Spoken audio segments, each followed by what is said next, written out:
And we're back, I think. Possibly. We're possibly back. So I tried a couple things. I waited. I let the internet maybe like catch back up, wait, not mess with it too much. This one connected live fine. I was like, cool. Maybe we're working. Maybe everything's good. He thinks. I think. Is this the real me? Am I actually here? I do have to fix the chat though. Give me 1 moment to fix the chat box. Okay.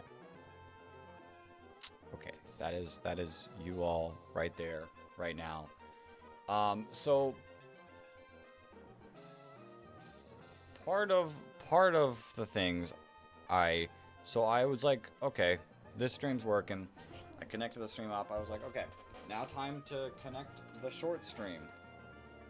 And I connect the short streams, and I watched all the frames go dropped. Like, that thing's hotter than I don't even know what, because what things that are hot do you drop? But I watched the frames drop, so I was like, okay. Looks like the short stream is not gonna happen.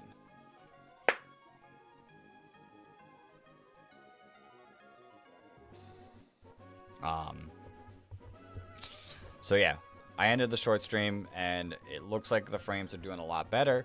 So we're gonna attempt to only, I guess, stream this normal horizontal stream, and I hope that we keep it good. So we just have a chat while you hopelessly attempt to get a full-on shiny in Gen 3.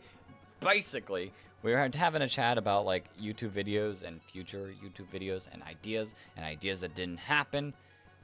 And we're just having fun. We're just having a nice chill time until frames were like. So I was like, okay, restart the stream, restart the internet. Internet was like, nope, we're not going back to your computer for a little bit. And I was like, okay, I guess I'll just patiently wait. Internet finally came back to my computer. I was like, okay, internet's back on the computer. It's like, started trying to stream. Nothing worked. So I was like, oh, fine, I'll wait a little bit longer. And we're here. We haven't dropped a single frame since I attempted to start the short stream, which hopefully is good news. Hopefully it's good news. That's a big old ramble on what just happened. And all that.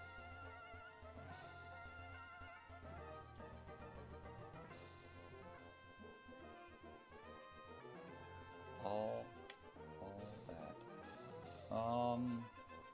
I'm gonna go back to this.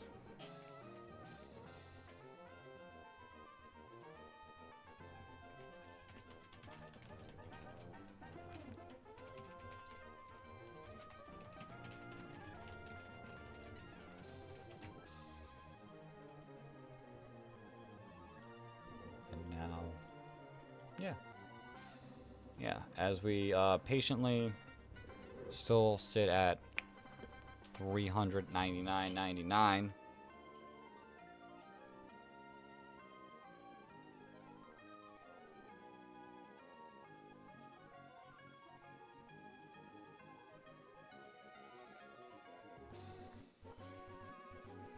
As we, Dex, you should donate a cent. I will let you guys. I had to donate $75 due to the random wheel. I'll let you guys handle this one. If for some reason, which I really hope not, we end on Saturday with still $399.99 on the thing, I will. But not until then. I do need to.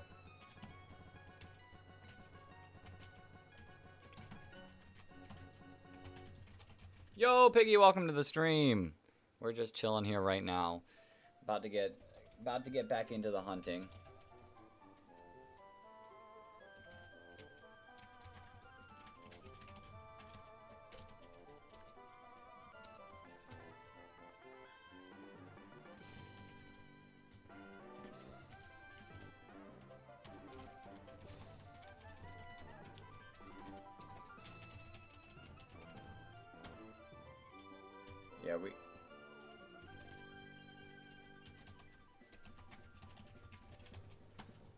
I don't... Not early, because we've been streaming all day. It's just we had some technical difficulties that led to this. So we had to restart the stream. I had to wait a little bit until I fully got connected again. But I think we're good now. Should you donate? You don't have to donate, Piggy, if you want to. Only if you want to. You just being here is enough. It helps push the stream a lot more. And just, it also helps me stay sane. So, you don't have to donate if you want to. Feel free. But there is no pressure at all to donate. So don't feel pressured. We will be streaming. We'll continue to stream, like, even if you don't. The stream is free. The money we raised is the money we raise, and when we get to that point of a punishment, we'll get there. Day 6, you've done it. You punched a Latios in the face and kicked a Regirock in the shin to get to this moment. Are you talking about... Are you talking about my... tier list Flygon? You know what? I'm gonna donate later, Piggy, if you want to. That would be amazing. But like I said, don't feel forced to donate, because like the whole point of our donation is for mental health, and like if donating is gonna cause any issues, like we don't want that to happen. I did forget what number. I forgot what number we were at when we ended the stream. I was at 446. So this would be 447. And just like that, we'll get to the playing. But I'm excited to get back into this. I was having a ton of fun, which we can get back. Want to know what's crazy? I'd love to know what's crazy. What's crazy is this shiny right here. Damn. Dang it. Dang it. But I was having a lot of fun talking about, like, the videos on the channel. It was a lot of fun. It was very chill, very relaxing. Kind of lets you guys get, like, into my head a little bit on my content creation ideas, strategies, like, what could come in the future. And then it kind of, like, helps me, like, let me speak it out. So, like, maybe we have an idea for it. I got a 24.75 on a project, which is a 99. That's... Yeah, exactly. I fully agree with you there. Like, if you're gonna be that picky, if you're gonna be 0.75, just give the 100. Was it like a 4-part question, like A, B, C, D? Because I guess it's hard to argue with that. Like, if it was 4 points and you missed the answer for, like, D, I guess it's hard to argue that. But it is a little dumb to, like, give a 99 on the dot. Like, totally rude and disrespectful.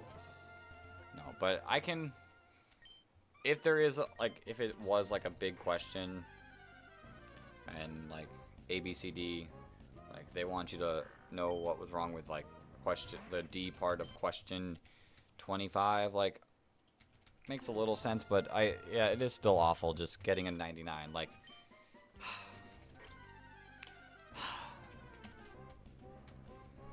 but okay, let's get a shiny hunting. So, like, we move through encounters in this game, like, really quick, and it's, like, not very, like, mind focusing. Like, I don't have to worry too much about it. But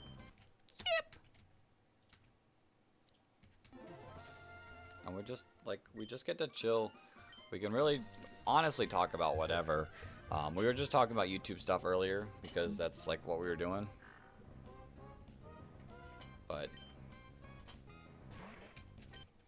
we're really free to talk about whatever we want.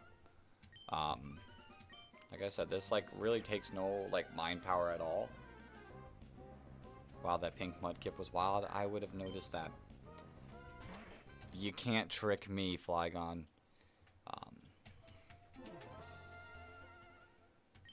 I don't know. I was like talking about it earlier, and must have been a glitch. Must have been sick or something. I do really like talking about YouTube. Like I truly am passionate about it. Even though like I'll have brief periods of times, or not brief, I'll have periods of times where I'm bad about staying consistent. Not as wild as that gold Poochyena. I hope not.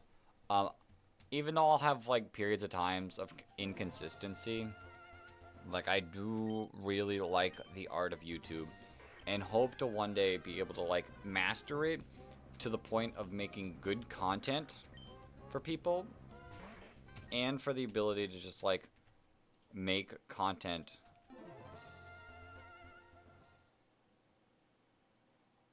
it's because I didn't color it neat enough or had that's kind of rough. Like I feel like spelling mistakes, unless it's a spelling like quiz, like come on, just correct it and be like, okay, do better.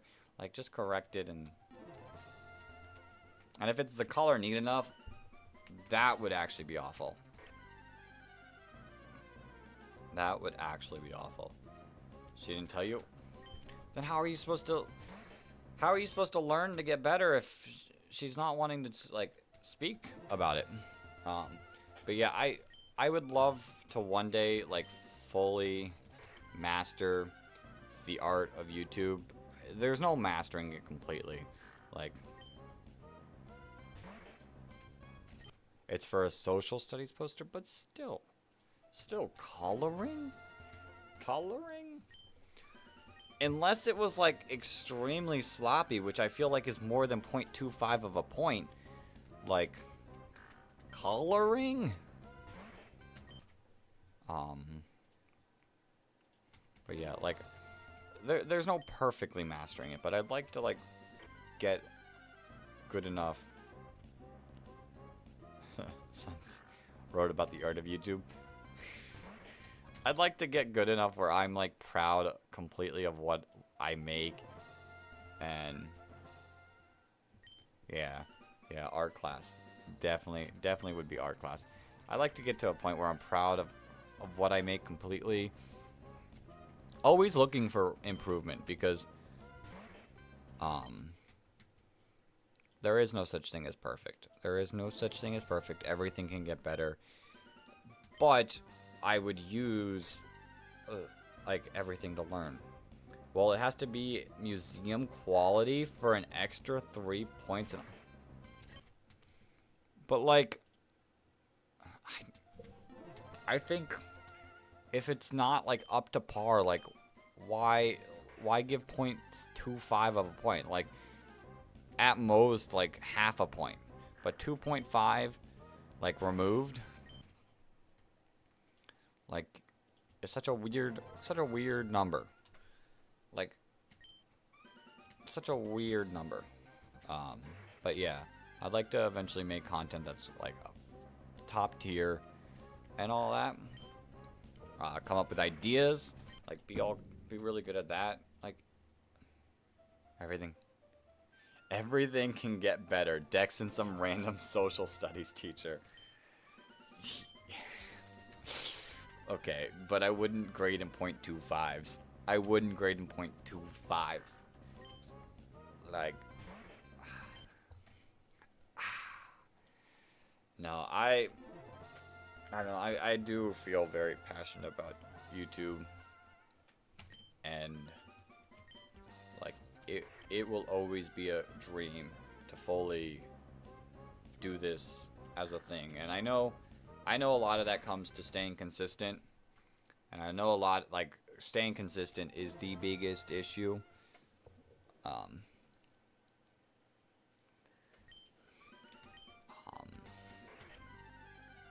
but we'll get there. Once my dad comes home, I will ask him to donate 2001. Piggy, it's completely okay if you can't. Cause then it would be 420. It would be 420. But like, don't feel pressured. Like if he comes and says no, like it's okay. It's okay. We will 100% end up raising more money throughout the week. And like it's okay. I know we'll reach 400 by the end of the whole week. Dex, I give this stream a 99.99. Flygon, you're banned. You're banned. Banned from the stream.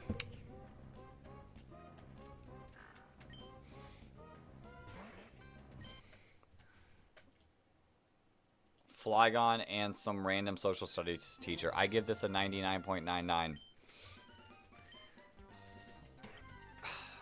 But yeah, I do feel very passionate about YouTube. Learning how YouTube works, which isn't how everyone operates, and I personally feel like it needs to be a balance of like being very, very analytical about thinking about YouTube stuff. Like you have to be very you do have to be very analytical and businessy when making channels that actually perform well.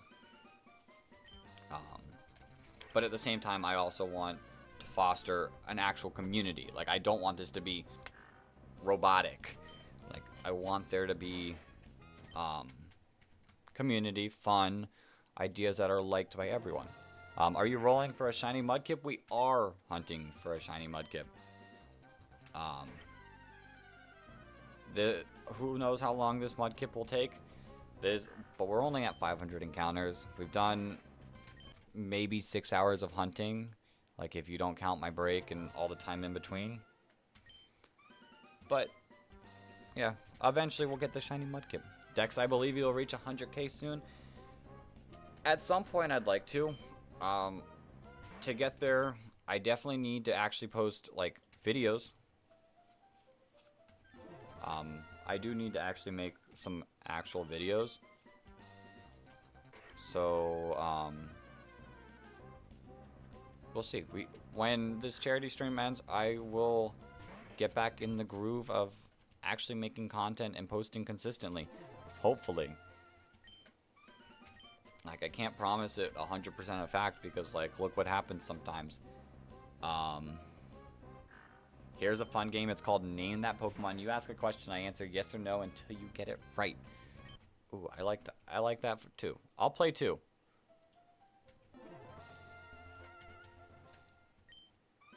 It is a Pokemon between Gen 1 and Gen 5. Okay, now we're finding out if it's Gen 1 to 3.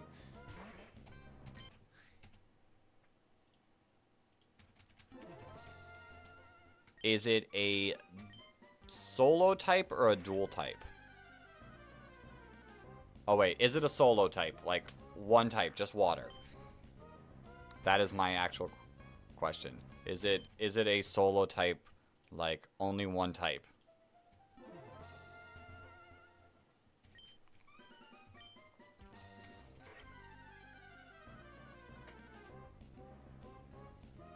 So that was my first question. We'll see the answer after. So it's a dual type. Okay. It's a dual type from Gen 1 to 3.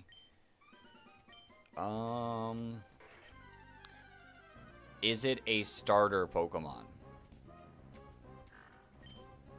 That's my second question.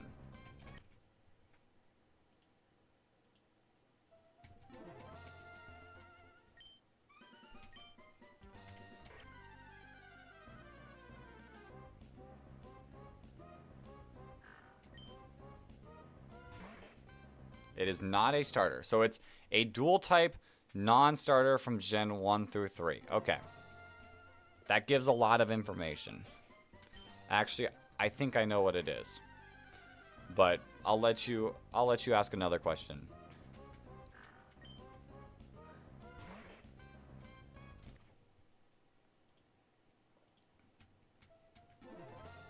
Is it my turn? My question is it part ground type? My question is it part ground type?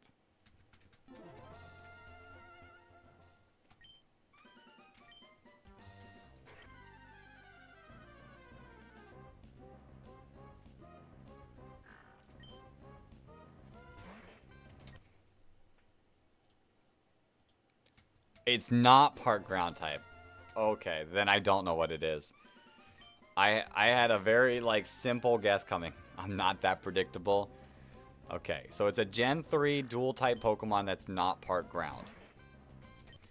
Listen, here's the funny thing is you could have made it part ground, and it'd be like Claydol. But okay. So, not ground, dual type, Gen 3. It does start to narrow it down. There's not too many. I feel like, or it could have, oh, well, it's not, and it's not a starter. I don't know it now. I don't know it now. I think we need more questions asked. Oh, you gotta go real quick? Okay, Piggy. Hopefully we'll see you later. We'll be here just soft resetting away. So, I guess I'll ask another question. Is it part psychic type?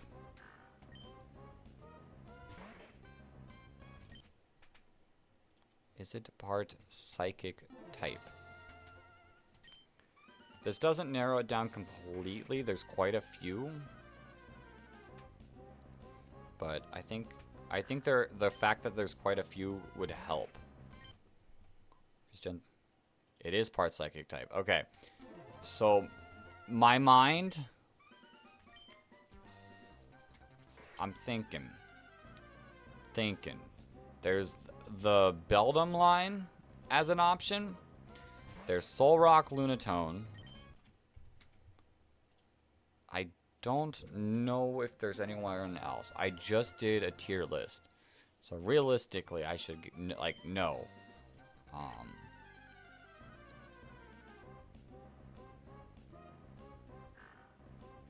Jirachi is also an option. I do live. Is it part steel type?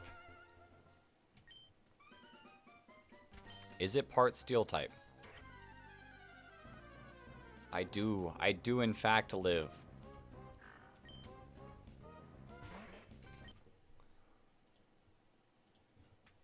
Wait, I have headphones now.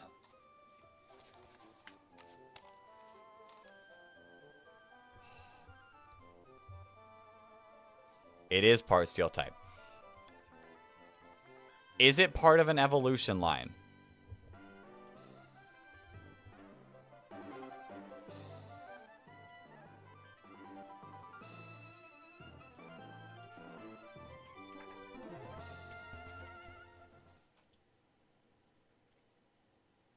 Is it part of an evolution line?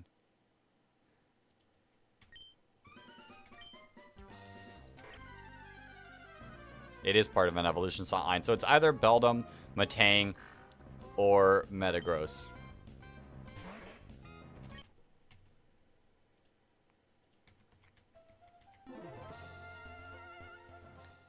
Is the volume good, guys?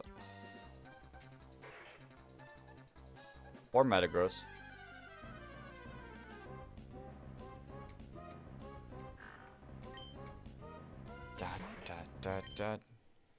Oh, it is Matang. It is Matang. Ding, ding, ding, ding. Listen, I had a feeling it wasn't going to be Metagross.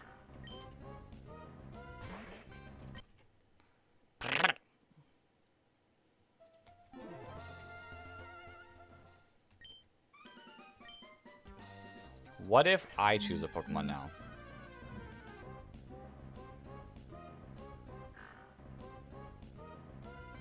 about I choose a Pokemon now? And you guys have to ask questions, and I will. I'll come up with a Pokemon. I've got a Pokemon in my head. And I'll try to answer all of your guys' questions.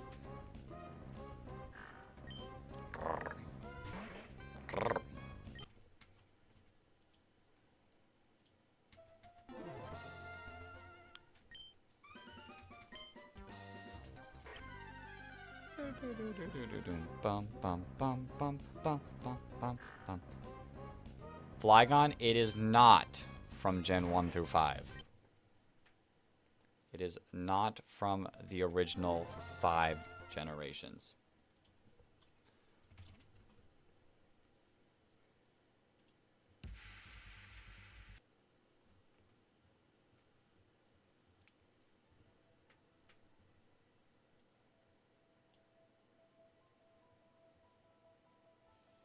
Is it from Gen 7 through 9? It is from Gen 7 through 9.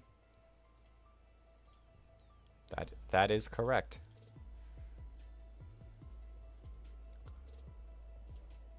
Okay, we'll rock out with this. We'll rock out with this song.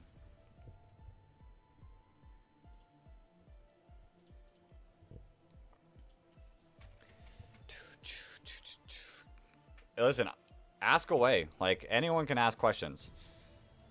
Because, like, I can answer everyone. It is 8 through 9. Yes, it is 8 through 9.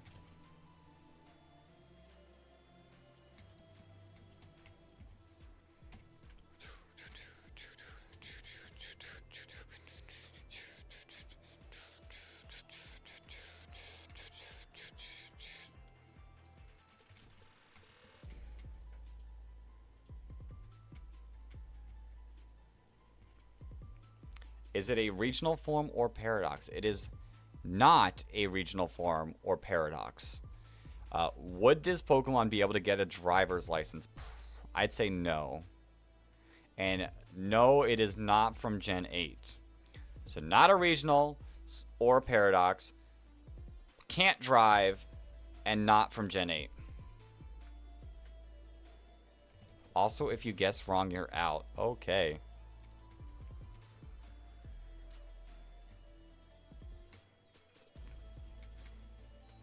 It's nice being able to have sound.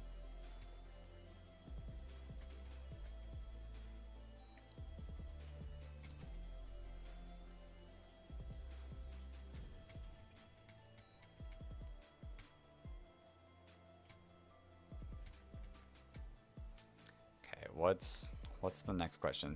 So a Gen 9... I didn't say doesn't have arms. I just said would not be able to drive. There's a difference there. And it's not a regional or paradox.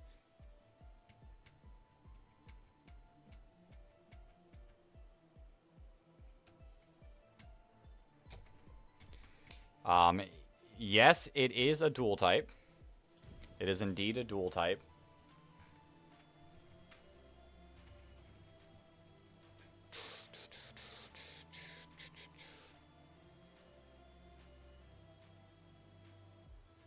I mean, wouldn't Reveroom drive, though? I'm not saying it is Reveroom, but wouldn't Reveroom drive? Like, Reveroom is the driver's license, like... Not saying it's Reveroom, though. You'll just have to find out. Oh, wait, yeah, you would be right. Reveroom would be able to get a driver's license.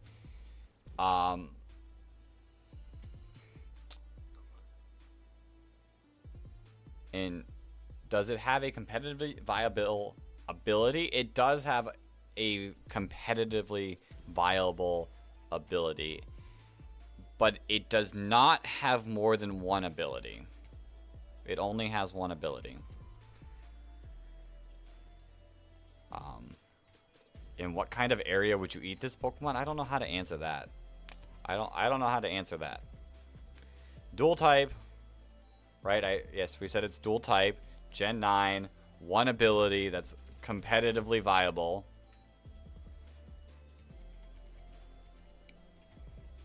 that cannot get a driver's license.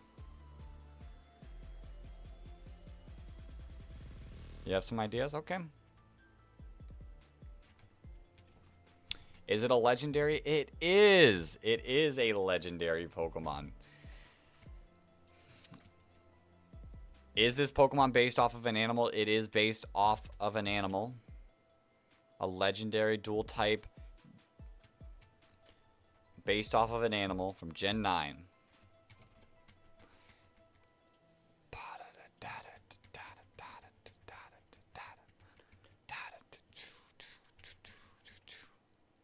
Is it a treasure of ruin? It might possibly be a Pokemon that treasures some ruins.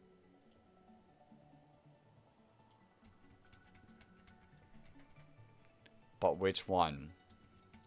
Which ruinous Pokemon are? There's 3 of you. So you all could guess. Random one. Random got it right. It is indeed Shen Pao. It is indeed Shen Pao. Let's say you all could guess. You all could guess, and one could have been wrong.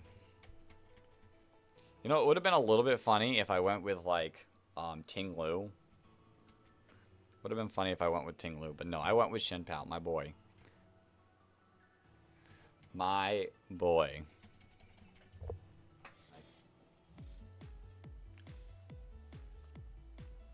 How could I not? How could I not? The best. He's the best.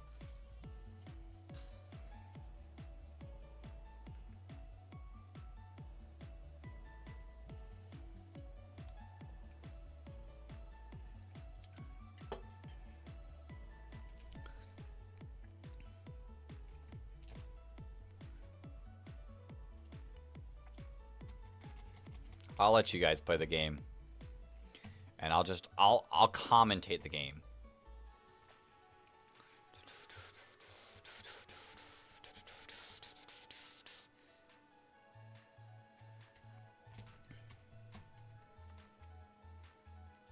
So the first question has been asked. Is it Gen 1 through Gen 5?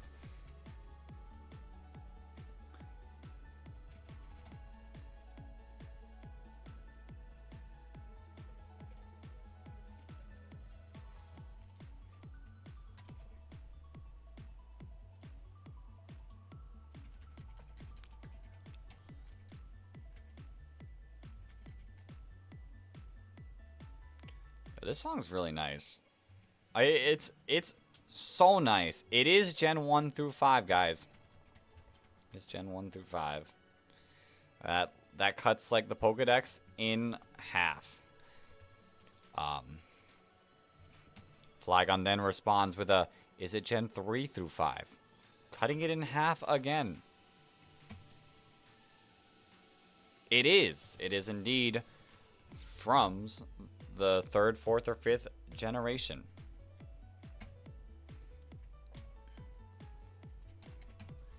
But it is not from Gen 5 though, guys.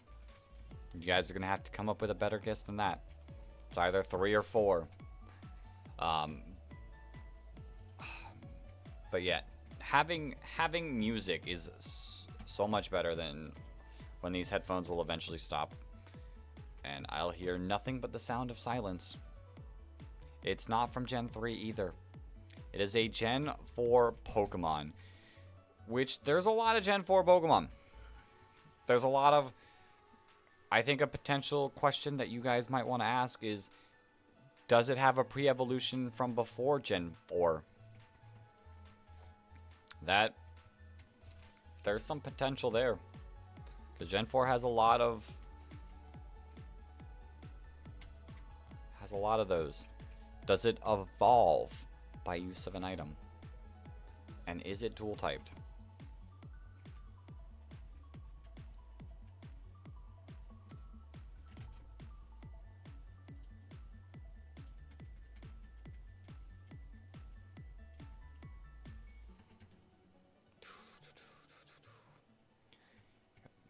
That song was good. I was a fan, and I think that was a Gen 4 song too, so it kind of fits with the exact moment we're on.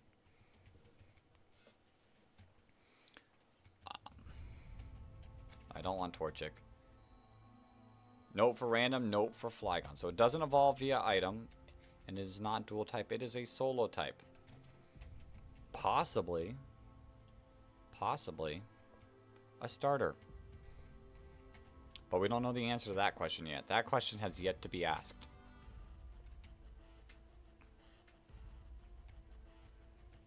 There's also a few... Does this Pokemon evolve through trade? Interesting question. There's a few of those. But the only ones I can think of from Gen 4 also require an item. So... we're just burning through encounters now. Is it bipedal? Does it stand on the tooth of legs?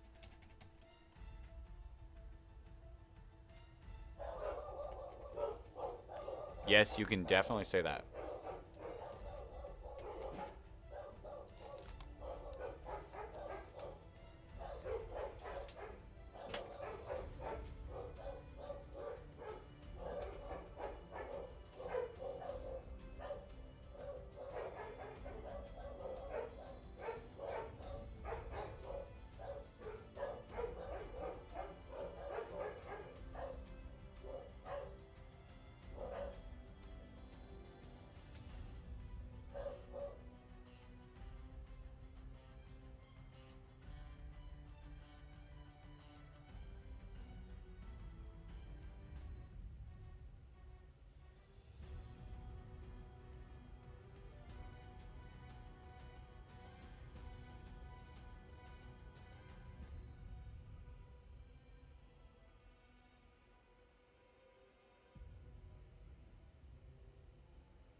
Okay, I don't know what they were barking at.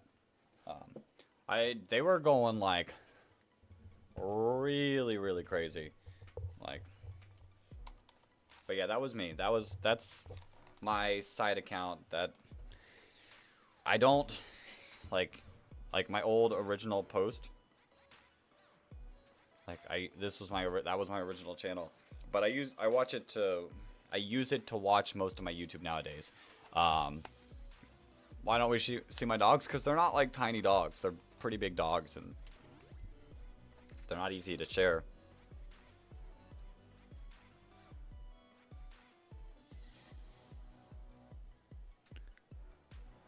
Have I not ever shared them on the Discord? I guess not. I guess I've never sent them on the Discord. They're big dogs. They're big dogs.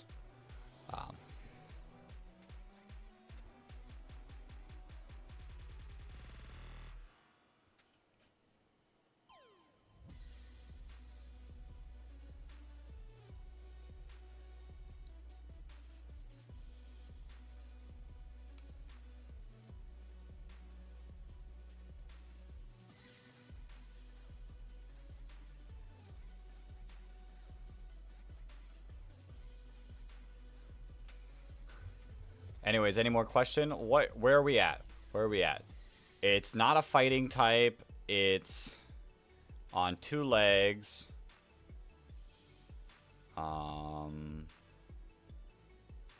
It's not a normal type.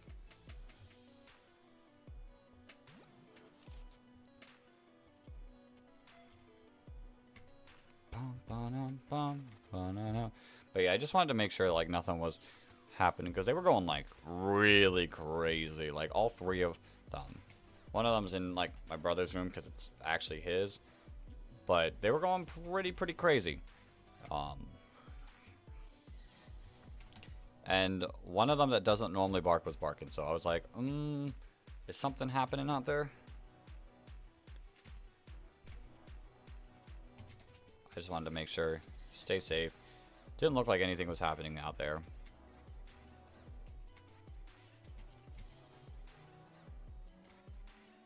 So, is it a pre-evolution?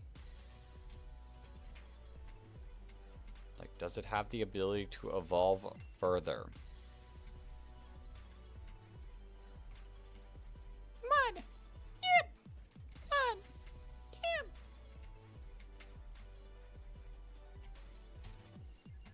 So, I feel like we've encountered, like, I'm not completely paying attention, but, like, I guess it, like, kind of like sticks out, but I feel like we've encountered a ton of like female mudkips compared to like what we normally would. Kinda crazy. So like Chimchar is a pre-evolution because it can evolve further.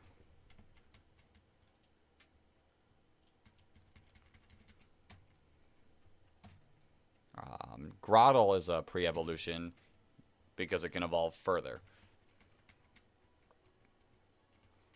Can it go past its limit?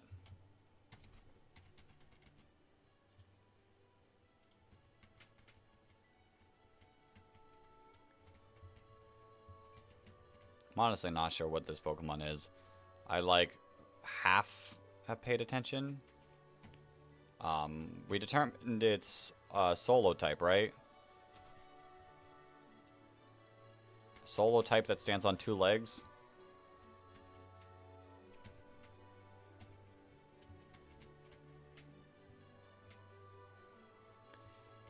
Because is it a water type? What water type stand on 2 legs? Other than Empoleon. It is a water type. What water types stand on 2 legs that aren't Floatzel? Floatzel. Completely forgot about Floatzel.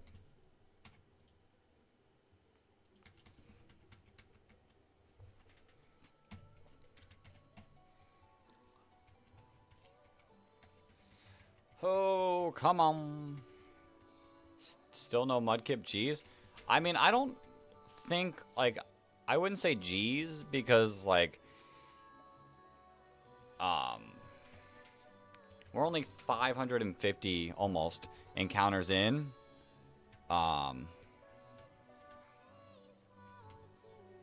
We're only 550 encounters in, and odds are 8,000. So it's not crazy that we haven't gotten it.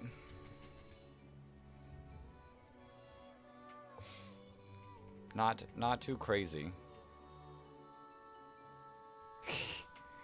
On my screen, I mean, it could just be a lag effect. Like, but you both sent it on your own thought processes.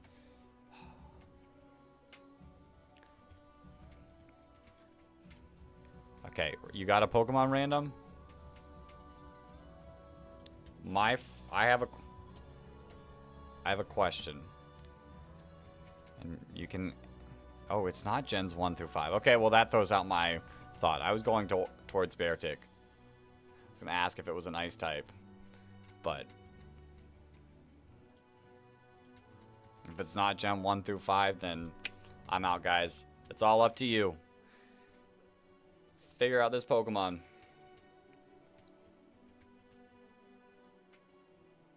It's gen 8 through 9. You know what I really, really want? I'd like to be able to grab a second epilogue cartridge. It is gen 8. It is gen 8. Does Dex look like this Pokemon? What is that supposed to mean? What Pokemon would I look like? What Pokemon am I built like?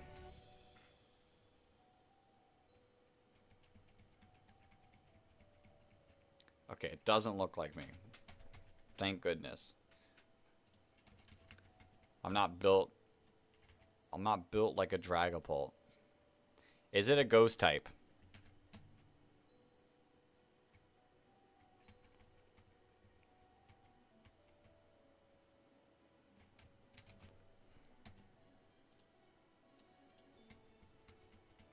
It's not a regional form. I'm presuming that's what the no was towards.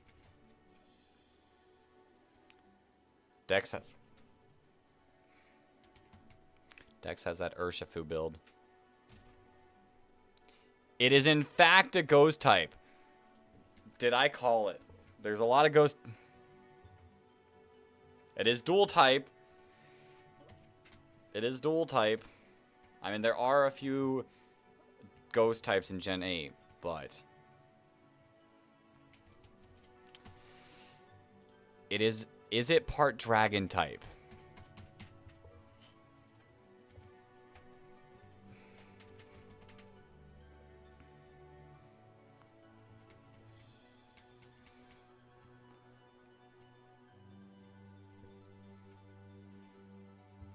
It's a...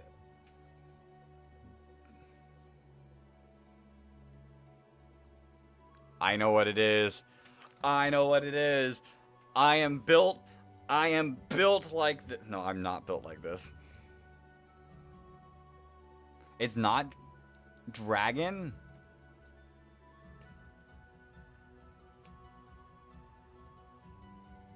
Oh, then I was about to guess Dreepy.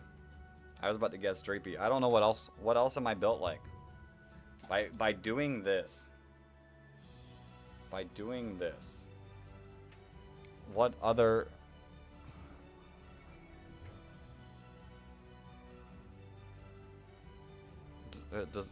Oh, yeah, I guess. I did kind of do that hand motion.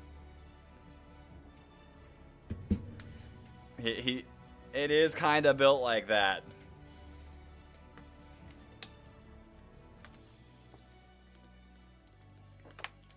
Okay. We've done 550 encounters.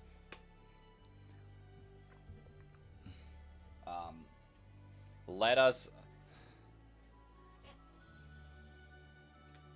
Well, Flygon, it was a dual type, and I don't think Corsola is. So I guess that was the only other option. Okay, let's get another 25 squats in. Because we can't. I'm hurting. I'm hurting. I'm at 150. I'm at 150.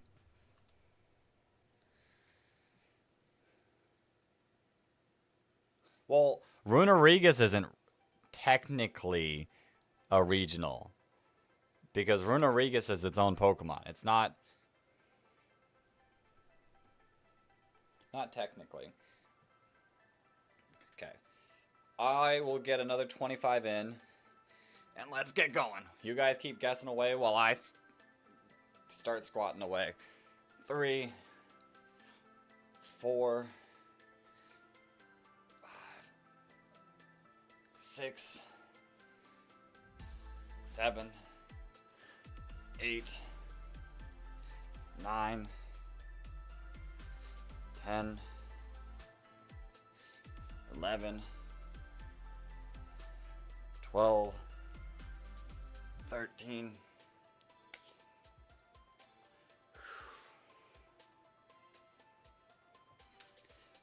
14. Oh my. Okay, we'll see you later, Piggy.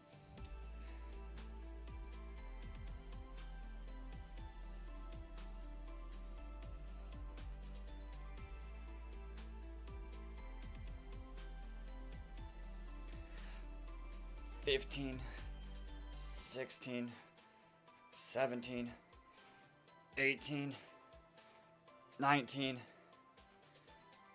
$20, $21,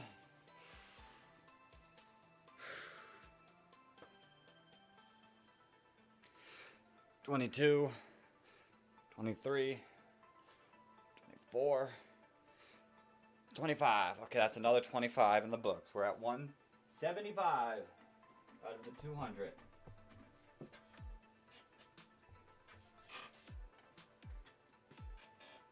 It's a Gen 1 Pokemon, right? Because it's a Gen 1 Pokemon. Like, it kind of got a little, like, confused in there. Where Random asked Gen 2. And then Piggy asked Gens 1 through 2. The no was to Gen 2. The yes was Gen 1 through 2. So it's Gen 1. It's a Gen 1 Pokemon that's not fire or ground. Just to clear away the confusions. I saw that happening and I was like, it's gonna get a little confusion in here.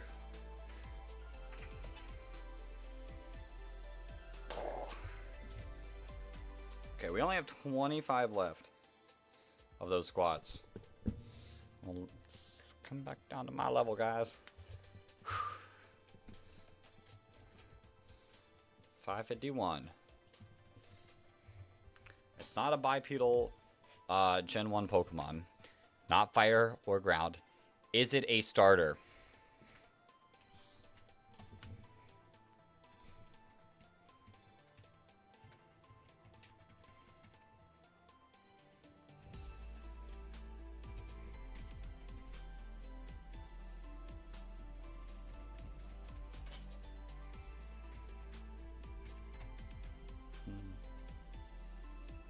It is not a starter.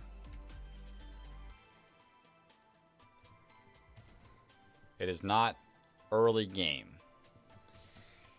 So it either doesn't walk. Is it normal type? I got an idea. Is it normal type?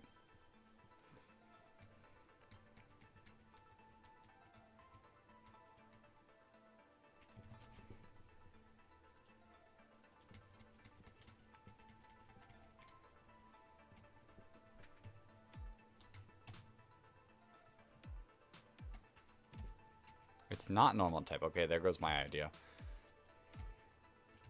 So it's not fire, water, or not water. It's not fire, normal, or ground. It's not bipedal. Is it an electric type?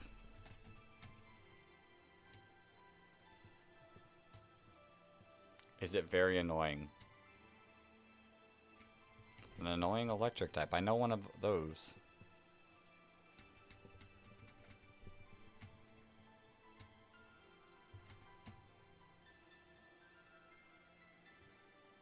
No random? No me. Okay, so not an electric type. We are cutting out so much. And it does not walk on two legs. It's not a two-leg.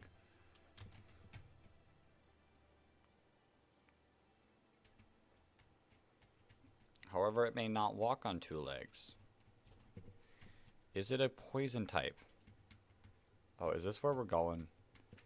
But it's not very annoying. So I was going to say, it can't be coughing because coughing explodes. So it's not a poison type. Is it a dragon type?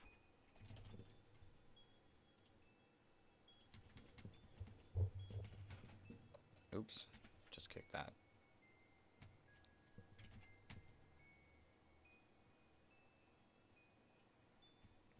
If it's a dragon type, it cuts it down to 2.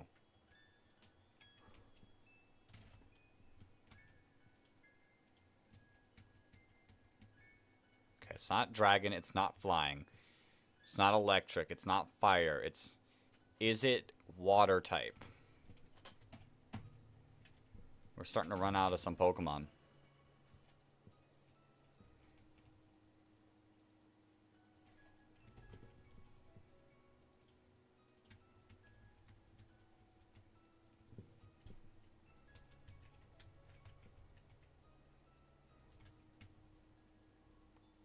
I don't know any... It is a water type. I was going to say... It's a water type, but it's not a psychic type. Is it part ice type?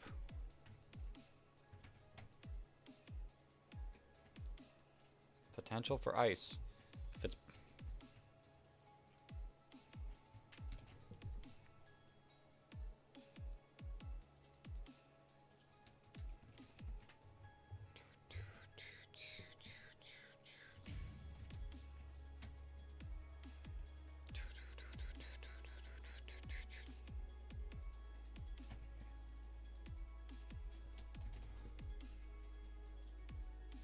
It's not part ice, so we're getting cut down. So there's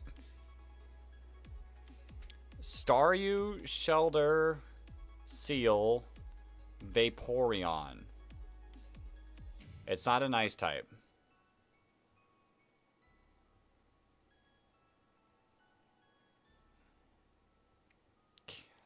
Does Kingler only have 2 legs? I don't know if Kingler only has 2 legs.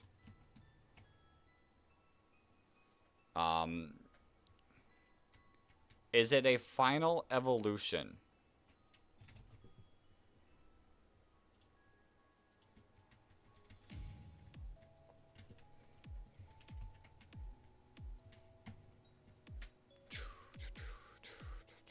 It's not white.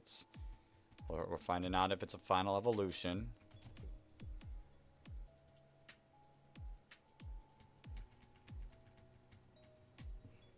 Not a final Evo. So that kind of just leads Shelder, maybe King Krabby. That's the thing. That's what its name is. It could be Horsey or Seadra.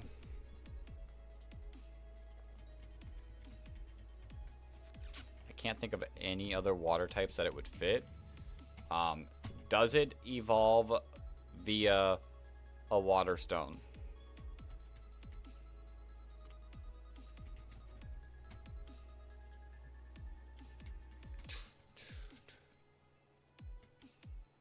Does this Pokemon have a higher base speed than 41?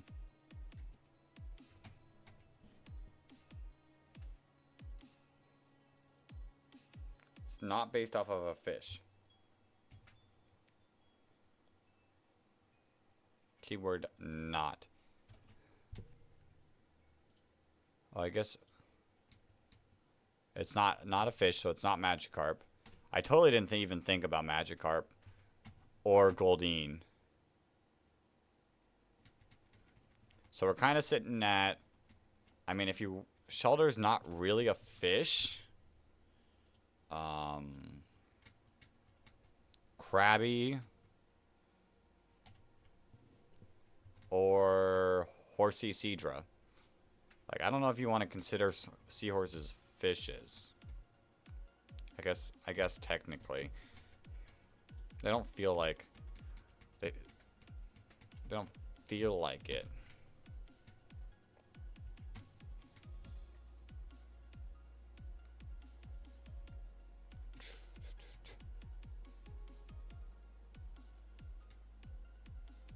There's a... Oh, I totally forgot about Psyduck, too. Does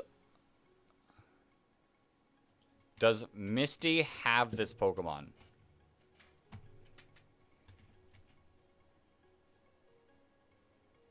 Does Misty have this Pokemon? This would be huge. It would cut it in half, regardless.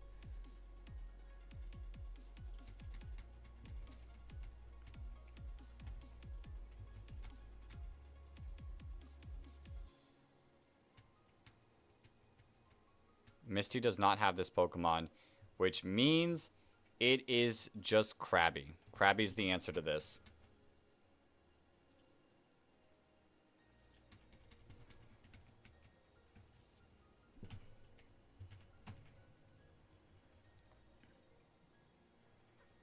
Actually, there is a small chance it's not Krabby. There is a small chance it's not Krabby, because I don't think Misty has Seadra.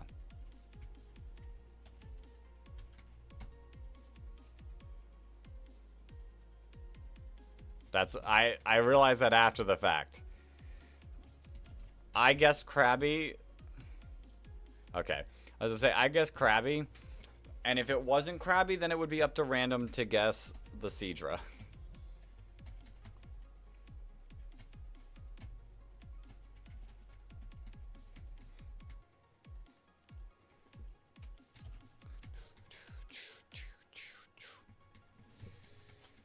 Oh, okay. I'm glad that we're only down to 25 squats left.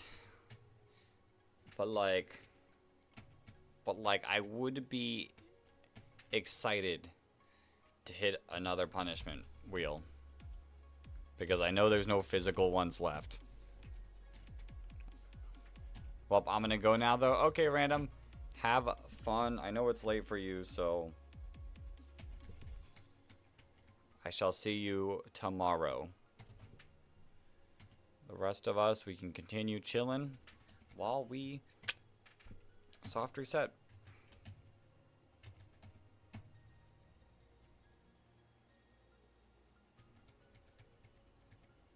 So don't forget, I was just here for a random reason. See ya. See ya later.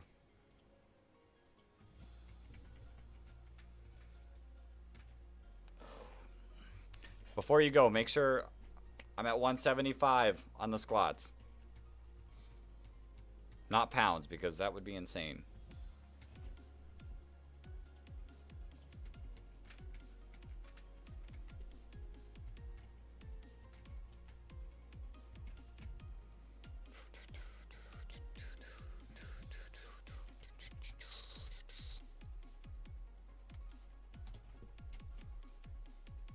$582 soft resets. I think, with it being almost 6 o'clock now, and me still having to take my dinner break, I'm not 100% certain I will make it to 1,000, but I think we'll get pretty close to 1,000.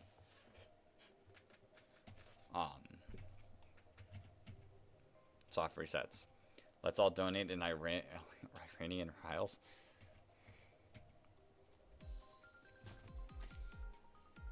Kind of take a backseat on the questions because it's a little more difficult because it's behind for me to ask questions. But as we get closer, I'll ask some questions.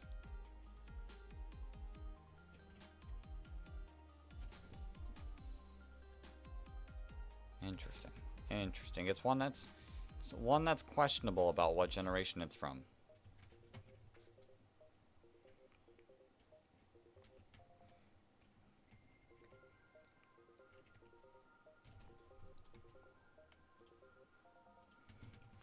We will reach 600 soft resets pretty soon. It is not Gen 1 through 5. It is 6, 7, 8, or 9.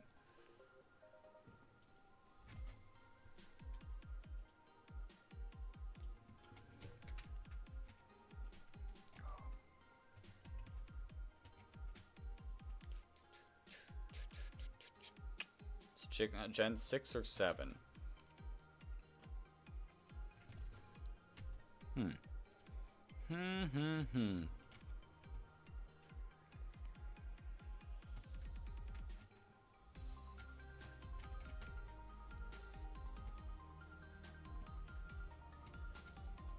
It is Gen 7. Interesting turn of events there.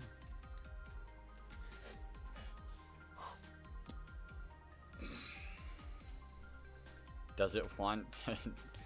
Okay. I don't know how I'd answer that question, but we'll see. Probably. Interesting.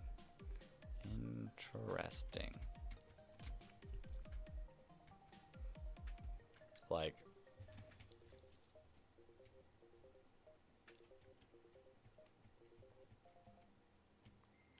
is it an Ultra Beast?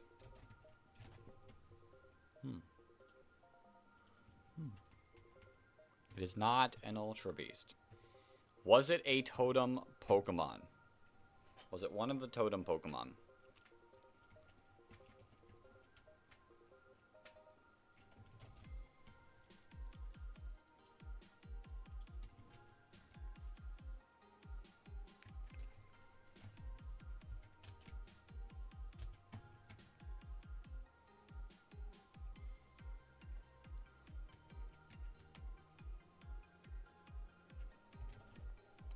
It's dual type.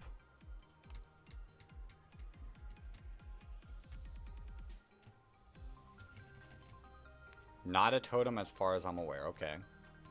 Dual typed, not a totem. Gen 7 is a little tough to think.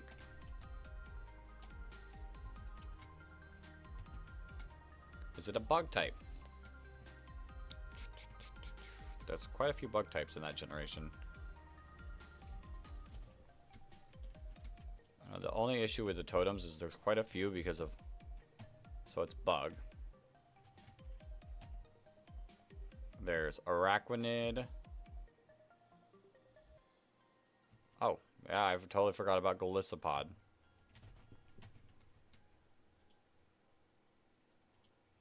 Or say Araquanid was a totem. I'm pretty sure Vikavolt was a totem, or maybe it wasn't.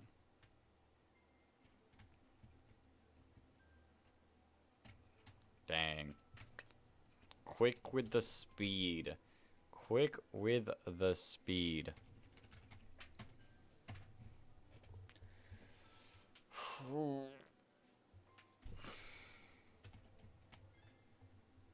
First Pokemon I saw in my box.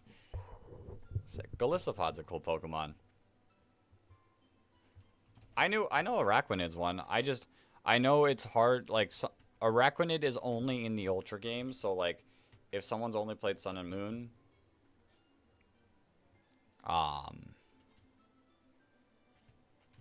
most people might think wishy-washy.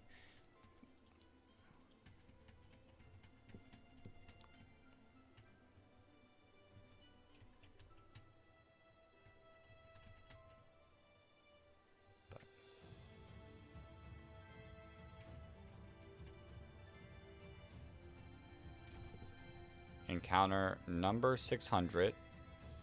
Here we go. Will it be the shiny?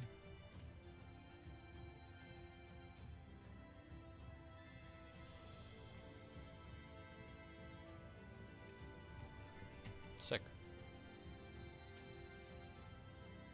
Well, I know it's in the base game. I was just like saying like Araquanid is a totem in Ultra Sun and Ultra Moon, whereas Wishy-Washy is the totem in Sun and Moon. So that's what I was more referring to as like something maybe not being in like a totem. Like it was in reference to the totem.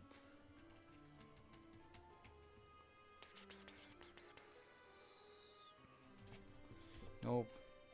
We're just chilling.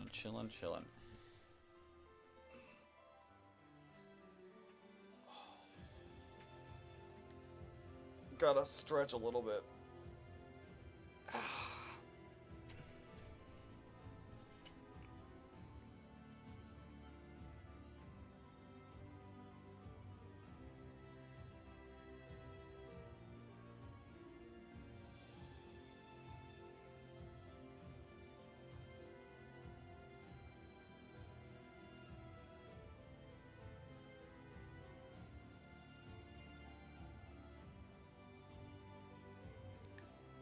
Whose turn is it now? Anyone who wants a turn. I mean, if you guys want me to think of another Pokemon, I can. And I'll answer every question.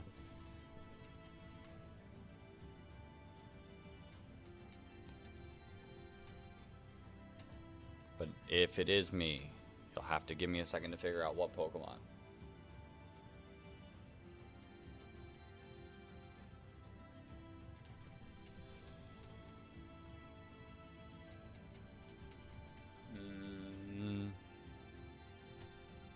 You want to go again? Flygon's getting sleepy. Very, very sleepy.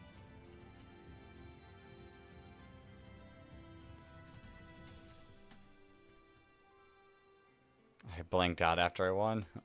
Oh boy, Flygon's getting very sleepy.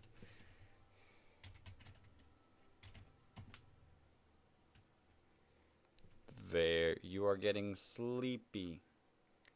Very, very sleepy. Okay, come on, Mudkip. You know, it's really cool, like, I am learning, like, after the charity stream, if we keep up this Mudkip hunt, that, like, even on days that we can't stream very long, we can roll through quite a few encounters.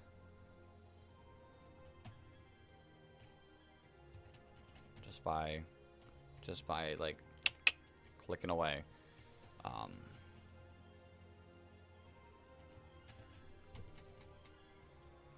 I personally like coming in at the end and asking the huge questions. I don't know if Flygon's still in here. Flygon might have blacked out again. Flygon might be gone. Earth to Flygon, are you there?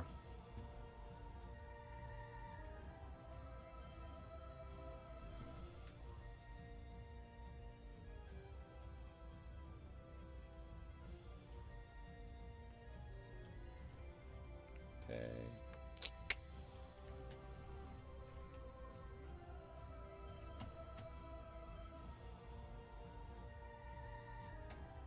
I think we lost Flygon, boys. To be honest, I think I might shiny hunt.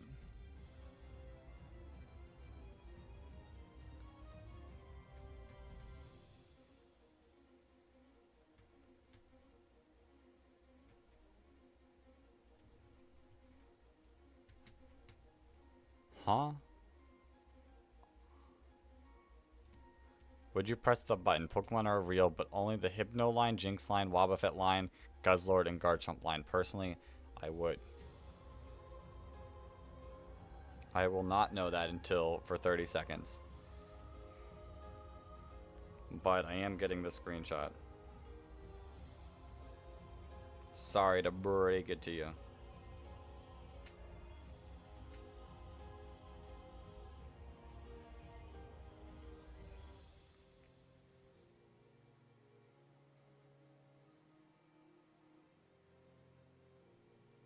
Like I said, I'll jump in towards the end.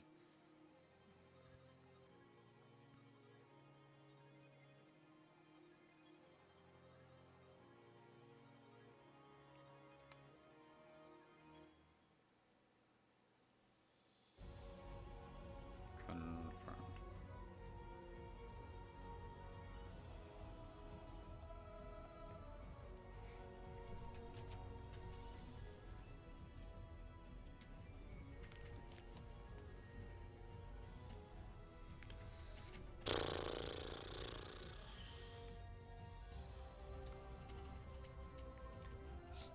It's too late, Flygon. You said you would. You would live in that world.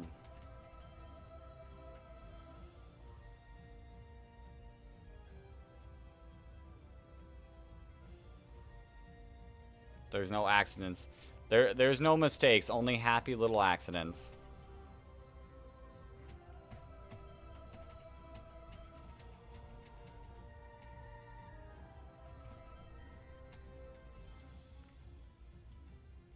It's Gen 5. It's Gen 5.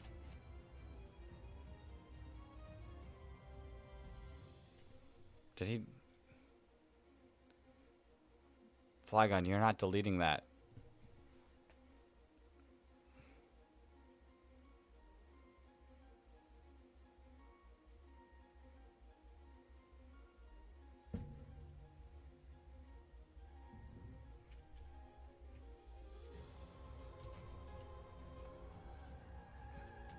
Gen 5 Pokemon.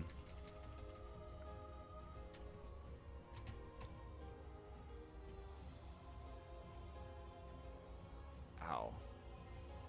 Ow. I just, like, cracked both sides of my neck.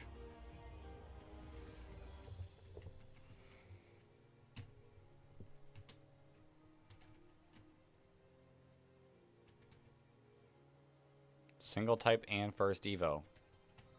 Do you have this one, Flygon? Can you quickly guess Gen 5 single type first Evo?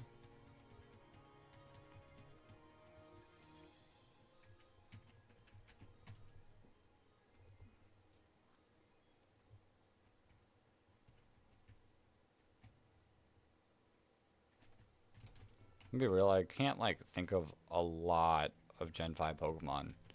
Like, there's Roggenrola.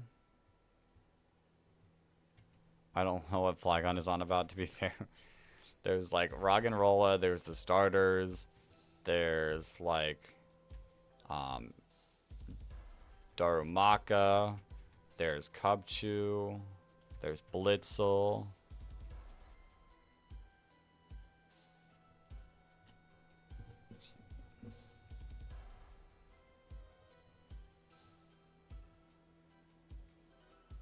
Oops, I need more.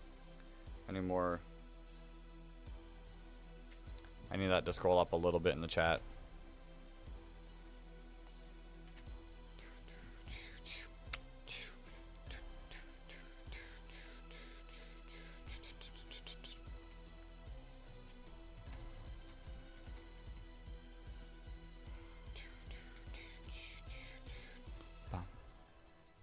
Bum.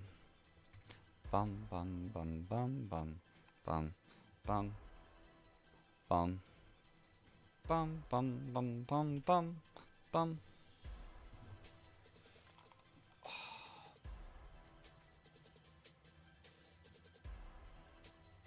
Actually, it only has one evolution, so it gets its final evolution. So it's a single stage Pokemon. Or, oh, is it Swoobat? Or is it a single stage?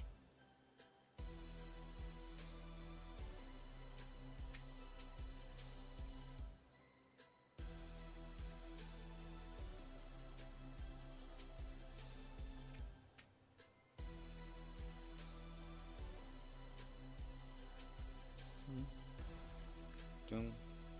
Currently working on something. Let me open up. This.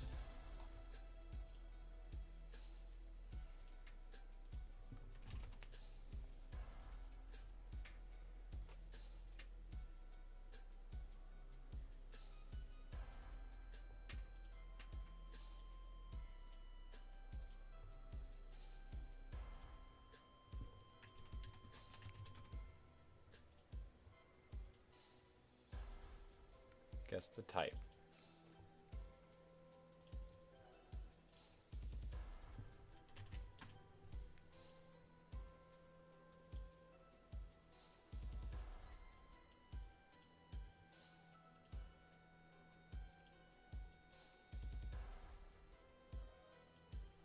Shrink this down a little.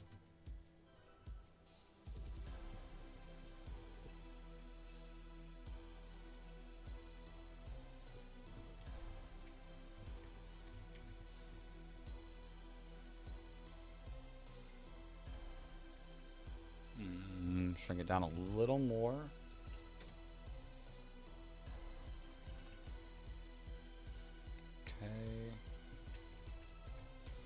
Okay, move that. Seems about right.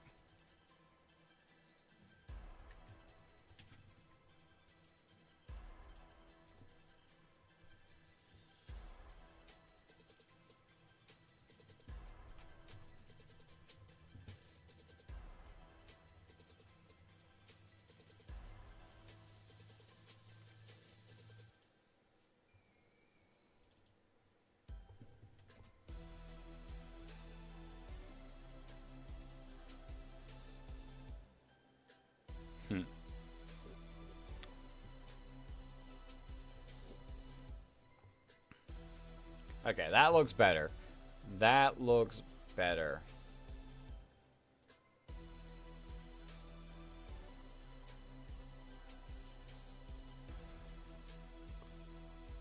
Okay, I'm gonna get back to the shiny hunting now. I worked a little bit on something. Sent to the Discord just for Flygon.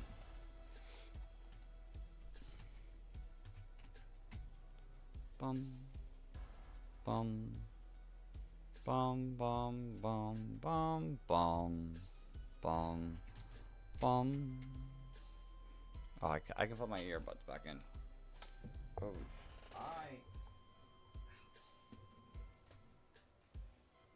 I'm feeling a little tired. I think I might take my food break soon.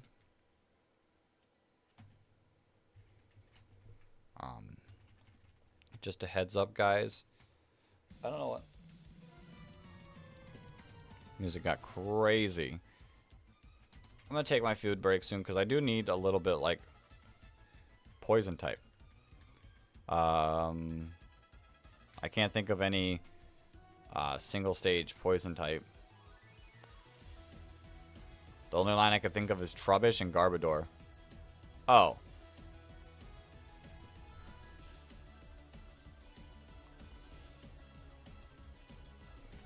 I was gonna say, the only ones I could think of are those two, but it didn't sound like a...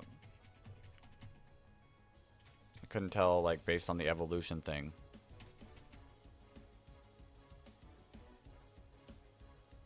But yeah, I'm feeling a bit, like, tired now. But that's just after, like, streaming for a bit. Being woken up in the middle of the night due to the storm. So, I think in the next 30 minutes we take the food break. So I can, like, feel a little bit of energy. I sent that, like, 2 minutes ago as of typing this one.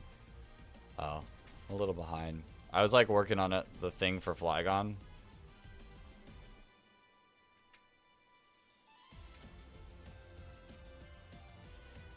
Where's the Game Deck's quote channels?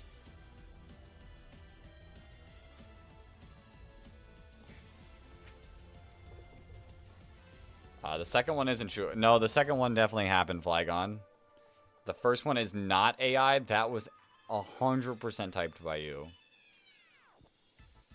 But I don't see anything.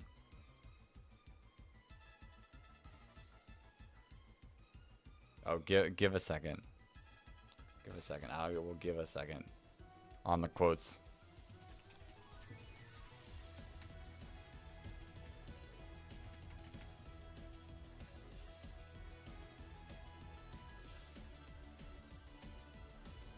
Also, I don't know when. There's a quote that random tweeted, like, put in there the other day that I don't know where that came from. I don't remember saying that. It's a long one.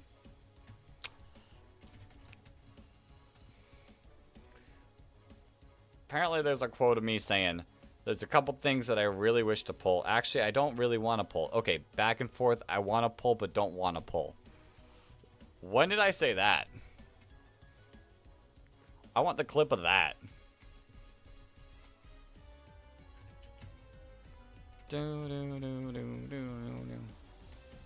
Oh, I can actually now feel it in my stomach, my hunger. I had like a small like chicken wrap to eat earlier. So I am feeling the hunger and some Cheez-Its. I think I cooked some beans, cooked some rice, and I feel good.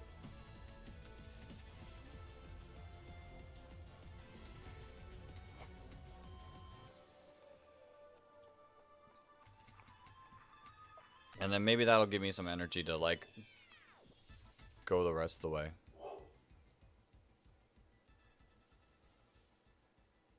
Oh. I mean, what's wrong with that quote, Flygon? And you said that's a long one. You said that's a long quote. That's such a short quote. We're gonna get every baby and have them fight till only one remains. Yes, it's in the baby imperialism video. I'll play. You know what? Even better, I'll play that video on my break so that the whole world can hear me say that.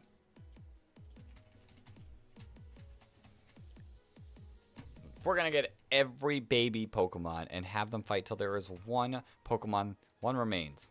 However I said it.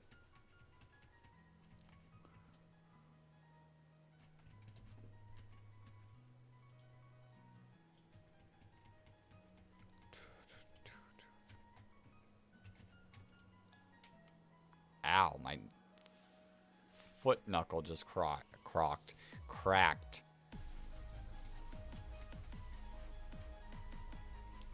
Those quotes never said Pokemon.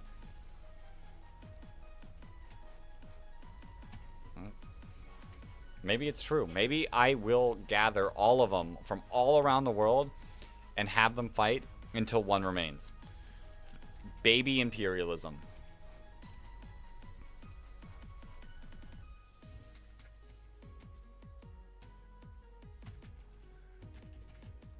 And winner of the map survives.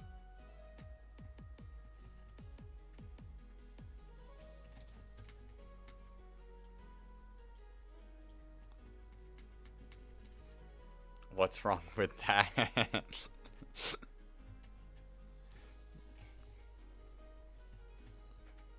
True imperialist over here.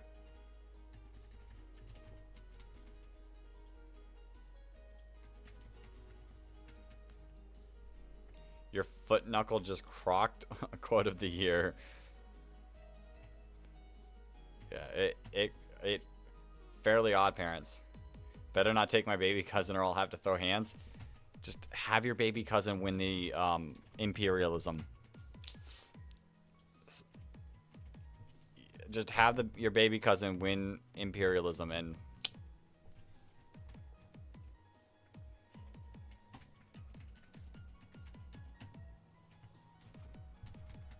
I definitely said Pokemon in the video. So... quoted out of context. You could probably like clip throws Heatran across the room. I did throw Heatran across the room, but that was Heatran's fault. For anyone who makes videos online, streams online, you could like clip the words they say to sound bad no matter what. And now we have AI. You can legitimately make anyone say anything.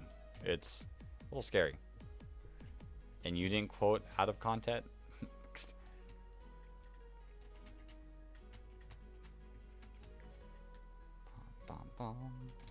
Listen, we'll have that video play later. But like, you could pull words. Be like, I don't know. I don't know. Or just use AI and make everything sound fake. Yo, that's another female Mudkip. Now you didn't even quote? Looks like I did. Looks like I did read the quote.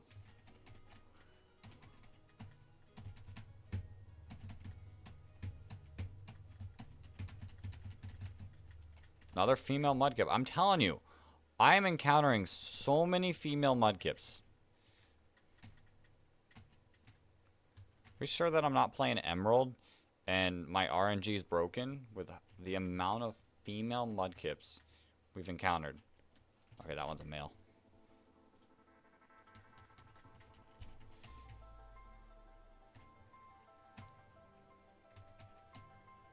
Listen, I could throw Heatran across the room again. Oh boy, Flygon's typing more. Another female Mudkip. 3 out of the last 4 are female Mudkips.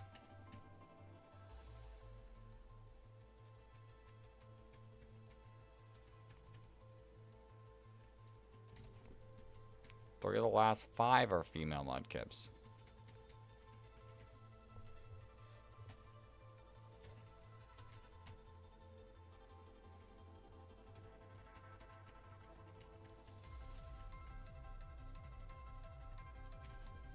Okay, 3 of the last 6. We're starting to lose odds. We're now 50-50. 75%, now it's 50-50.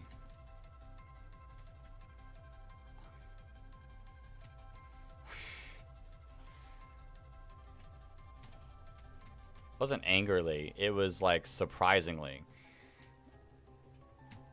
It was surprisingly.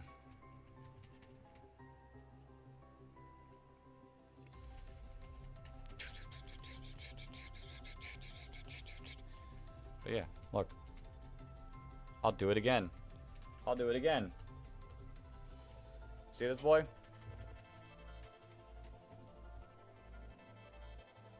See this boy? He's a Heatran. He's a fire steel type from across the seas. I took it as anger. He's a fire steel type from across the seas. He likes eating mountains and volcano from the volcanoes. Did I say volcanoes? The magma from the volcanoes. But he doesn't use his flash fire ability for the good. He uses it for the bad. And with that, I'd like to say, you're out.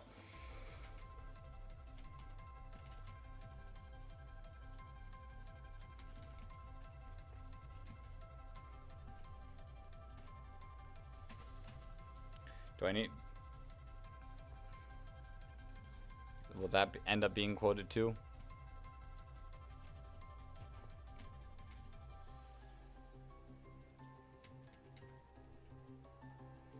I think if you go for Torchic, you'll get the shiny immediately. So I accidentally did click on Torchic earlier. Wasn't shiny.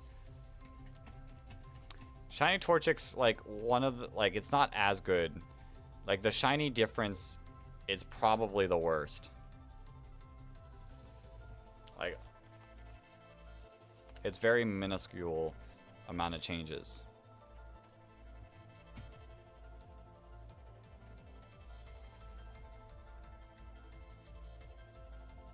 I'm not going to put the word combo in my head as a Discord message.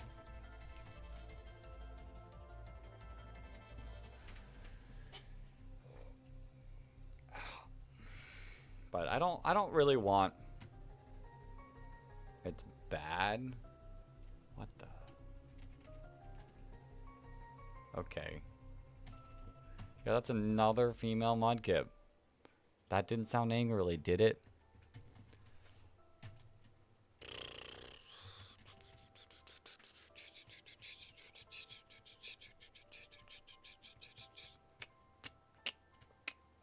But yeah, I personally don't want to use Torchic.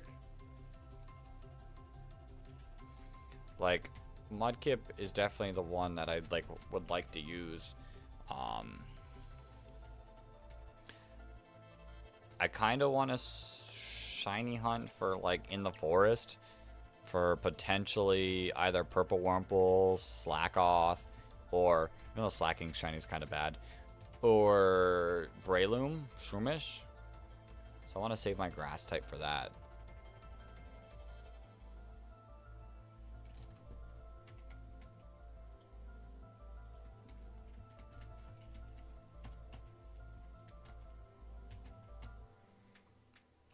But I think we will try to also random encounter in the grass next to us.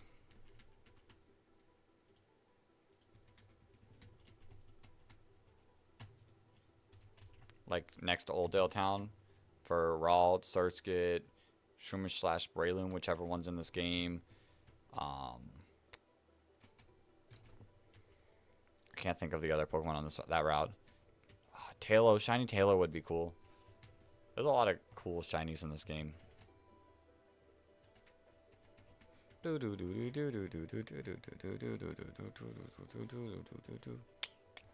think we get to what, 700, and then I go take an hour break. 700 sounds like a good stopping number. Let me eat, let me recharge a little bit, and come back nice and ready to knock out another 300 encounters before the night ends. At least 300. Let's take it to at least 1,000 soft resets today. unless a punishment happens. Then we'll have to focus on that. There's 2 punishments I'd like to spin. One of them being the spicy ramen. Because I just want to try it. I want to see how spicy it is. Like, I don't care if it makes me feel like... I want to know how spicy it is. I'm upset that we haven't rolled it yet. Mudkip the Mudfish. Mudkip! I want to roll that one so bad. I'm not going to be awake in an hour. Well, maybe we'll pull the shiny Mudkip in these last 20 or 36. And then it won't even have to go to 1,000. But yeah, I'm feeling really hungry. I'm feeling incredibly hungry.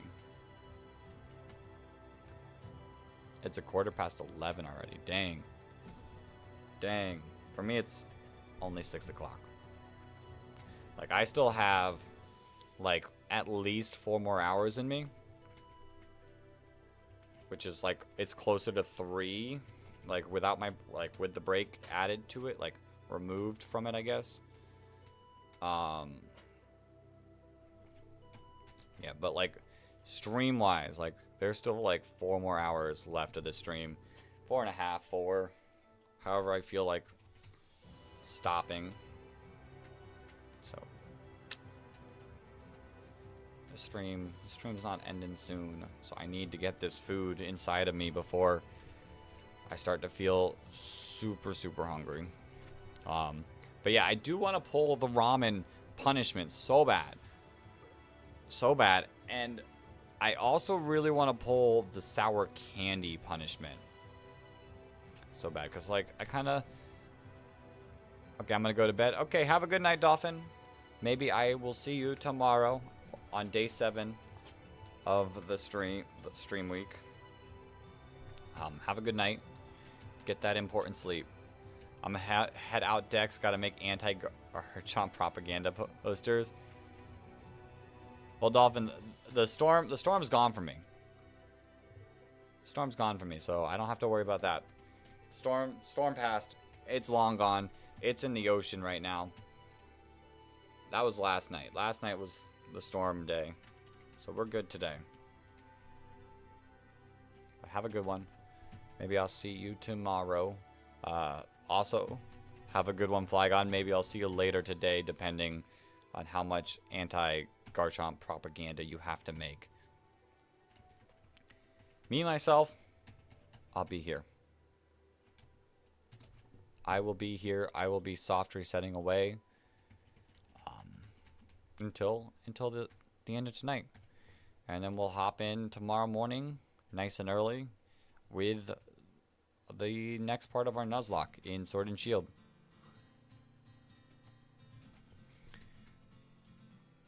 But that is a future thing. I probably will need to spend some time today. Like, it won't be on the camera of the stream. Getting the Pokemon from Sun and Moon transferred up to Sword and Shield. I think, unless I, like, specifically only bring certain Pokemon up, it is going to take a little bit of time. Because I can't just, like, paste it in. I don't have a Switch that I can do that, at least yet. Like, I have to, like, actually find a way to get them in the game.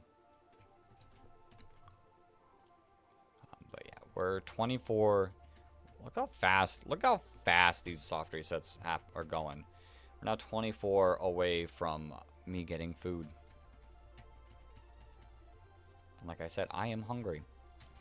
Unless Mudkip shows up before then, which would be perfectly acceptable, so I can get more food.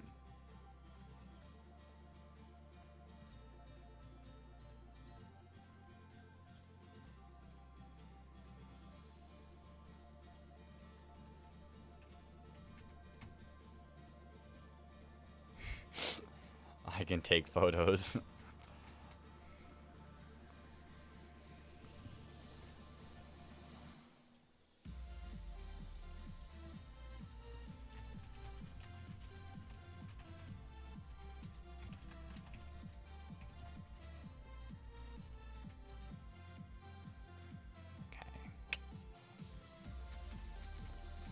22 more encounters away. Yeah, if Mudkip wants to show up beforehand and I can just get to food, that'd be sick. Now, if the Poochyena wants to show up as shiny, that'd be not sick. So, like, if Poochyena can show up as shiny, which I'm not 100% sure, I think it can. Technically, we would reach odds at 4,096 because we're encountering 2 Pokemon at once. Technically. But let us just avoid the Poochyena at all costs. I don't even care if it takes 8,000. No shiny Poochyena, because I don't want to experience that pain and suffering. I forbid that Poochyena from showing up shiny, but it's going to do what it's going to do. Yeah, it will do what it's going to do. You know what would be, like, super painful? One, like, the Poochyena being shiny. Getting, like, even multiple shiny Poochyenas before you get the shiny starter. But getting the Mudkip, going back to town, like, going to the professor and him being like, okay, I need you to go meet with my daughter.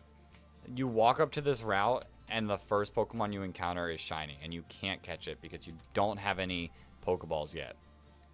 That's pain. That's pain. There's a lot of potential pain in this.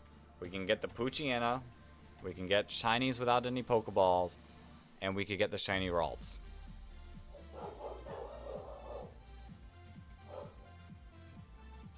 We are hoping for a shiny Pinkdom. Pickdom? Oh, Mudkip backwards. I was like, what does that mean? But I understand. 686.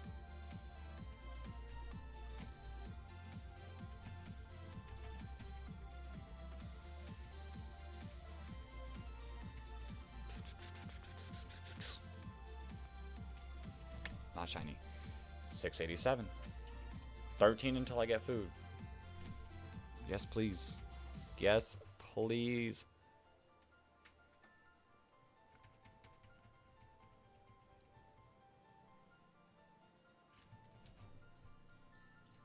Or Mudkip, if you're feeling generous, let me get food after this encounter.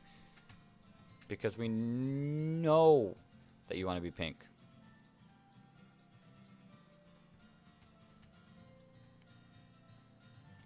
It doesn't want to be pink. It wants to be female.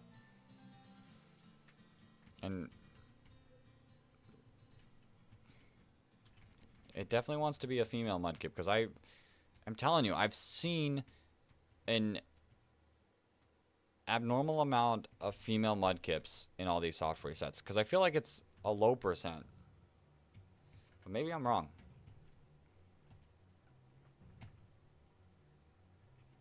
You said rice and beans are on the menu tonight. They are. It's a few selection of beans, but I mean, it's kind of just insta rice. It's not anything special. Like, I'm grabbing like a can of beans, cooking it. I would add corn to that deal. And then I am grabbing a bag of rice, cooking that, and maybe, depending on how I feel, adding like some seasoning on it, and that's it. I don't eat like the craziest stuff during these charity streams because I can't get the craziest of stuff. I do have eggs. I could eat eggs.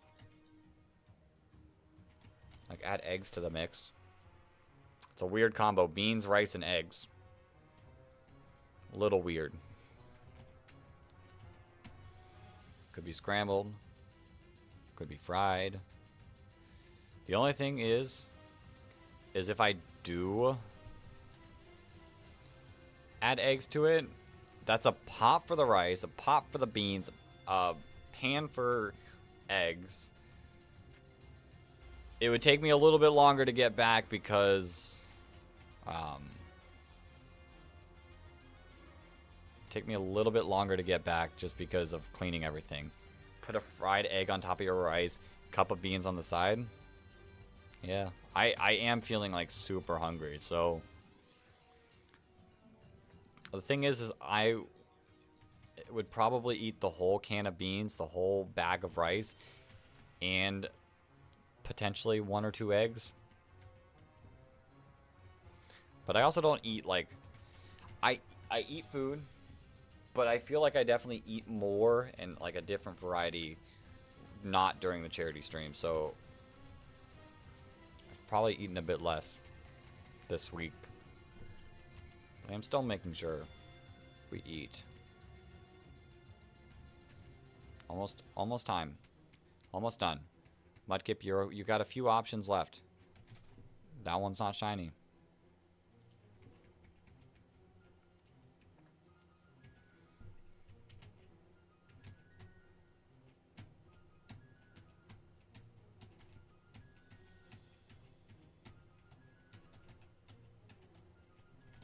That one's also not shiny.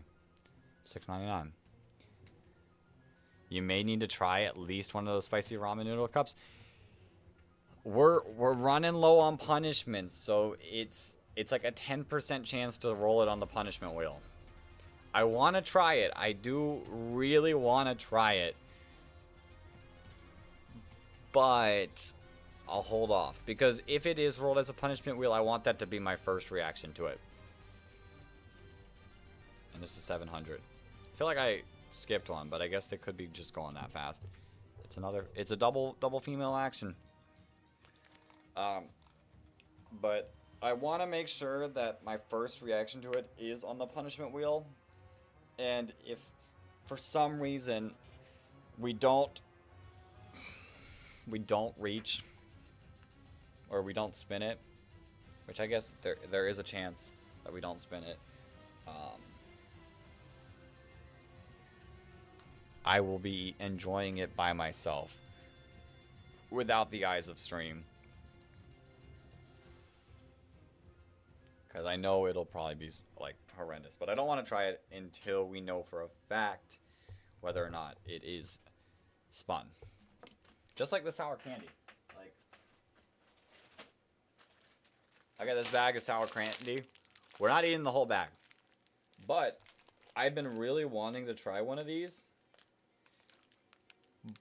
But self-control is making sure I wait until I know for a fact it's spun or not. Because my first reaction, if we spin it, like, it deserves to be the first reaction.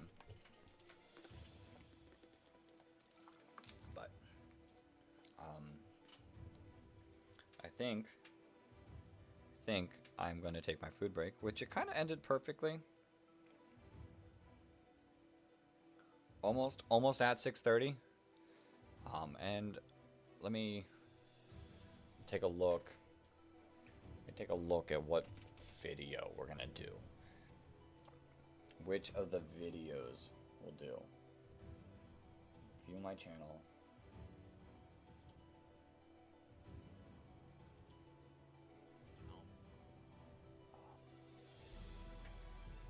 Oops, that's the Pokemon Races channel.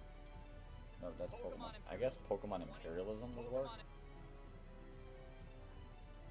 Pokemon Imperialism. The only thing is this video is only 40 minutes long, and I'm gonna need a little bit more than 40 minutes, so the next video will start and play, but it will not finish. But I think it is time to take the break. We'll be back about an hour. Let me cook food. Let me eat the food. And then I'll have to clean up my mess. But, oops. Before we swap over to that one, let me pause the music video. And then swap over to the break screen. Okay. I shall be back. And hopefully, when I get back, we'll pull that shiny Mudkip. But I'll see you guys then.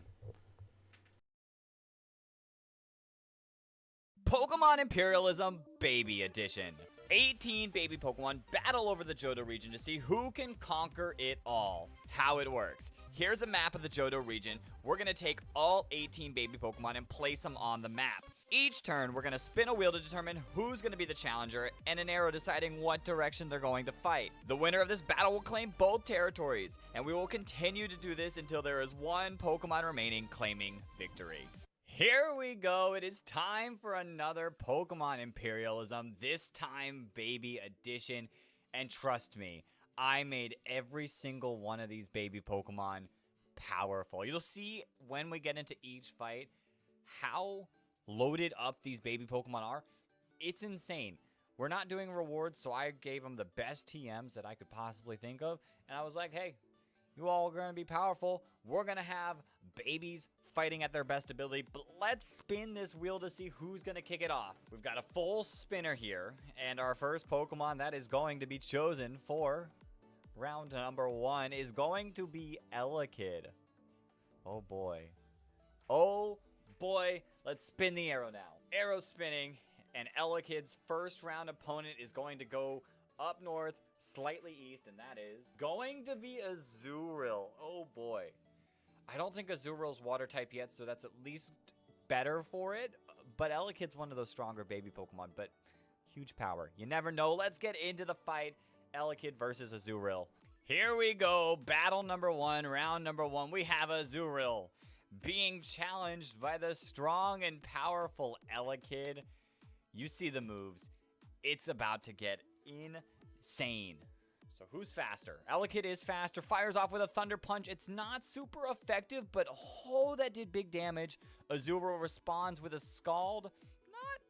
Not so much, you know. I'm being honest right there. That was not a lot of damage. Azurill might be in trouble. Fire Punch. And that's over. Wow. Wow, these battles are quick. Yo, I mean, Scald, it's a special move. Azurill did have huge power for those other moves. I thought there might have been a chance, but GG, Elekid. You're our first victor. So just like that, Elekid has claimed the first land. Like I said, no rewards in this one. They're all souped up. They're all powerful at the get-go. Let them go full force ahead. But here we go. The map, one Pokemon down. Many Pokemon remains. Who's going to be our round 2 opponent? Let's spin the wheel to take a look at that. Here we go. The wheel has been spun. And our Pokemon for round number 2 is going to be Igglybuff. Okay, Cleffa, Igglybuff, basically almost the same Pokemon if you ask me. There's slight differences, I know. But as babies, they're pretty close. Igglybuff, who's your opponent going to be? Dangerous news for Igglybuff. This could be Elekid. Oh boy. Oh, and just like that, Elekid is already fighting again. Igglybuff, what are you doing? You're gonna need some good luck. So let's get into the fight to see if that's what you get. Round number 2 time. Elekid's back from war action, battling the powerful Igglybuff, if I may say so myself. I don't know. I don't know how I feel about this. Igglybuff could do some damage, but they're all just so frail. Like, JK, never mind. Igglybuff, you kind of ate that. Actually, okay, Igglybuff might have a chance to break down the Elekid. Thunder Punch. This could do big damage. Igglybuff can't hold on. Yeah, Elekid can't be stopped right now. You know, I really wasn't expecting these baby fights to go so quick. But hey, it is what it is. Elekid now has 2 lands extra, so 3 total lands. And honestly, I'm not sure what can stop it in its area. I know what's its face. Munchlax has decent moves. Bonsai has decent moves for it, but they gotta get near it. And Elekid might just wipe the board before that happens. Let's get to the wheel to see who our round 3 opponent is gonna be. And will they challenge Elekid? Will Elekid see the field 3 times in a row? Here we go. The wheel's been spun. And our round 3 challenger is going to be one of the Pokemon I just talked about, Bonsai. But that's not great for Bonsai because there's only a couple Pokemon Bonsai can fight. And one of them is a very scary option, and that scary option is taking up more of the board. That doesn't lead you to anywhere, Bonsly. You're going to have to re-spin it again. I've spun this arrow so many times, and it looks like it's going to be the unfortunate option. Bonsly is going to have to take on Riolu. Here we go, round number 3. We have Riolu versus the Bonsly. And I don't know. There's something about this imperialism that so far has not felt very fair. I don't know. Like, every other one has had so many fights that felt very back and forth. And yes, while Blaze Kick didn't do much, Riolu got a burn. This dig is going to honestly do nothing. But like everything else, there's really not, like, Bonsly really doesn't have a chance in my opinion. Like, it feels unfair, especially when Riolu's going to pack an Earthquake here. Double damage Bonsly down. Every single fight has just been fast. Like, I feel like I haven't had enough time to talk about the Pokemon like I typically do. And then it sends me straight to the win screen and bam, I got to show you the map. It just feels so fast-paced. I don't know why, but something about these baby Pokemon, it's just 2-turn over. Maybe it's because they're level 5, and if I remember correctly, Stall just doesn't do well in level 5, so that could be a factor. Here's our map. 15 Pokemon remain, so we're already cutting down to the top 15, and there is some really good Pokemon that I'd like to see on this map. Unfortunately, there are quite a few that struggle because they're babies, but that's for the future. Let's spin the wheel to see who our round 4 challenger is going to be. Here we go, spinning the wheel. And this Pokemon is going to be Pichu. Okay. Pichu has potential. Trust me in this. Pichu has potential. It just depends on who it's going to go against. The arrow spins, and the arrow decides that Pichu is going to go south, kind of leftwards, but mostly south. And that's going to be Mime Jr. Pichu versus Mime Jr. This could be a good fight, but I don't know at this point. Let's get into the fight to actually see how well it goes.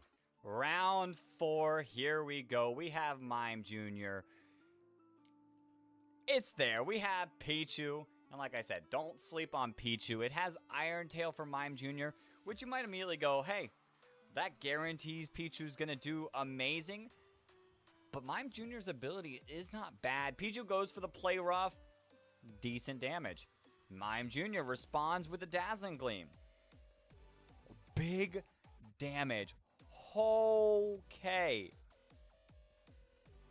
I said don't sleep on Pichu, but you might have to sleep on Pichu. Good night, Mime Jr., because Thunder Punch just did that.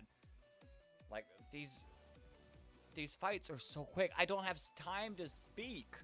This might continue the whole time. 2-turn battles, the whole entire Imperialism, especially with no extra rewards. You're not getting any defense boost. It's just pounding it out, getting it done quickly. Mantike, you better be careful. But let's get into the next fight. We have had 4 Pokemon already go down. Let's get the 5th one out of the way. Let's spin the wheel. Fast and Strong has been winning so far. So, Challenger, you might want to be just like that. And Mantike, I warned you. Oh, boy. Mantike, you're either going to be in a good position or a bad position. And this arrow is going to determine that. It's going to go either left or right. But it needs to be a little more down low for it to count as anything. And Mantike. That arrow points straight to Pichu, and Pichu just got done winning a fight. I don't think Pichu's going to end right there. Pichu, you're about to get yourself a 3rd territory, just like your other electric counterpart, Elekid. Here we go, round number 5, Pichu the Powerful versus Mantike, which, Mantike, you're probably going to have to get extremely lucky to even stand a chance in this fight. I'm just saying, Pichu just wants to be another strong electric type, but Mantike goes faster with Ice Beam, and that does half damage. Pichu responds with Iron Tail and misses. Whew. Oh boy, I think Pichu might have lost it by selecting Iron Tail. Ice Beam comes out, unless it's a low roll. It's over. Mantike won. I'm bamboozled here. Wow, we just had a complete upset there. Mantike took the dub because Pichu went for Iron Tail round 1 of the fight. Wow. I mean, I guess upsets do happen when everyone's getting enough damage to knock them out in 2 turns. Rest in peace, Pichu. It seems like the fastest Pokemon might win this all. Wow. If you guys have been enjoying this episode, please go down, hit the like button, comment more suggestions. I am reading your suggestions. The baby Pokemon one was a suggestion made by many people. I'm just saying. And just know, if you're enjoying it, you don't want to miss an episode. So also hit that subscribe button, because that is the most guaranteed way that you're going to see every single Imperialism video that happens. We've been posting about every other week, and we'd like to keep this going. So join us while we're posting them. Let's get into the wheel to see who our next opponent's going to be. My mind is still boggled right now. I'm still comprehending what just happened. And Magby's going to come out here and be the next person who fights. I don't even know. I honestly, if you're slow, you probably are going to lose, is what it seems. But Magby, who are you fighting? Are you going to be faster or are you going to be slower? So Magby's got quite a few options, and the biggest one seems like it could be Elekid, but I don't think that is going to be Elekid. Yeah, no, that's more Riolu's direction. It did take me a little bit of a second to decide, because depending on where you point it, it could be either or, but we're going to point it like more up on the body of it, and that goes straight to Riolu. Like I said, it honestly seems like it's going to be whoever's fastest wins. Let's get into the fight to see if that is how it pans out. Here we go. Round number 6. We have Riolu. We have our boy Magby finally getting into the fray. Now, I've been saying this whole time that it really seems like whoever is faster is going to be the winner, but there is one Pokemon that I think could break that chain, and that's Riolu. Like, Magby's faster, and that does big damage, but Riolu has Drain Punch. They both look like they're about a 3-shot away, depending on what they go for next. A Flame Body. Yo. Well, guess what? I'm going back on what I just said. I think it might be over for Riolu, specifically for that burn. And Magby has Psychic, and it's going to go for Psychic, of course, and it's going to absolutely wreck Riolu. Yep, that's it. That's the trend. Whoever fights first wins. Yeah, I really think I made these baby Pokemon too strong. But, I mean, it is what it is. We are here. They're strong. They're powerful. They're doing whatever they can. There's a few Pokemon that I could see maybe turn the tides on what I'm saying completely. But we're going to have to get there to know. I don't know. It's really feeling like all these fights are taking 2 turns. It's the 2-turn tradition. Baby Pokemon, 2 turns. Let's spin the wheel to see who our next opponent's going to be. Here we go. Spinning the wheel. And our next opponent's going to be Elekid. Oh, boy. This could be a huge fight. This could be Elekid versus Magby. Big territories up for grab. We're going to have to spin the arrow to see who it's going to be. Arrow spin. There's a wide variety of Pokemon. And that's the one direction you cannot go. You can't go straight south. That's a yes. And that's actually Smoochum. So we're not getting Magby versus Elekid just yet. But this is lowering what the possibilities are. Smoochum, Elekid. Let's do it. Here we go, round number 7 with 2 more powerful Pokemon. Smoochum versus Elekid, the ruler of a lot of lands. And I think this fight will go the traditional route. Whoever is faster is going to be the winner. But let's see. Elekid starts with Thunder Punch, and that does huge damage, and the paralysis is insane. Psychic is going to fire back. Also big damage. Like I said, it really is whoever goes first. Elekid responds with an Ice Punch. Is that going to be enough? It is. They're frail. They're babies. They can't take a punch. Elekid, congrats. You've won more land. So I want people to keep track to see if every single one of these fights will be 2-turn battles, because it's still going.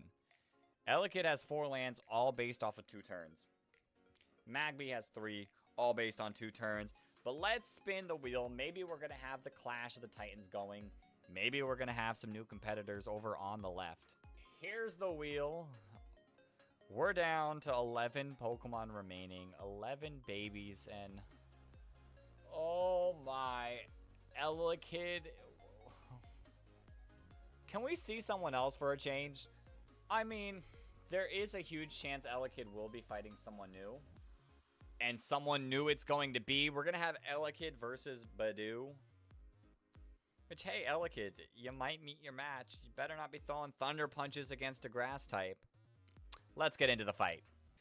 Round number 8. This fight's actually going to take us to our top 10. We have Badoo.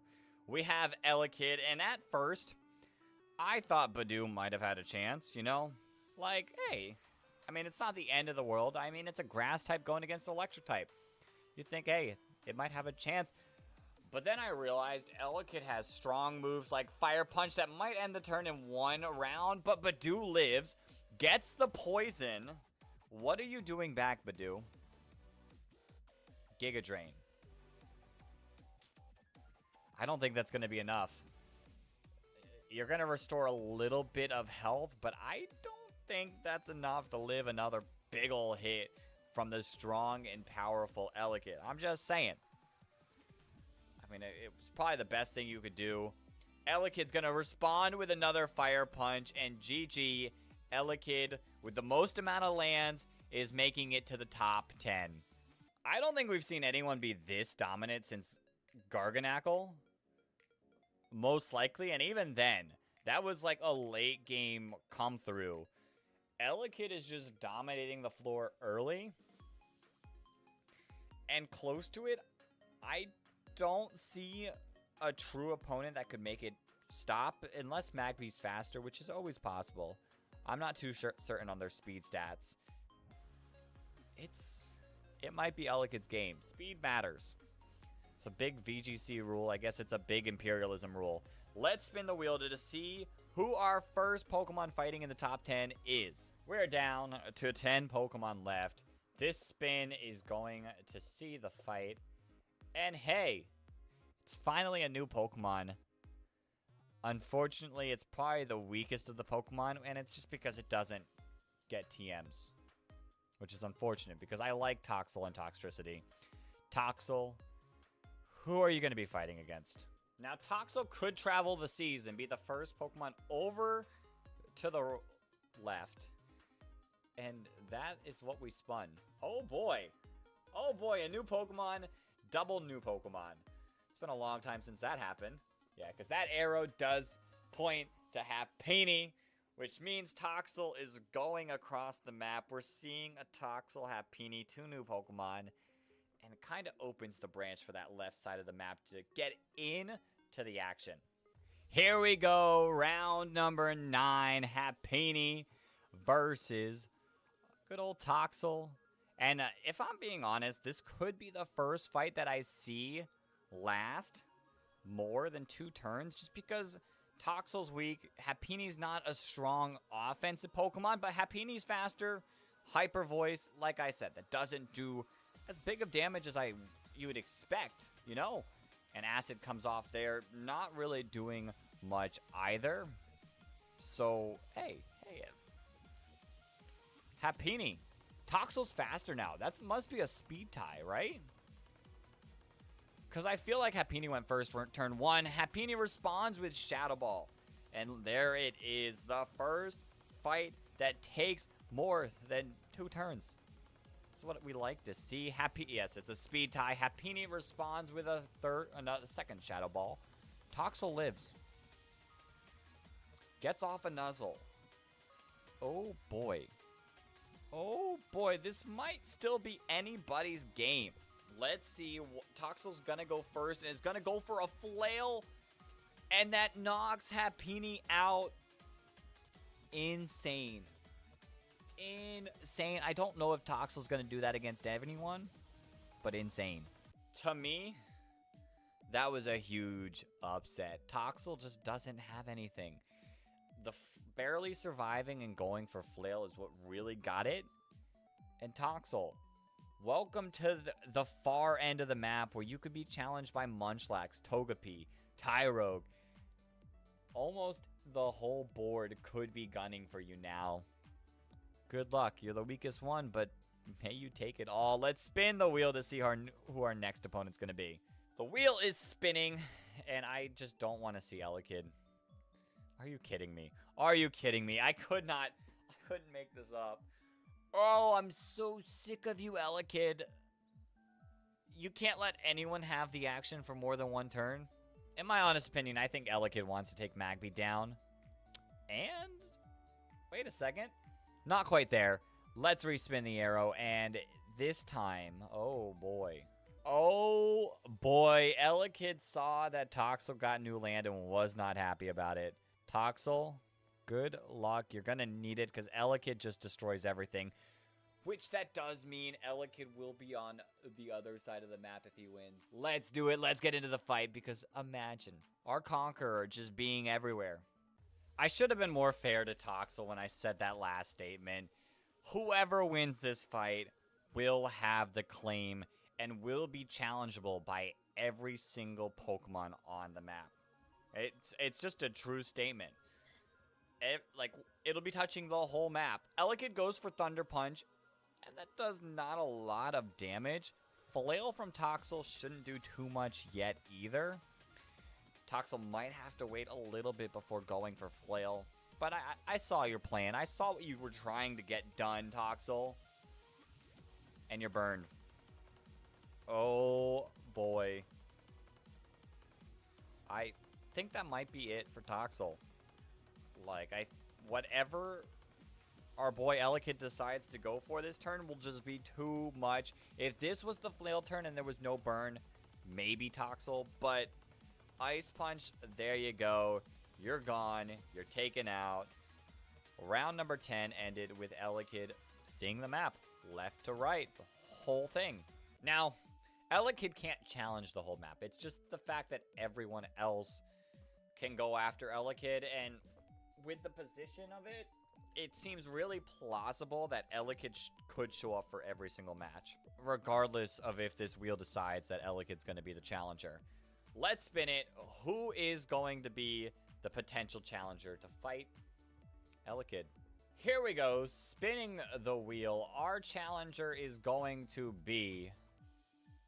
I was about to say, if it spun a little harder, it would have been Elekid. Mantike, you don't want to fight Elekid. I know you destroyed Pichu, but just saying, Elekid might be a little bit stronger than a Pichu.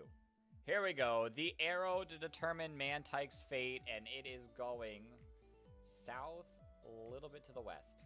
And even though Tyrogue is completely to the west, that arrow still points in that direction. We're going to get a Mantike versus Tyrogue, which, yes, is a better chance for Mantike than Elekid is, at least. Let's get into the fight. Round 11, did Mantike pick right? Tyrogue versus the Mantike, which is probably scared. If I'm being honest, probably every single Pokemon on the map is a little bit nervous for the beast. Elekid, if I'm being honest. Mantike misses, though, but Tyrogue goes for Bulldoze. That was basically a nothing turn. They did nothing to each other. Mantike responds, though, Air Slash. Will this one-shot? It does. We're keeping the two-turn action up. Unless your name is Happini, it's just a two-turn battle. That's it. Let's look at the map. These fights are really hard to commentate. With how fast-paced they are, basically just getting over almost immediately, it feels so difficult to commentate them. But here is our map, and it's looking like it's three colors with a couple of newbies who still need to show their worth. I'm just saying, can we see it this round? Can the wheel spin to see someone new? Here we go, spinning the wheel. I'd love to see someone new. And this is a new Pokemon. Oh boy. Why not's a bit of a wild card? If I'm just going to be honest there. Bit of a wild card. And it can only go two directions. One is towards the map ruler and one is Magby. And that's pretty close to both of them. Not gonna fight the beast, but gonna fight his best friend Magby instead. Why not? What is that gonna do for you? Here we go, round number 12. We've got Magby, and we've got the wild card. Why not? Why not's whole stick is just getting lucky. And I mean, Magby's whole stick in this fight is getting lucky too, and not going for the move that Why Not's gonna take great things from, like Mirror Coat. It fails because Magby went for the body slam. And the good news for Magby is it's 50-50. Like, it can really go either way. Why not dodge the heat wave? That's insane. That's insane because that would have made counter fail. And Magby goes for a body slam. Why not lives? 7 HP goes for the counter. But Magby lives. Whew. And burns the Why Not. Even if Magby misses, I guess that didn't really do that much.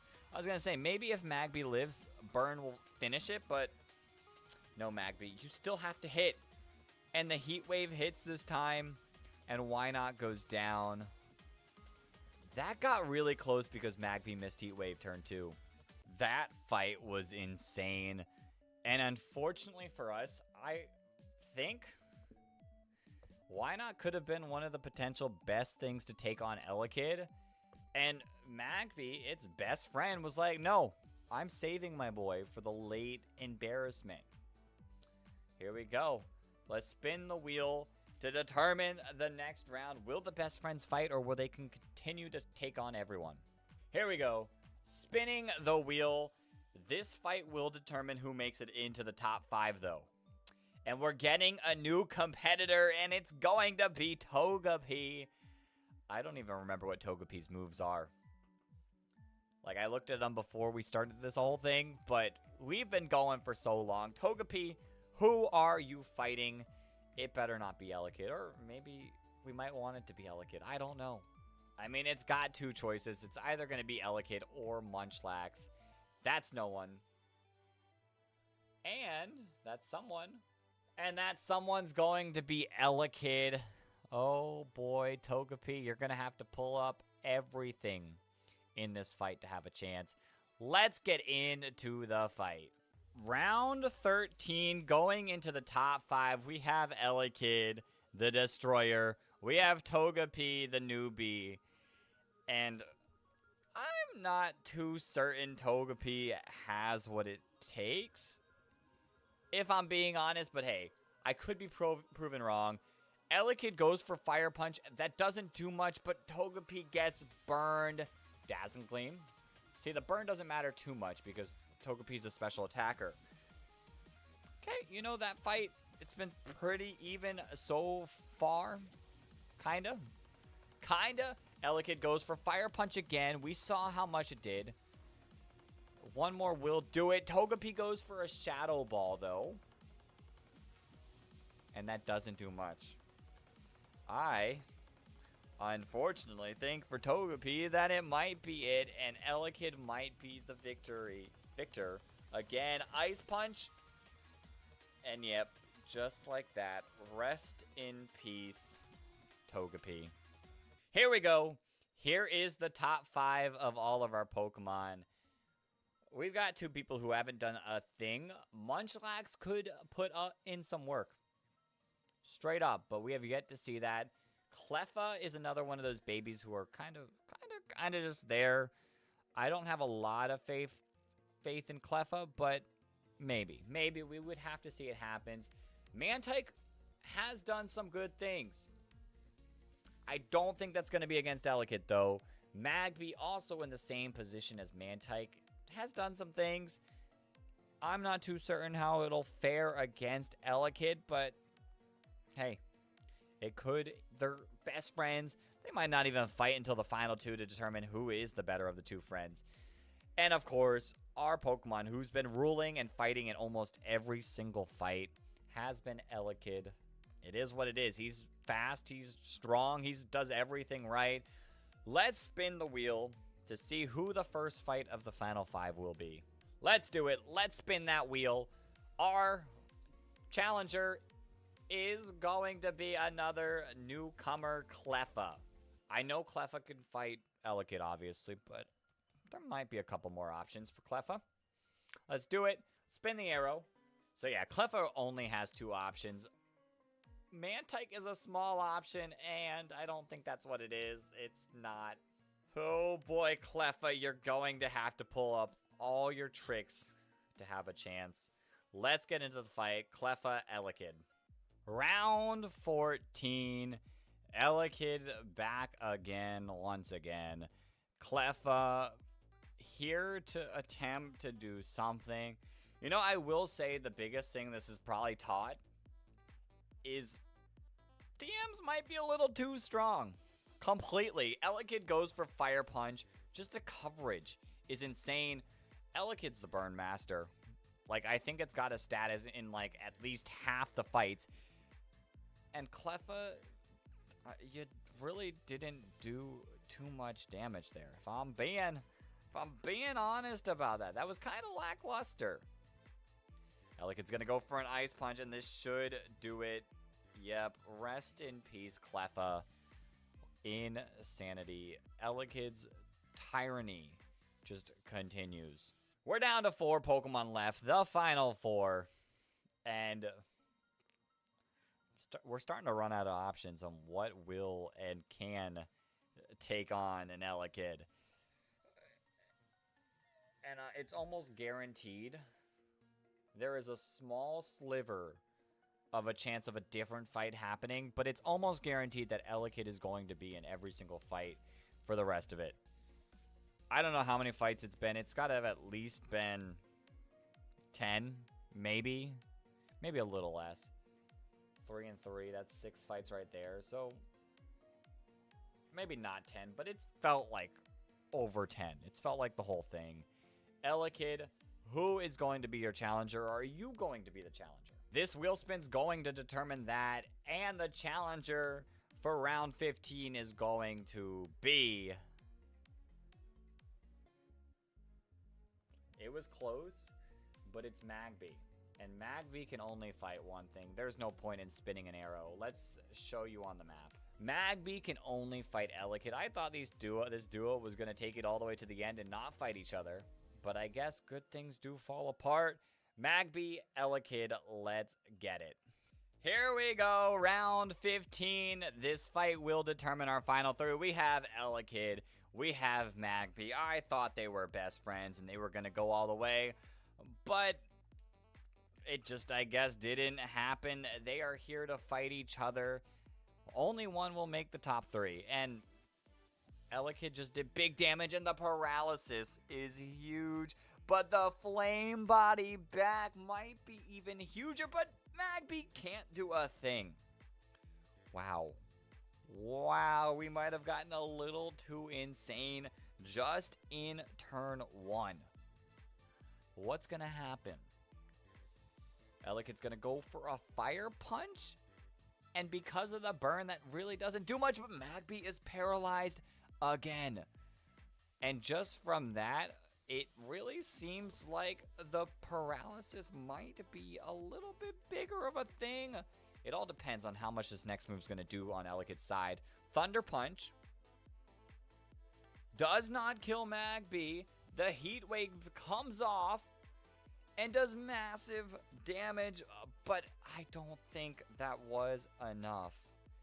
Straight up, I think that the paralysis came in way more clutch. Ice Punch, this should not do it. Magby's Thunder Punch does not do it, but the burn does it. Oh my. Elekid went down. I'm shocked. I'm completely shocked. Magby got ruined with 2 paralysis and still somehow managed to pull every little bit through to make the final 3. Wow. I don't know what to say about that. That fight was insane. That fight was intense. And that opens the door for Mantike. 100% opens the door for Mantike. Magby, your win came at what cost for you, though? Let's get into the wheel to see who our final 3 fighters will be and which Pokemon will make the final 2 for free. The fact that we lost Elekid, the ruler of the whole thing, and here we go. Mantike takes the field. There's a good shot it's going to be against Magby, but it could be against potentially either or. Let's spin the arrow. There is one sliver that this arrow could go, and that's not the sliver. Mantike, Magby, you're about to have a tough fight on your hand, but you might be able to do it. Let's do it. The final 3 fight, Magby versus Mantike. These 2 Pokemon kind of sat in the shadows of Elekid the whole time until Magby was like, yo, I'm done. I want to say hello to the world. Magby is faster. That is a big key, but that Psychic does not do much, and Mantike goes for a huge Hydro Pump. Will that one-shot? It doesn't quite one-shot. Whoa. Whoa. You need to chill out, Mantike. We already knew you were stronger. The Body Slam. The Paralysis. Hold up. It cannot move. Oh, boy. This might have turned completely in the favor of Magby. With that Paralysis, the Psychic comes out. Is it enough damage? It is not enough damage. Mantike gets to attack and knocks out Magby. I think we're both living on that 1 HP. They both really wanted it, but Mantike took it. And here we go. Here's our final 2 map. It's a little difficult to see, but Munchlax is hanging out over there in the corner, just not doing anything the whole fight. When I was building this whole thing, I didn't have a lot of faith in Mantike. If I'm going to be honest, there were a lot of strong electric types, but I think it proved its worth. It really fought hard to win. It's done quite a few fights, and it survived. It survived a Pichu, something that was strong against it. Munchlax, on the other hand, I had a lot of faith in. I was like, Munchlax is tanky. It can do big damage. It could win the whole thing. And there we go. Munchlax is just sitting there like, hey, I waited this whole time for this moment. Let's get into the fight to see who is going to be our baby Pokemon Imperialism winner. Here we go, the finale of our baby Pokemon Imperialism. Mantike, Munchlax, who has never fought before, are going to go at it. I'm curious, who still has a Pokemon left in this fight? I wonder how many people are actually cheering for Mantike. Because in my opinion, I don't feel like that number is going to be very big. I could see a lot of Munchlax fans, though. But, hey, Mantike is faster. Goes for a powerful Hydro Pump. How much damage does that do? It's a critical hit.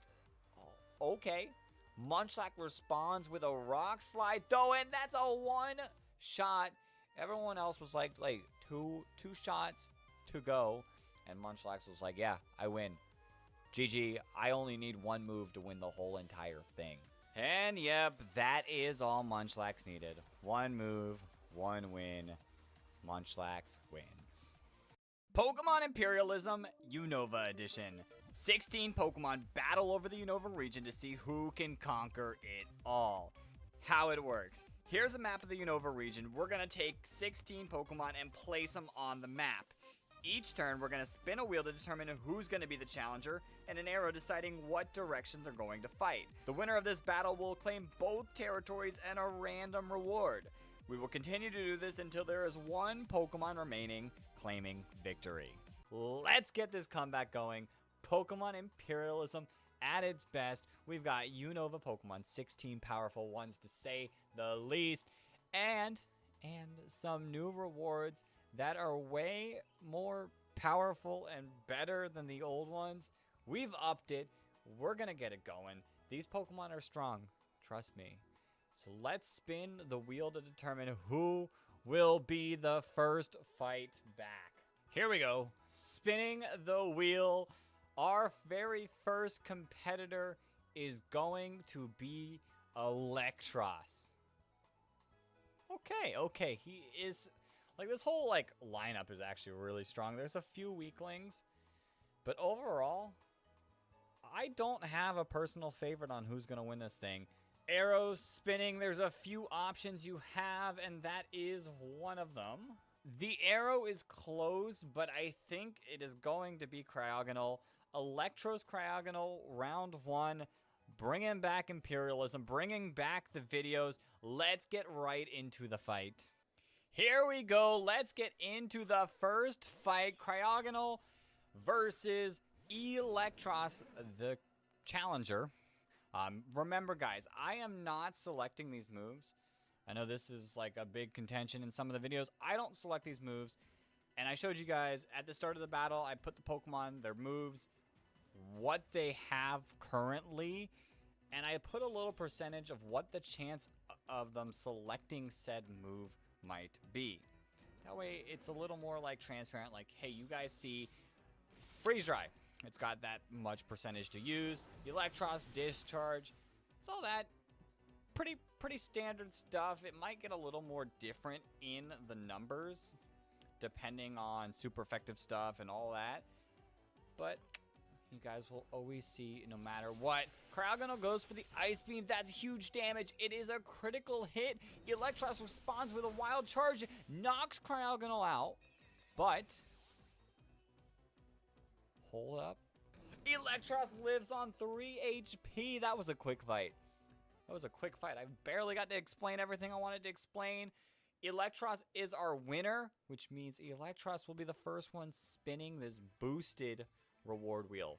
I'm telling you guys, this wheel is crazy. We have 50 entries. There are some repeated items. I'm trying to make this fair, but I'm also really want these to be, like, meaningful. And Electros is going to start it off by getting the Choice Scarf. It's got that speed boost, but it will always use the same move the whole fight, if that makes sense. So if Electros decides to roll a Discharge, it will use Discharge for the rest of it.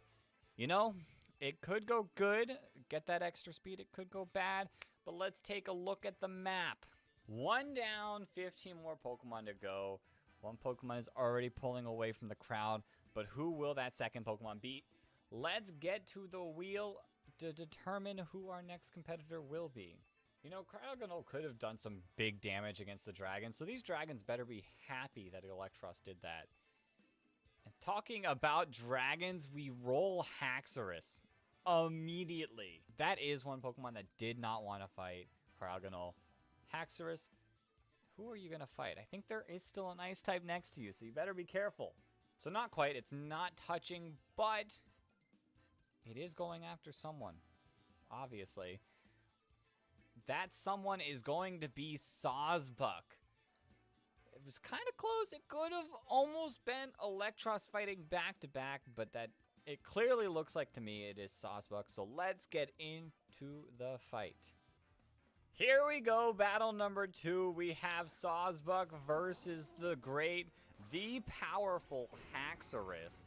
Oh boy, this should be a good fight, but I honestly don't know. Like, there's one Pokemon that is gonna be really strong because it's a dragon, but I don't know if you can underestimate Sawsbuck. It has Mega Horn. This should actually do massive damage, and it does do massive damage, but at the same time, it's a dragon. How do you stop a freaking dragon? Like, look at that power. Sawsbuck is slower, which might be huge for cases like where it wants to use Zen Headbutt, but it doesn't quite have the speed to do anything with it. Breaking Swipe knocks out Sawsbuck. That's another 3-turn defeat. Like I said, how do you beat a frickin' dragon? Haxorus, it's reward time. Let's spin this powerful reward wheel. Does Haxorus really need something else to make it even better? And that's something it's about to get, is 100 EVs straight to the special defense. So if you're a special attacker, you might not want to be fighting our boy Haxorus, but hey, he's a frickin' dragon. What are you going to do about it? Let's take a look at the map to see what Haxorus now has claimed. Here's the map. The left side has just been getting terrorized. Give it a few turns, there might only be one Pokemon remaining. The other two parts of the field, completely fine. I'd love to see some action. There's some powerful Pokemon over there. Let's spin the wheel and hope we luck out and get one of these nice Mons into a fight. Spinning, spinning, spinning. And we are getting my boy Hydreigon. This is my favorite. I said I didn't have any favorites, but this boy is my favorite. How do you beat a frickin' dragon?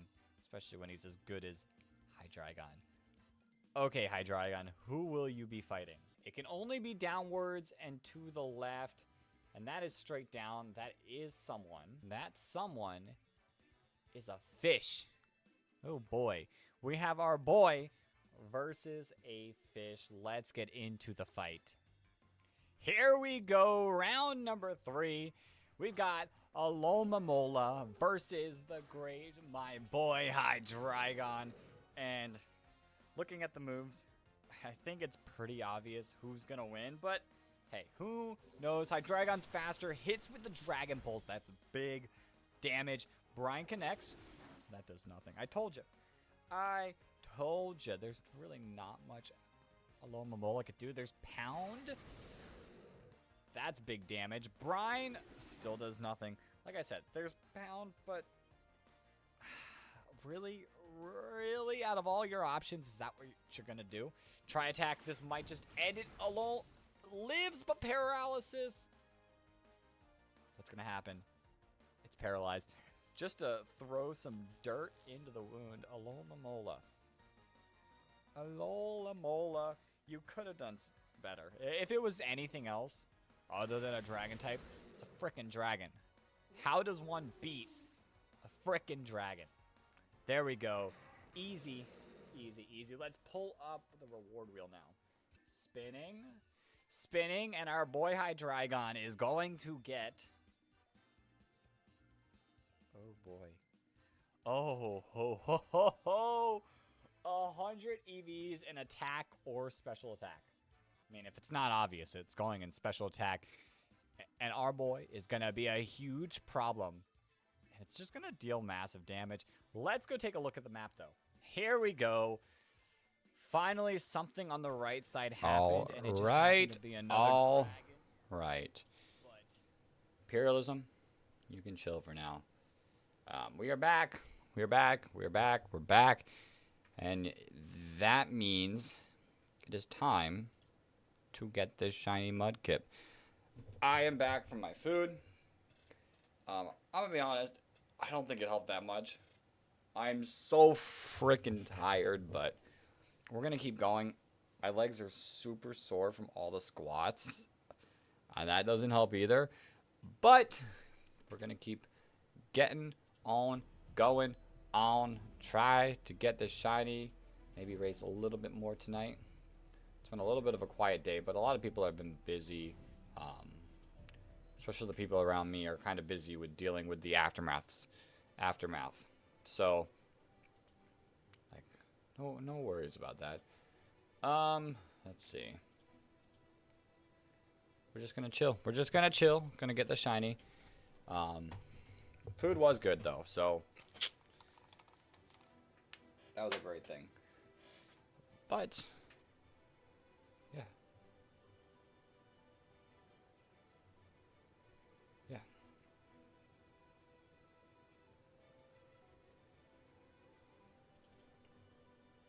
Let's just close out of that.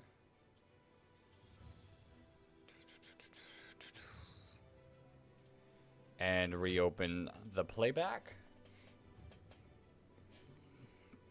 And my calculator. I gotta have the calculator nice and ready. Let's go. Let's try to get to 1,000 encounters, which, I'll be real, I think, unless a punishment comes up, I think should happen. Because I'd say we at least have 3 hours left of the stream. And we're 100% running through more than 100 encounters an hour. I think it's closer to like 125. Pretty close to that number, even with like a little bit of relaxing in between. So, I think we'll be good on that. Does the music sound a little loud?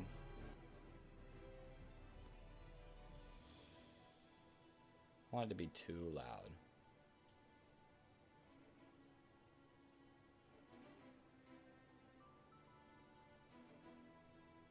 Maybe that's good. I'll give you guys a little more volume, but then also at the same time pump down my volume a little bit. Okay, 703. But yeah, we're cranking through these encounters. Like, we haven't even been like fully focused on it, and we're up to 700 just today. I think like we'll reach 1,000. Realistically, I could do this again tomorrow. I haven't decided what shiny hunting I'll do tomorrow because everything got messed up a little bit due to the storm. But yeah, maybe there's potential. If I'm feeling it, this could be the potential shiny target for tomorrow.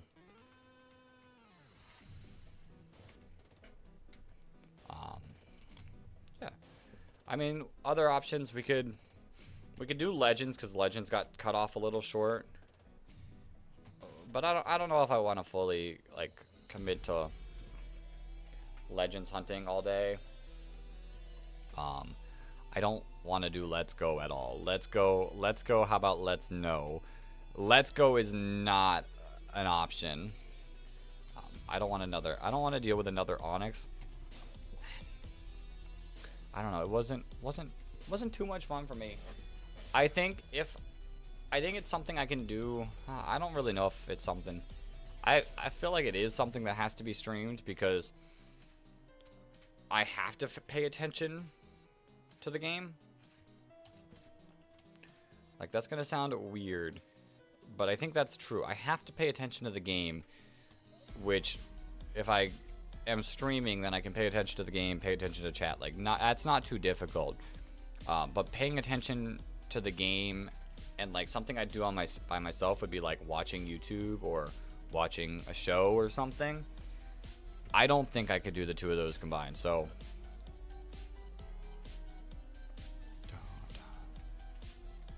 Silphco music's so good.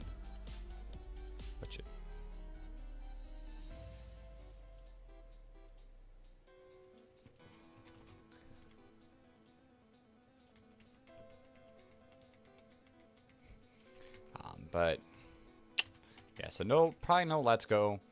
We could keep working on the egg hunt. In Sword and Shield, that is always an option. There's Poke Radar hunting, but I don't know if I want to commit to a 50 chain again. I don't know if I'm feeling a 50 chain. That's another female Mudkip. What other games do we have that we could probably get into? I'm gonna be real, like any Gen 4 that's not on the Switch, Gen 5 or 6 or 7, any of those gens are off the table just simply because the only way I'd be able to do it is via like computer, and I 100% think that like cartridge hunting is infinitely better, because then those mons are with me. They're together with me, and I don't have to deal with any of that or worry about deleting the file off my computer.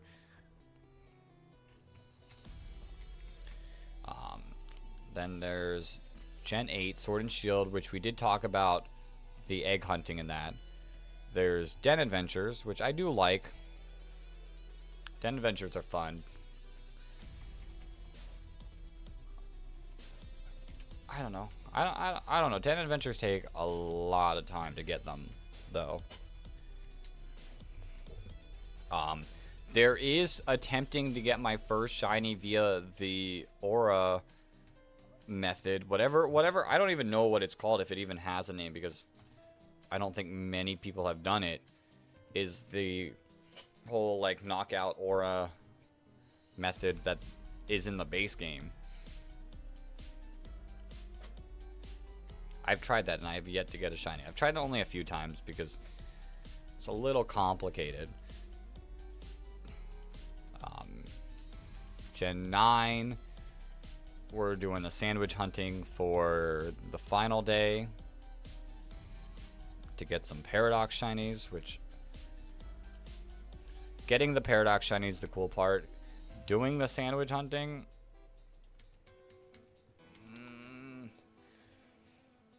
I don't know. Gen 9 shiny hunting's not my favorite, but I do think getting the Paradoxes would be really, really cool. I'd start with the past ones because that's the one I have the Herba Mysticas in, but I would always be willing to try. I don't know if I'd be able to farm any Herba Mysticas, but it might be completely full odds hunting in Scarlet and Violet and just hoping, maybe spawning more like of a certain type to like get the Iron Valiant to spawn.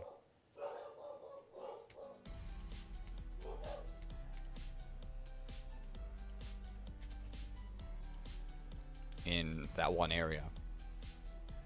The knockout method has worked for Stuffle, Galarian, Farfetch, and Spritzee. Has not worked on my Swirlex though. Interesting. I don't think I've done it enough. Like, I've only tried it a couple times, and I don't think I went really long on it. And I only have like a basic understanding of it. Like, you have to knock out all those Pokemon, but the only ones with boosted odds, I think, are the ones with the yellow aura surrounding them. I don't have too much knowledge on it. I've tried it with like Nickit when the game first came out, and I probably didn't do the method right back then. I probably was just like, I'm just gonna run into everything. And then I tried it more recently against Tyrant, but I didn't go for too long. Like, I probably did a couple hundred encounters, and that's really it. So I don't think I have enough, like, testing of it. Maybe I'd like it. Like, it doesn't seem as common as, like, Scarlet Violet shinies, so I could possibly like it. It could be, like, an in-between feeling. In-between feeling of full odds and newer gens. A little bit quicker than full odds. Literally just trying to get lucky with the encounter. Yeah.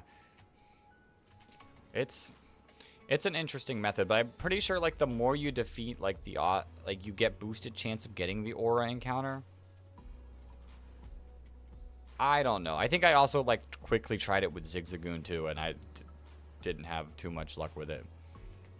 I didn't like get too many aura encounters. I think that was like the biggest problem.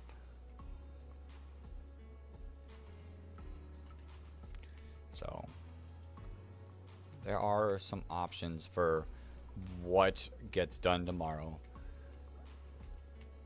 I don't know if I'm leaning this, but part of me wants to keep doing this until I get the shiny.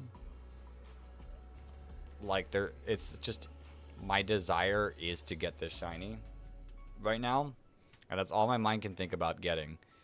I guess theoretically, if I wanted to, I could go completely off the rails and pop in my Fire Red and start soft resetting for that Lugia. But like, do I really want to like invest in 2 really long soft reset encounters? I don't know. And like, realistically, if I had a second operator system, I'm pretty sure you can like get them to both like work at the same time using the same controls, and it's not too different I think I forgot to. It's not too. Oops, I did Torchic. It's not too different of a process. It's just click A few times, soft reset. So like, realistically, if I had 2 Game Boy operator systems, I could handle both these hunts at once. But that shiny Lugia idea. Oh wait, if you want to stick to this hunt like glue, then I totally support you. Appreciate it. But that shiny Lugia idea you had got my attention. No, it wasn't. It wasn't a shiny Torchic. It was an accidental Torchic. It was a shiny orange Mudkip. Never seen one of those before. I think I've done this, like, I want to say there's probably been less than 25 attempts at this. Let's make it 26.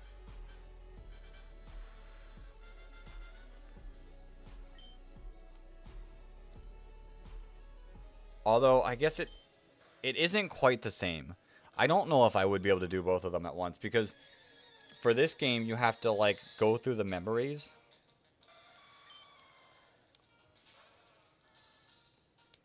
And click B. So I guess it's a little different. I wouldn't be able to do both at once. I would take an orange Mudkip. Me too. I would take an orange Mudkip because, like, that would be the first ever person to have an orange Mudkip. Hey, my love, welcome to the stream. We are just soft resetting. Shiny hunting Mudkip.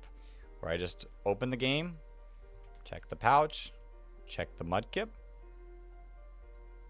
check the Poochyena too, because this Poochyena can sadly be shining and I can't catch it. Check the Mudkip, reset. And then update the counter. All 738 of those resets have happened today, because I didn't have a number counter the last time I did this hunt. So we've looked at 736 different Mudkips and 2 Torchics on accident.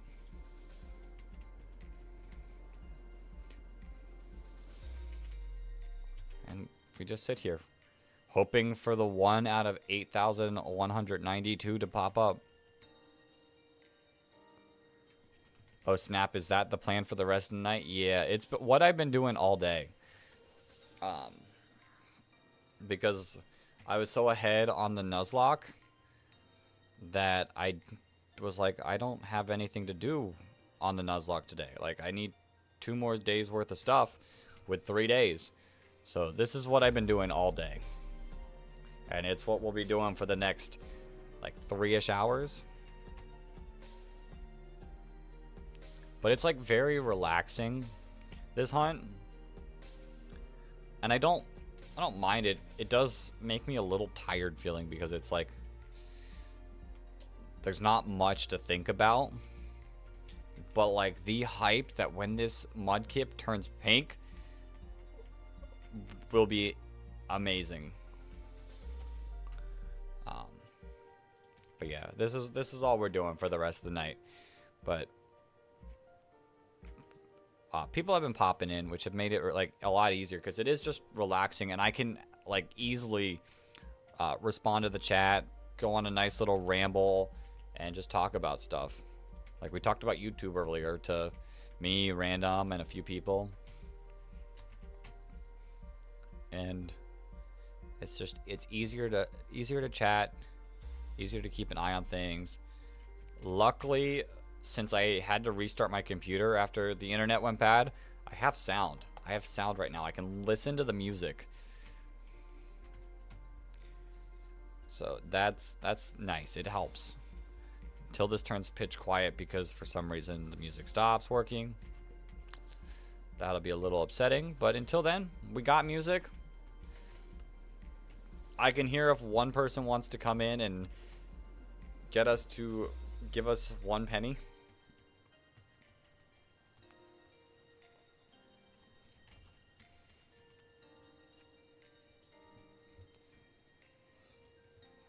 But for now, we just chill. We just chill, look at Mudkip, be like, hey Mudkip, are you actually like blue? Or are you pink? And this one's blue.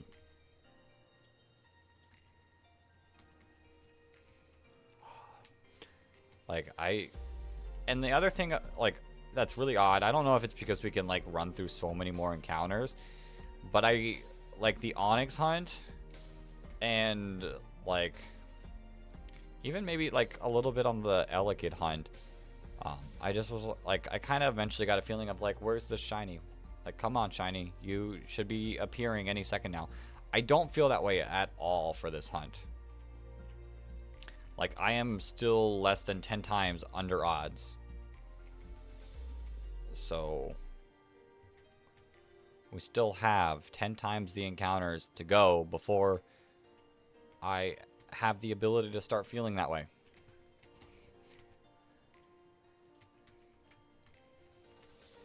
But now, we just chill. We just chill, see the Mudkip, hope that the Mudkip sparkles. Hope that the Poochyena doesn't sparkle. Because, like, as far as we know, didn't, like, look it up to confirm it, but I'm pretty sure it is the case. The Poochyena can spark, like, shine. And I don't want that.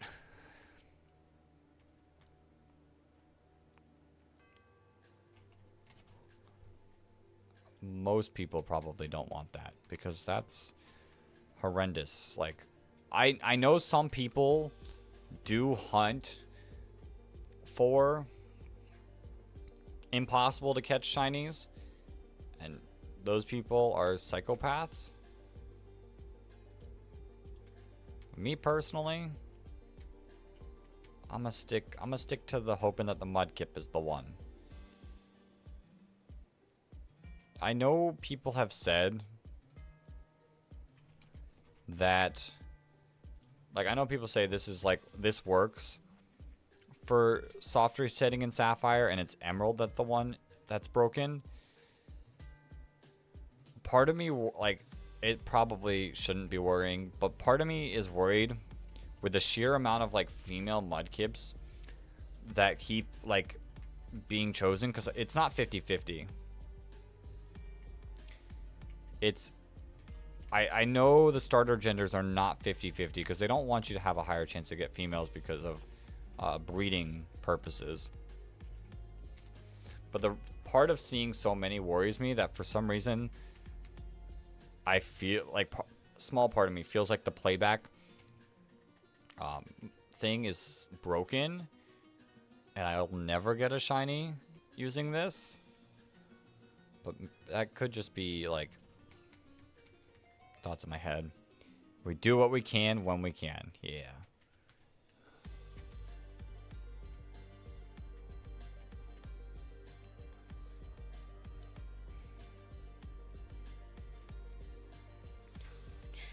Same with the Poochyena. We encounter a lot of female Poochyenas, but Poochyena could very easily be 50-50. I don't know the gender splits between all Pokemon. I just know starters are a smaller chance to get females, and it has to do with, like, breeding them after the game, so they don't want it to be that easy. Which, now they just give you whatever.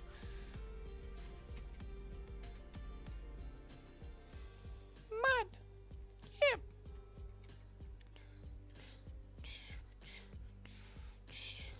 See, another female Mudkip. Feels very, very common.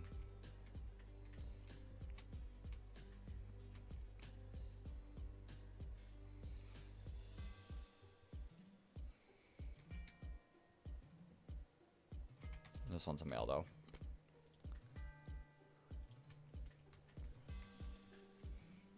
Imagine the people, there are definitely people that do this, that soft reset their games for a good nature shiny.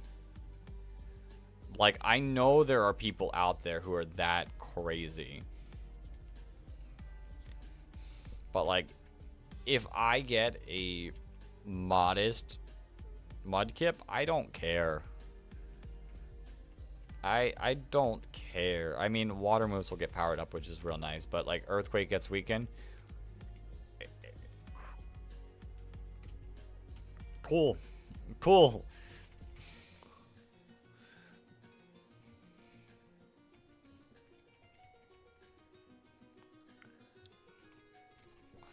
See, look, another female Mudkip.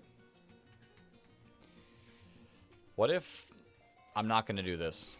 Not going to do this.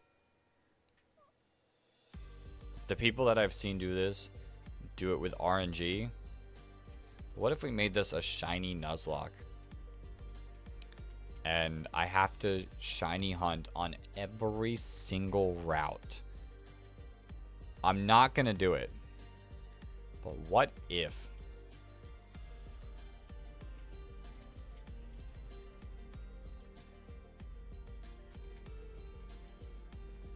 Like, at least not in this game. Not in...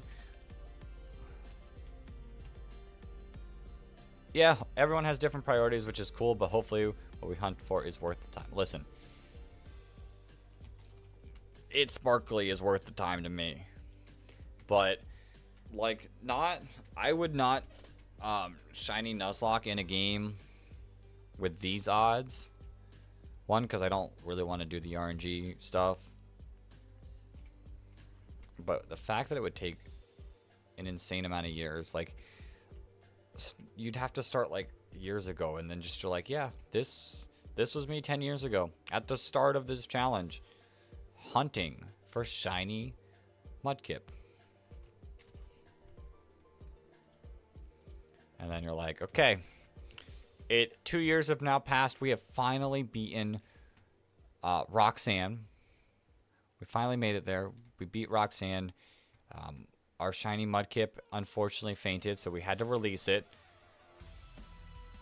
Now it is time to continue on to Brawly. There's a couple encounters that will need to get done.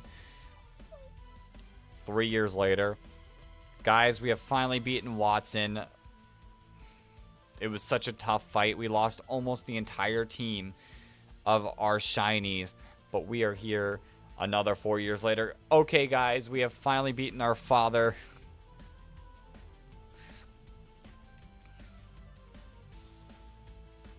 And then after 20 years, finally make the entire video of the Nuzlocke.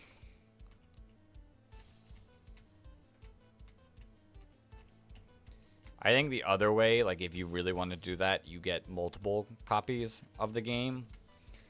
And you set them all up, you shiny hunt all at the same time. And then you just trade over your shiny that you got.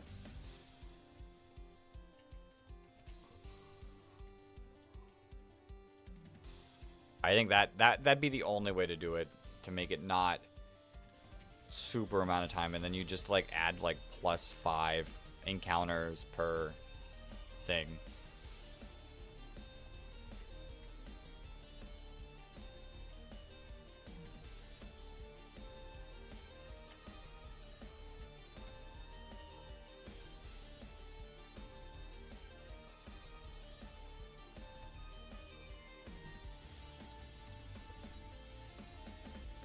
$777. Is this the lucky number?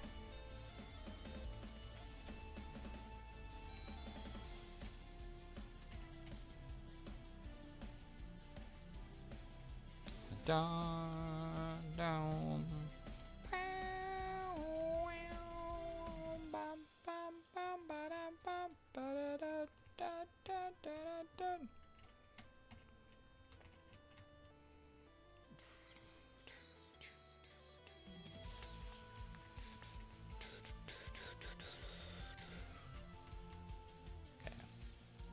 We're nearing 800, and it's not even 8 o'clock yet.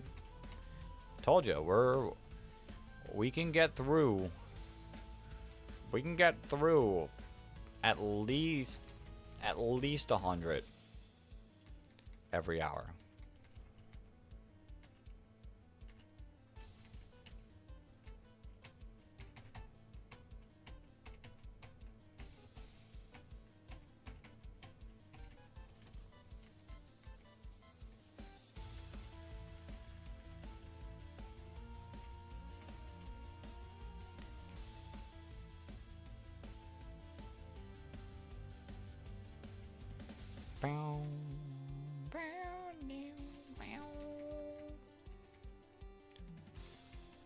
Also, on that same copy of Fire Red, which, I mean, I think you have to have access to both, right after the Lugia hunt, I plan on going up to the top of the area and going for the Ho-Oh.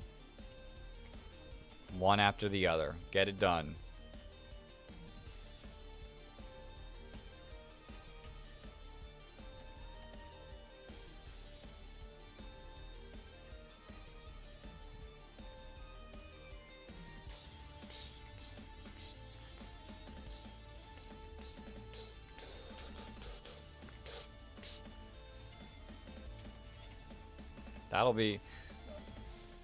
Those will be exciting hunts. I also, like, I'm stuck where I am right now in Fire Red because I don't feel like running away from the Lugia and coming back.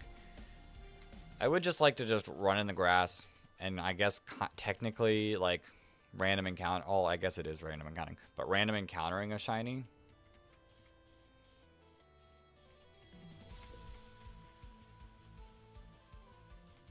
That'll be nice. I do need to pick up on my Heart Gold copies because those I haven't touched in a while. That Sudowoodo shiny's calling my name still. If only I could stream the DS games. Just waiting on the DS operator.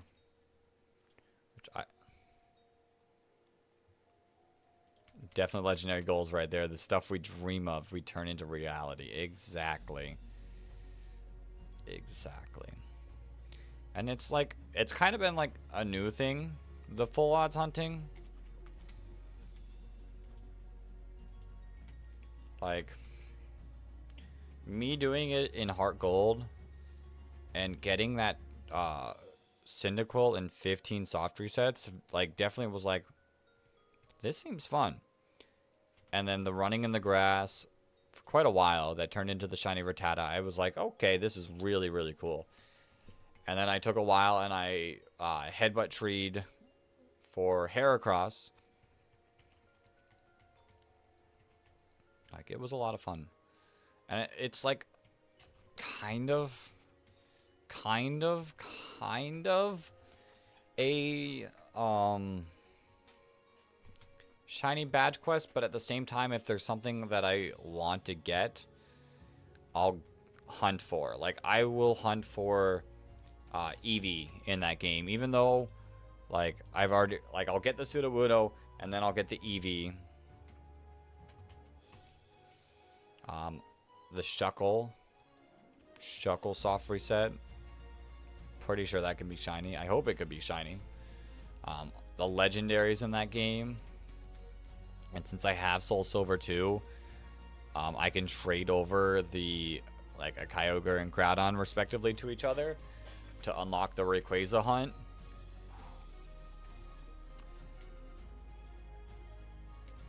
If only I could unlock the Arceus event and hunt for the Sinnoh Legends too.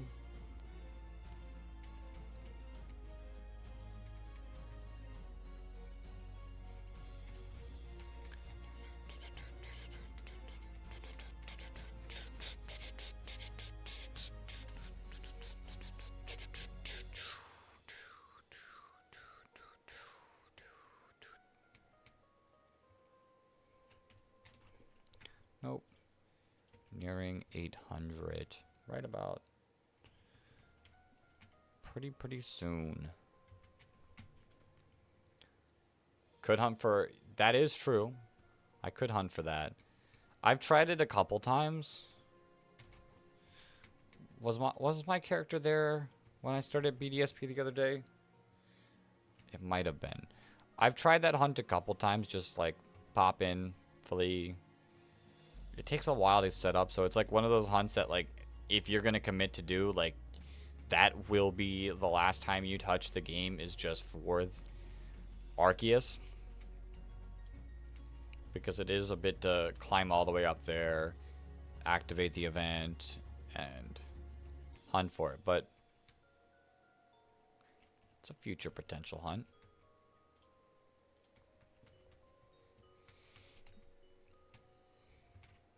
Can't. There's a lot of shiny hunts. Lot of shiny hunts that you can do. There's like no end to shiny hunting, unless like even you could argue like completing the shiny living decks isn't like, that's not even the end of like shiny hunting, because you can go back to old games and full odds hunt. Did I tell you how many times Arceus made me reset for its shiny version? How many times? How many times did Arceus make you reset? I feel like you might have said a number, but I don't quite remember the number. I think you might have brought it up the other day.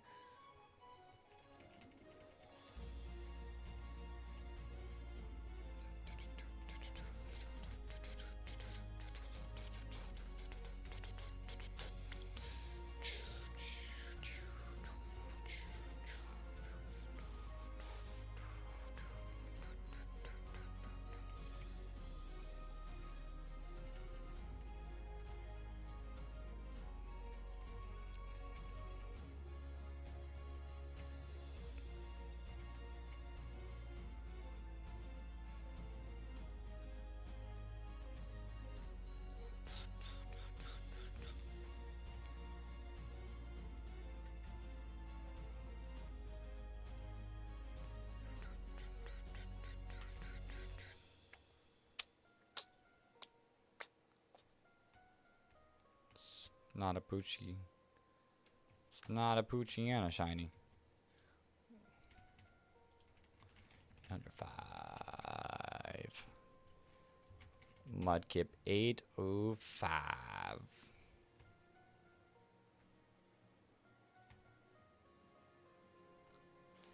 Arceus made me reset for about 2 years and 2 months in the ballpark of 2.34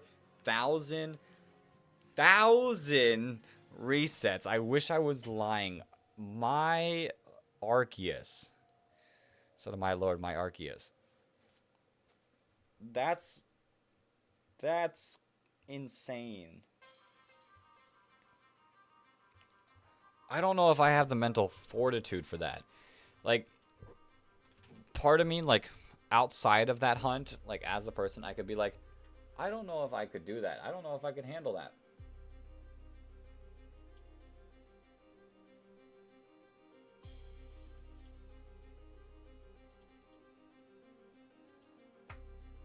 But, like, at the same time, if I get 10,000 encounters deep, like, I think I'd go all the way. Like, if you're, like, that far, like, might as well keep going.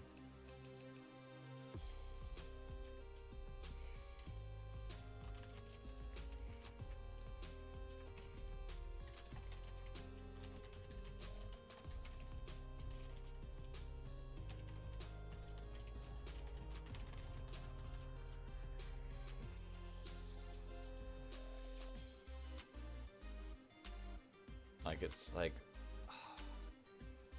because it like, I mean, realistically,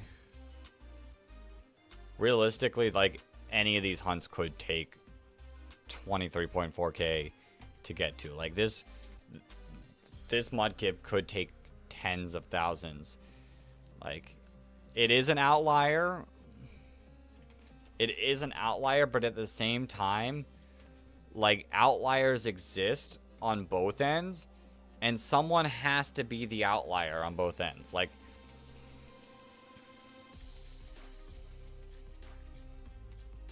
you got it in 23.4 thousand, so some person could get it in one encounter.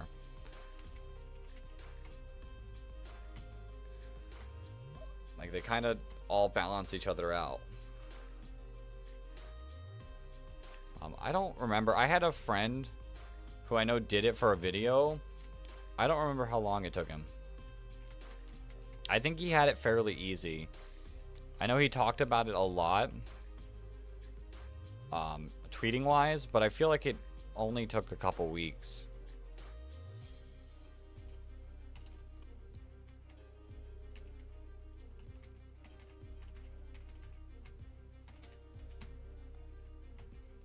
Nope, we're not doing Torchic for a third time.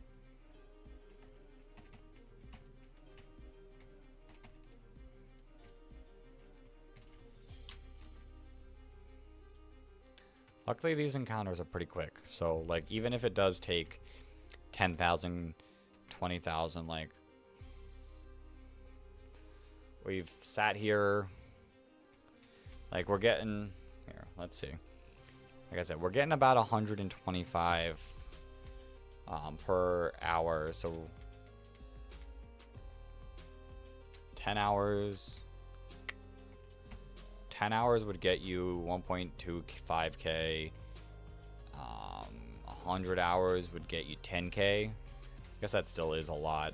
I guess that is a lot of time. But, like, you say 100 hours. Like, this isn't my full-time job. So, like, I wouldn't spend 8 hours a day to get there. But you think 100 hours, and you're... For someone, if someone could do this full time, 8 hours a day, that's only 2.5 weeks of hunting. Realistically, we would probably be hunting like close to 2 to 3 hours a day. Let's say 2 to make it like easier to do the math. It's about 10 weeks of hunting. 10 weeks of hunting 5 days a week. Which, thinking about it, that is a lot. But at the same time, it's not a lot. It's a lot, but it's not also a lot at the same time.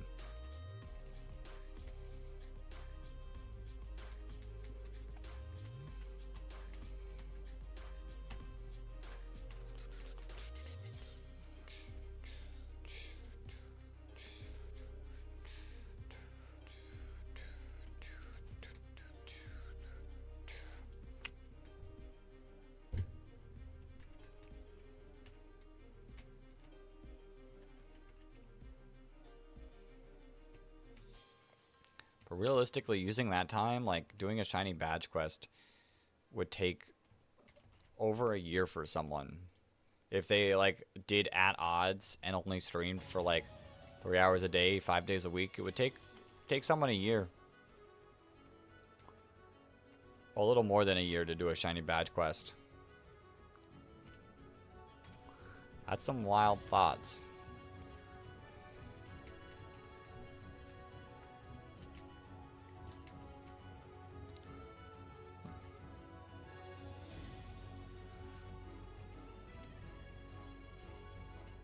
Now the other thing about it is like once the charity stream is done, like I won't be shiny hunting every single day. Like I like me some Nuzlocking too, so there won't be shiny hunts every single day. So realistically, it'd be like 1 to 2 times a week if I'm able to stream like 3-4 times a week.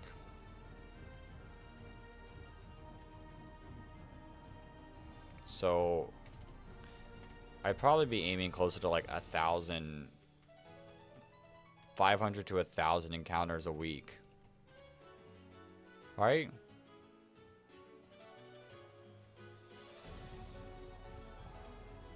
I think that makes sense. Did I do my whole math wrong earlier?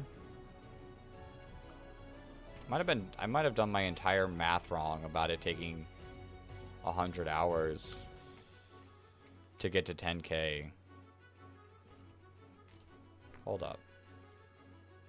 We'll get this Pokemon to sponsor. We're at a nice even number.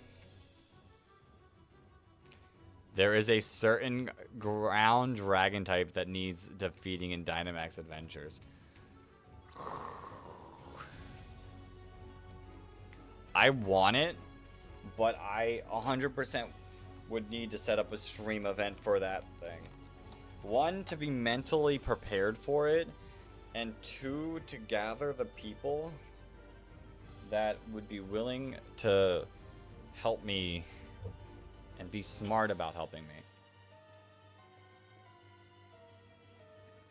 Let me grab my phone. I want to do the math.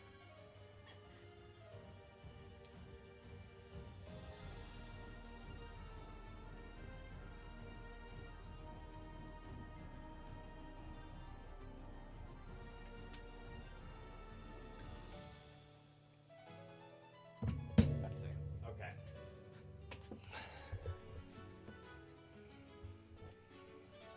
We'll do the exact amount. 8,192 divided by about 125. I'm gonna say 125 an hour just in case like people get distracted, sit around and talk. That is 65 hours. So I guess I did overestimate the hours. So a week and a half as a full-time job. So we'll say 60 hours as a full-time job. If you do 2 hours a day for 5 days, that'll take you a week or 6 weeks. 6 weeks. 6 weeks to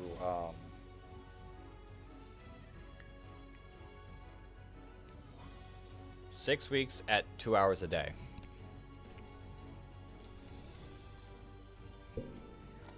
We don't need smart, we just need wide guard and ice type to go burr.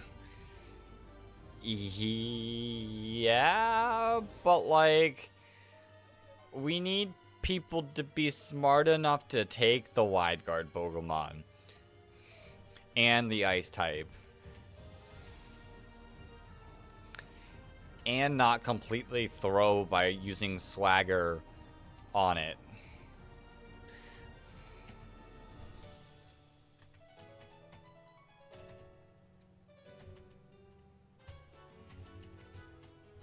Honestly, you know what would be the best day to actually hunt for it? I don't know what generation they're on. I think they're on Gen 5. The PM7 hunts where they're hunting every single Pokemon as a group, like per region, in like the whole weekend. If you can get in someone's stream who's doing the Zygarde and hunting for Zygarde, and you can join a couple of their den adventures like that, that could be the play.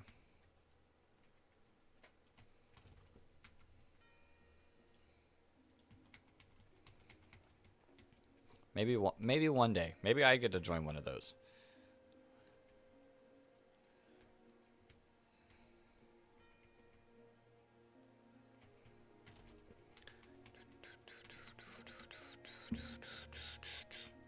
Oh, today is Thursday. There is football today. I have no sense of days anymore.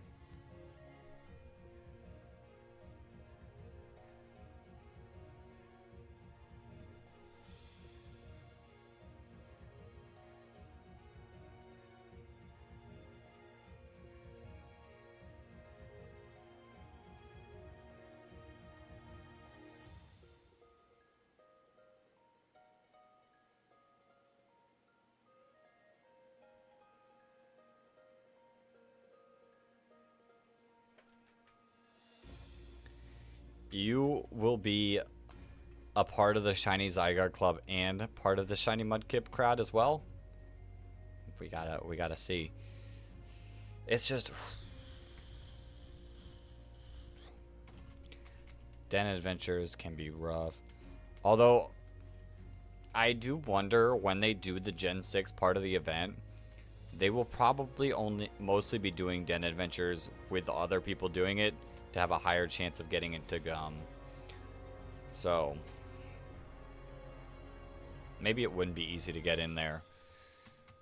Someday I'll see the Shiny Zygarde.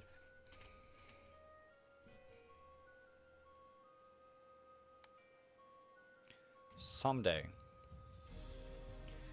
Now, if it's part of Den Adventures or something else, not sure. It could come from Pokemon Go. It could come from Pokemon Go. Or even better, no, I think it's soft locked. They just need to stop soft locking legendary Pokemon. Let me have access to it.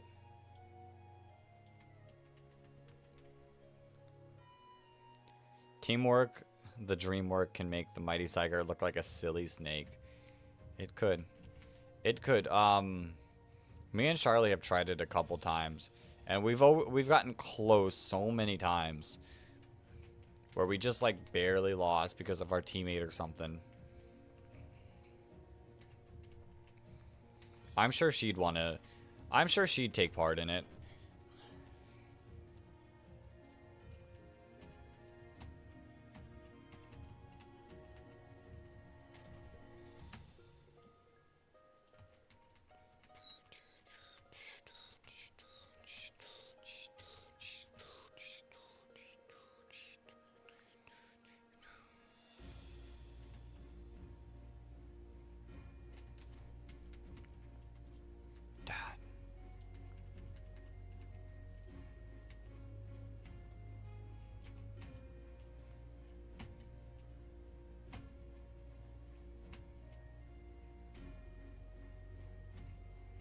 Nope. Nope.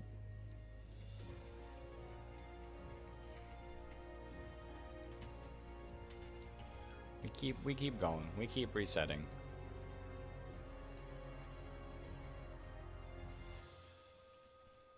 Every part of me knows that Poochyena is gonna shine before Mudkip. But I'm ready for it. I'm mentally ready to be disappointed like that.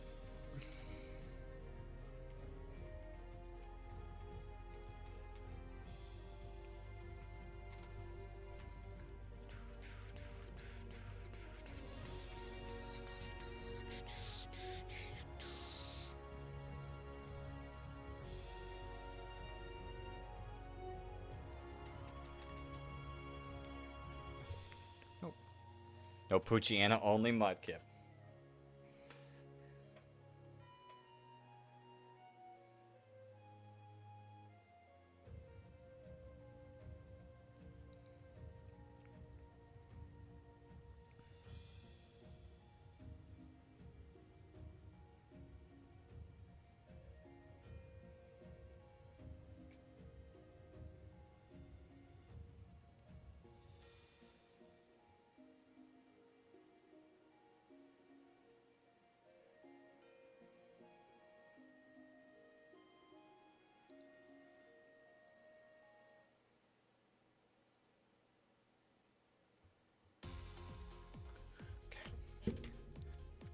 Poochyena, if you're listening to this, stay away.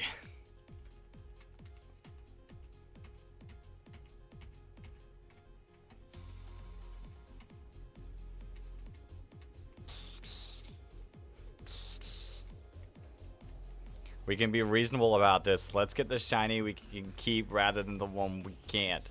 Yes, Poochyena, if you want to shine, feel free to do it after we get the Pokeballs. Then you both can be a part of the team.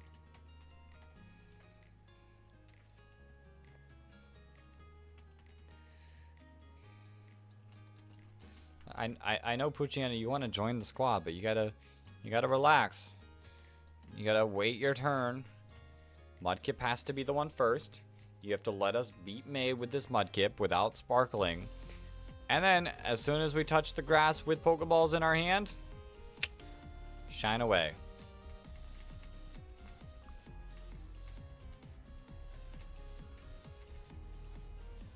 Shine away.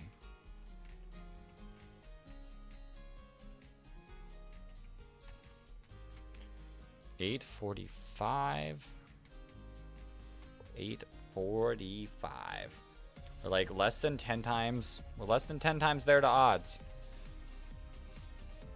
10% of the way to the shiny Mudkip. Possibly. Or less. It's like that one guy, that one meme where it's the guy mining and he turns away right before he hits the diamond. This is the diamond right here that we could have missed if we stopped. Yo, Leafeon, welcome to the stream. You're here at last. Welcome. You did not miss this stream. We still have at least 2 hours left of this stream, so you're here. Welcome. Welcome. We are just soft resetting away from Mudkip. Hoping for the pinkish, purplish little amphibian.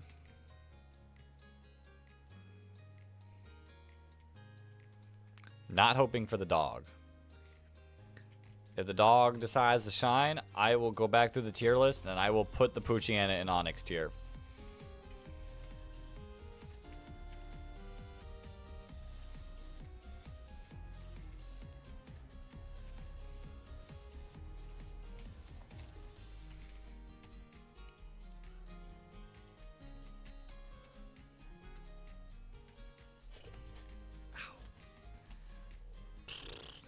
But we've done quite a bit of encountering today.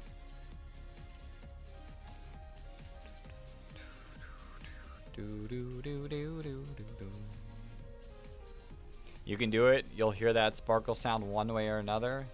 Yeah, we'll get there. We will get there. I don't think it'll be today. But I honestly, like I said, like this is just very peaceful and relaxing, and I'm not feeling like it should come like anytime soon. Like there's no like, where is it? Where is this shiny? Why is it not here yet? Like, full odds. Full odds.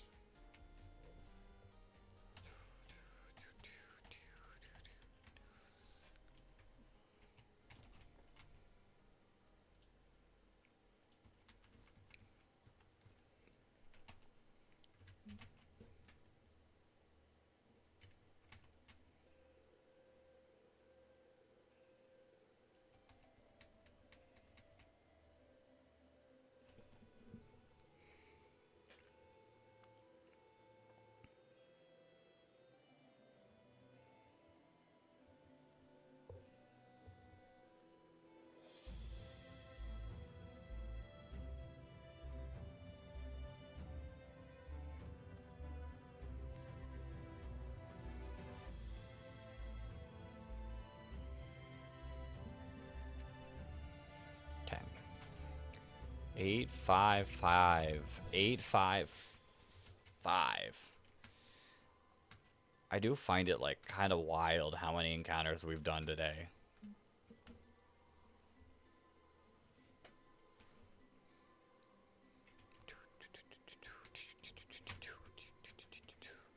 We have the Christmas music playing. No, I'm good. I'm not in the Christmas mood yet. We'll switch to Snowbell City, which is still icy and snowy, but just not Christmas. Still got a couple holidays.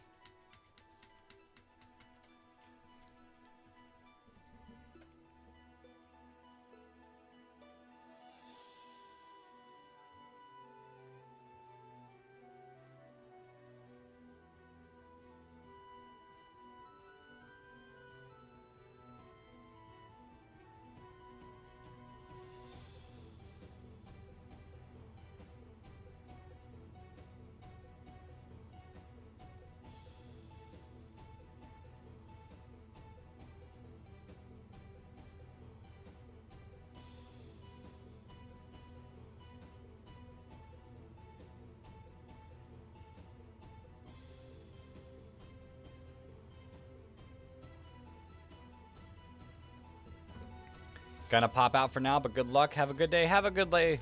Good day. Good day, Leafy. We're just gonna be chilling here. Just gonna be chilling here. Clicking this reset button.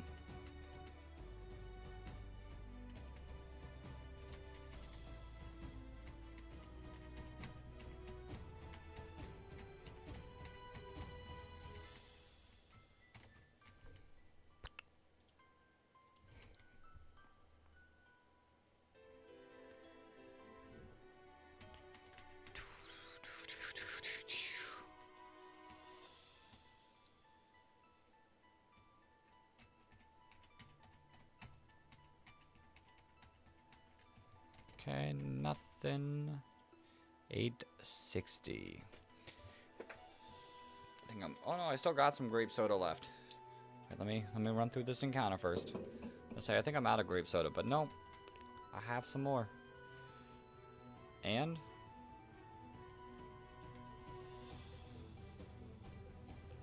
not encounter 860.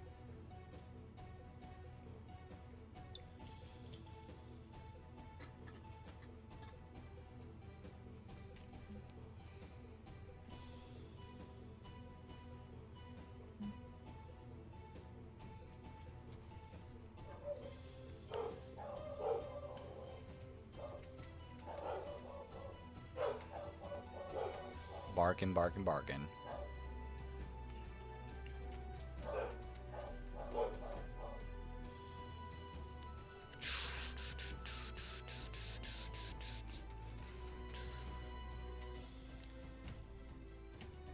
Not Torchic. We don't want the shiny Torchic. I know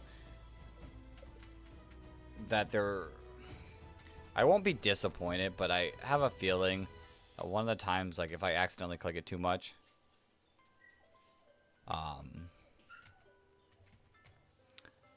if I hit the wrong one too much, I would get unlucky and get the wrong one. I'm continuing hatching Pumpkaboo eggs. Your hunt definitely keeping me going on same hunt. Nice. Nice. Got to get that Pumpkaboo. I got a feeling. I've got a feeling that Pumpkaboo will shine. It's... like, it's worse when you stop a hunt for a while. Because then you kind of, like, don't want to go back to it. Because you're like, I'm having more fun in these other hunts, but I definitely think keeping going on hunt is the best way to, like, finally get it.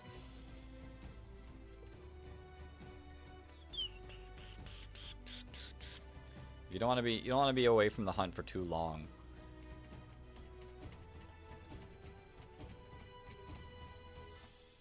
That's why I think after the charity stream, like, I'm gonna, like, really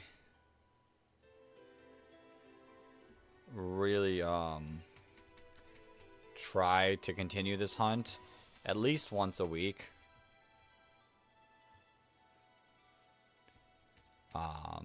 Gonna at least try to do this once a week to just stay up with it. Dex, when you trade me the Numel, you gotta evolve my Slowpoke into Slowking as well. So if you want that, just trade me the Slowpoke as I trade you the Numel, and then I'll just trade it to you back, just to make it 2 trades instead of like 3. So far I've hatched 2 small ones, hatched 1 average, hunting for at least 2 large ones now, and then I gotta hunt 2 XXL ones. Oh, that's a lot.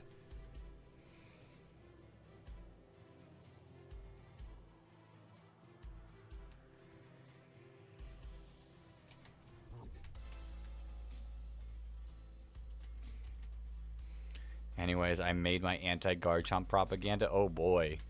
Oh boy.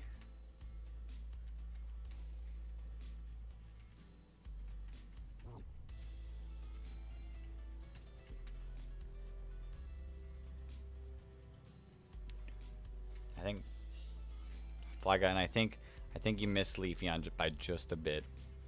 Just a bit.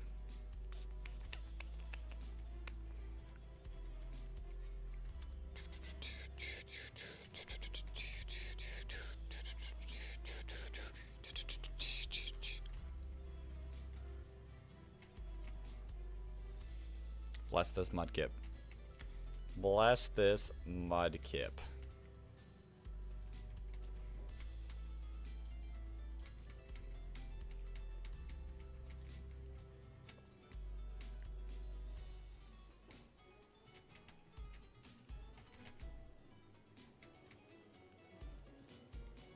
We have luckily not gotten the pooch.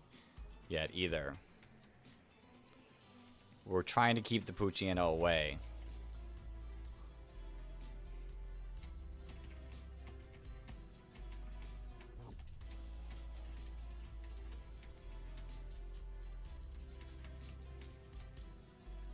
We've been telling it to stay away. Stay away, Poochyena. Show us this. Gotta click the button once. Mudkip. Okay. We're nearing that first 1,000.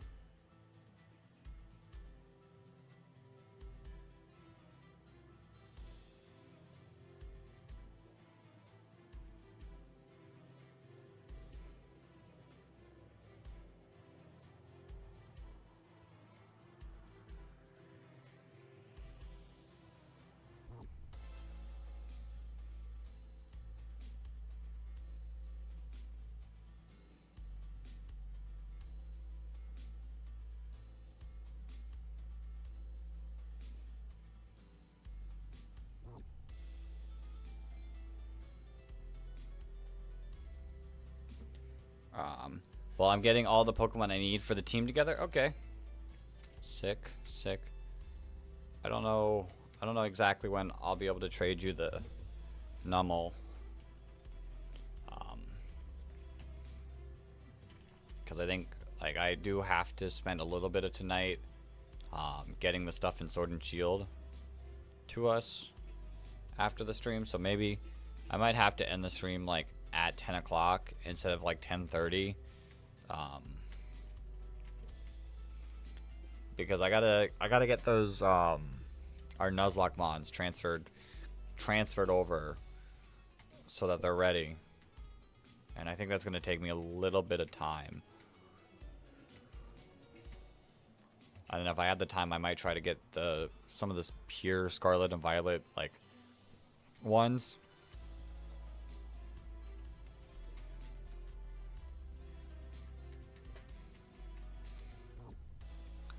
I needed to breed the Slowpoke, catch the Magneton and Houndstone, and see if I have a T-Tar.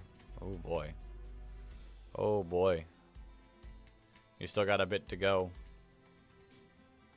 Are you gonna try to use it at the next floor tour? Is that the goal?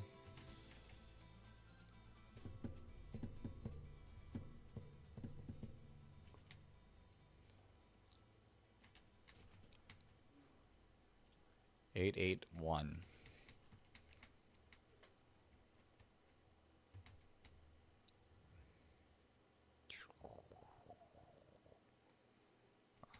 Now, getting the Mons to Sword and Shield and the non-Sword and Shield Scarlet and Violet ones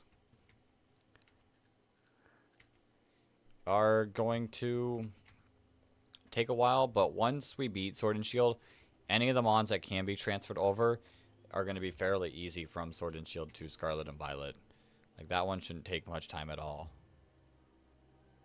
I want to hope I finish it by then, but I'm in-game broke.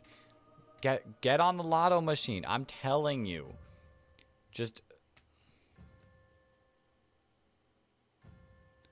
I'm telling you to knock out a bunch of Pokemon and trade their guts in for lotto stuff. My Switch's internal fan is on and I don't know why. Do you have an old Switch or a new fit Switch? Because my old Switch started doing that a ton. And it's just the fan is like kind of broken, I guess. Doesn't cause too much issues. It just gets loud every so often.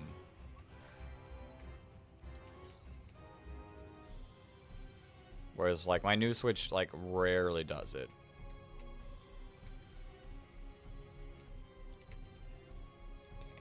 $886. Oh, it's your OLED. My OLED like very, very, very rarely will do that, but it still has done it before, so yeah, it could just have been like needing to try its best to cool down stuff. can't tell if I'm low because I'm like sitting like low and tired, or if it's my camera that's a little high. I think it's me sitting low and not as straight up.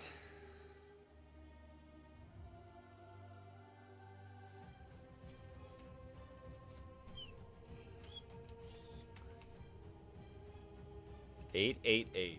Mudkip 888.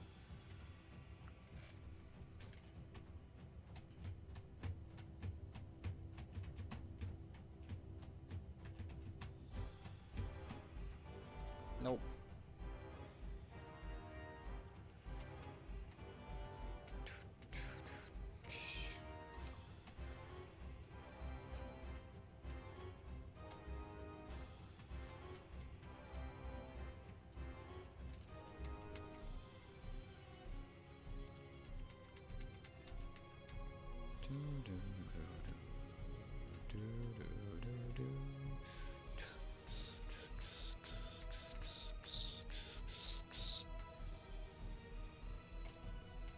Sick.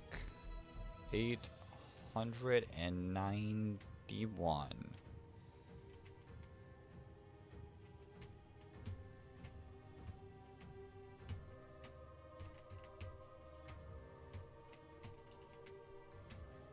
$892.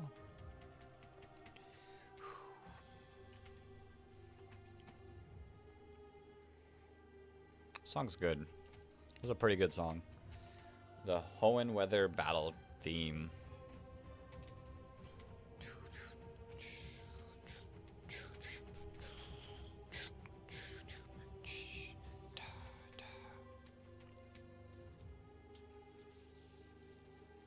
I'm nervous for the Nuzlocke tomorrow. There's so much that could go wrong. Like, part of me wants to like mentally know what Pokemon are going to be important for like what we need for Scarlet and Violet beforehand, so I don't like misuse some of those Pokemon. Like, I know I think there's the Gothitelle strategy could provide to be very, very useful.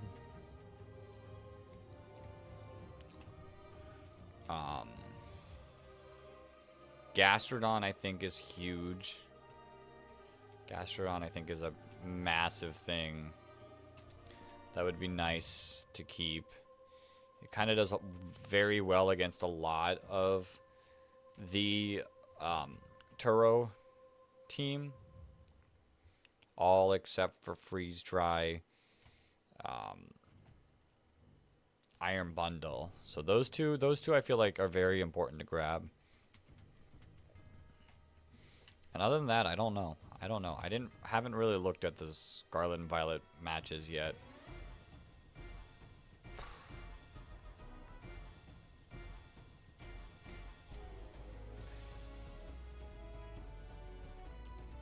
I kinda, because I don't have Drizzle Politoed, I kinda want to pull a Pelipper as my encounter tomorrow. Because, like, you get... Like, if I can get Drizzle Pelipper against... what's-his-face? Raihan? I think that'd be pretty sick, just to get rid of the Sandstorm constantly. Like, I could swap out Pelipper. I feel like Wide Guard could be good. I don't remember its move. Wide Guard could be decent. Encounter 900!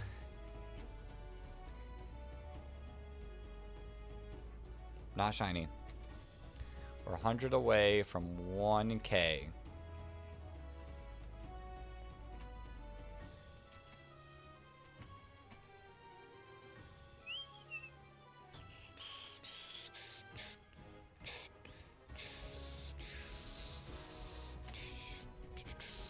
Do do do do do. Ba da da ba. Bum.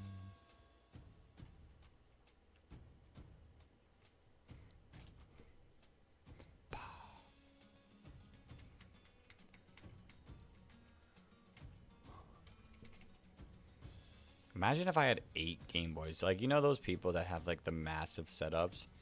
Imagine if I had 8. I could be almost at 8,000 encounters right now. I don't know. If I got it connected to my computer. I don't think my computer could handle 8 of these at once.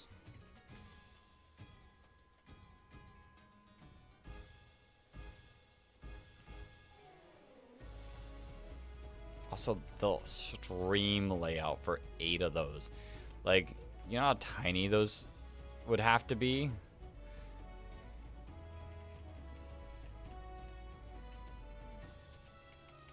Like, we'd be looking at a whole bunch of, like, my face cam size stuff.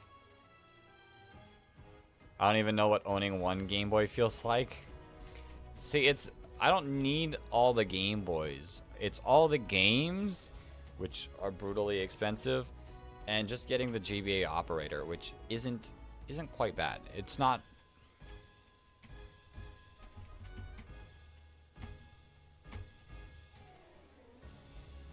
Like, I have my Game Boy, but I can't, like, record with it.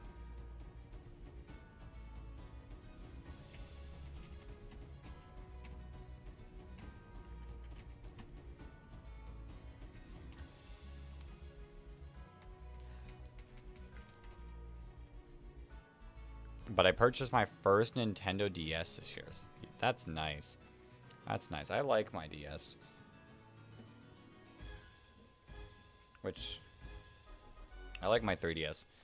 My 3DS is like, out of all the DS ones, my 3DS is my favorite since I can play all of them on it. But I have my DSi also here. My regular DS is somewhere. But my Game Boy.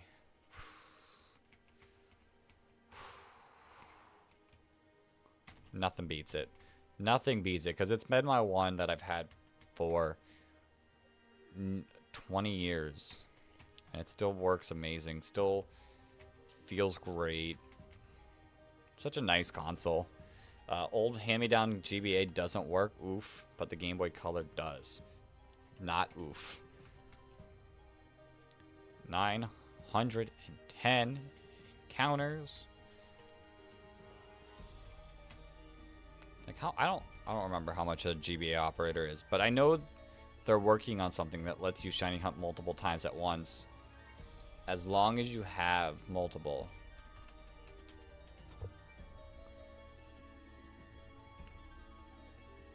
$50. $50, which is pretty reasonable. Like,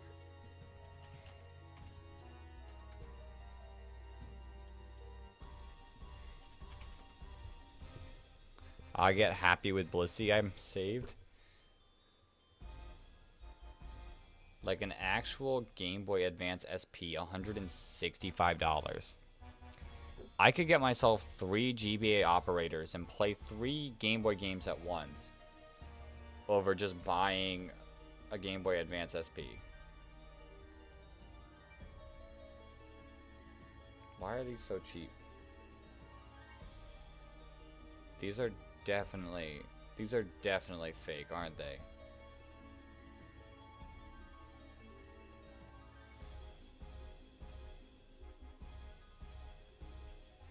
Whoa, all of them? Oh no.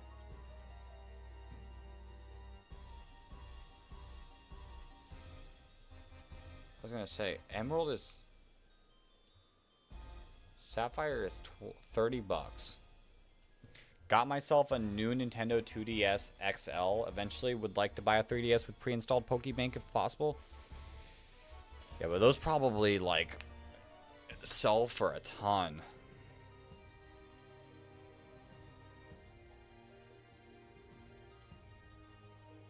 But these games look amazing.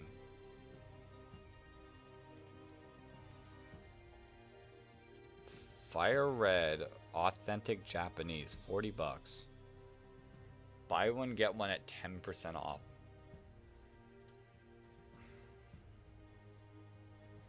But like, Heart Gold nowadays is so expensive. $140. And that's the cheapest one.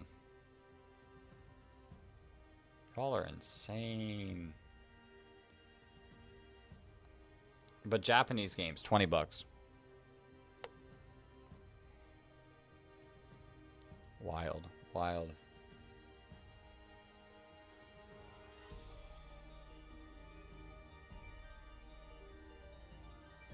What?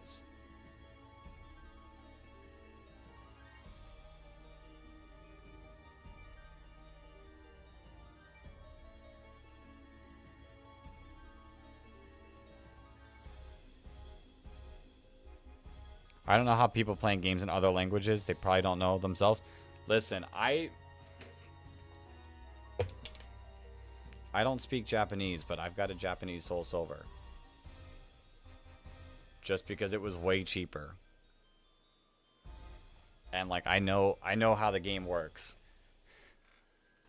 I just didn't want to spend that much money on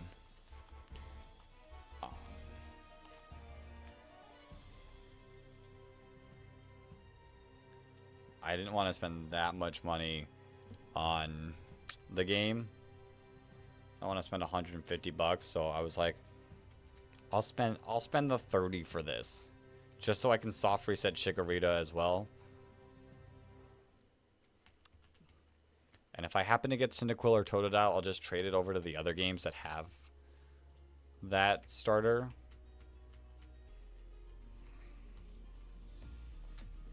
But I had no desire, because my Soul Silver sadly doesn't work.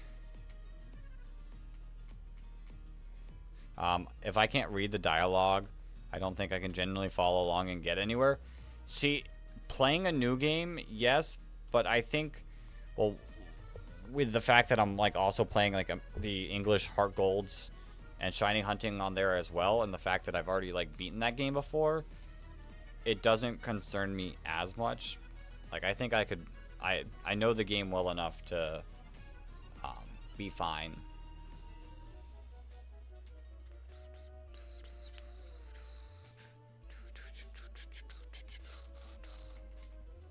Like, if it was a new version of Scarlet and Violet, like, no. That one will be played in English, but old games that I've played before aren't that crazy to me.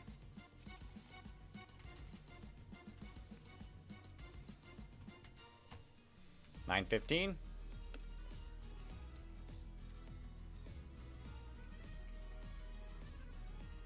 Nope. Let me see. Let me DS operator.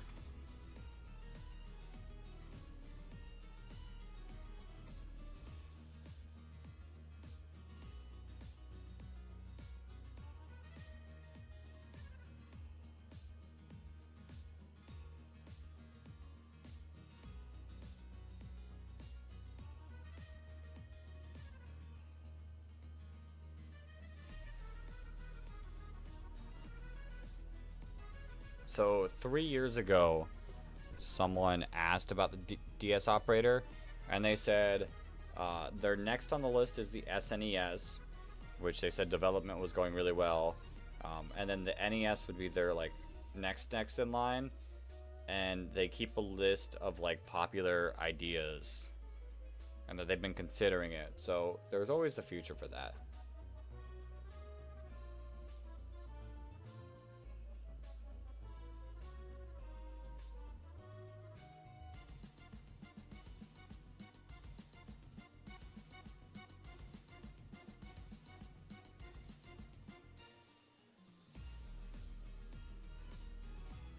The 8 months ago, the SNES one was in its final stages.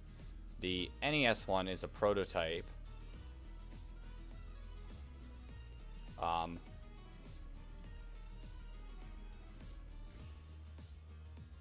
Where did it go? Where did it go? Huh? I was reading something there. Because of the overwhelming number of DS requests, we've accelerated research and development on this. However, it got bumped way up the list thanks to posts like yours. It's still early stages, so I can't say how long it would be until we can offer more concrete news, but it's great to know that people are looking forward to it just as much as we are. Sick.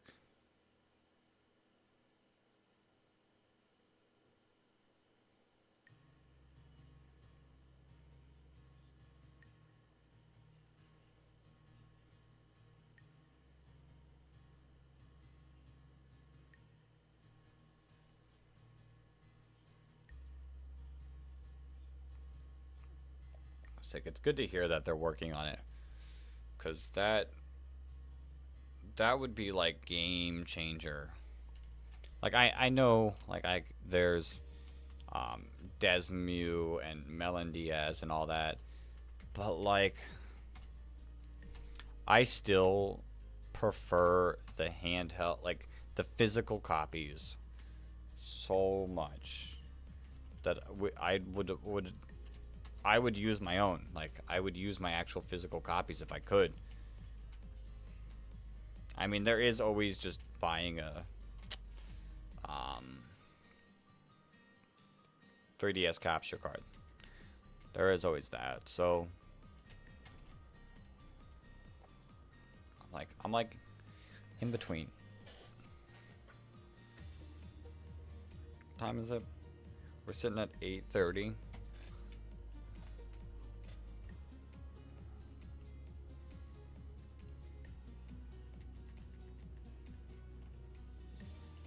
Nope.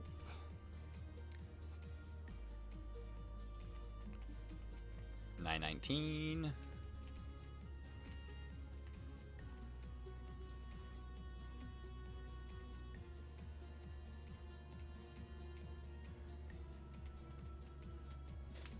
$9.20.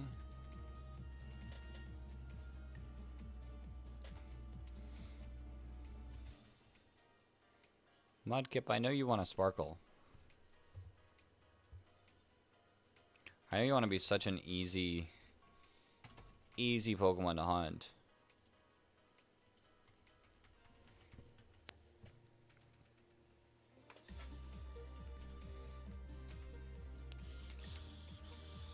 This music's like relaxing.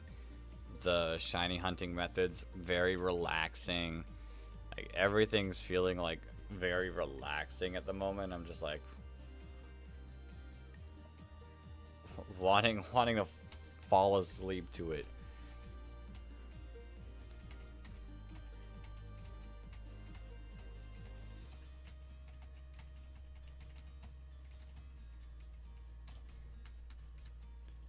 Almost at 9:25.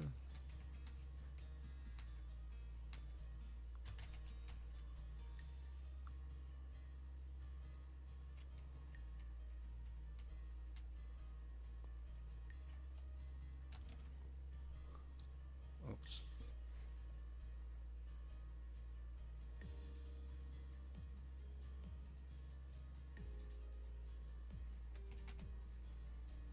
$9.24.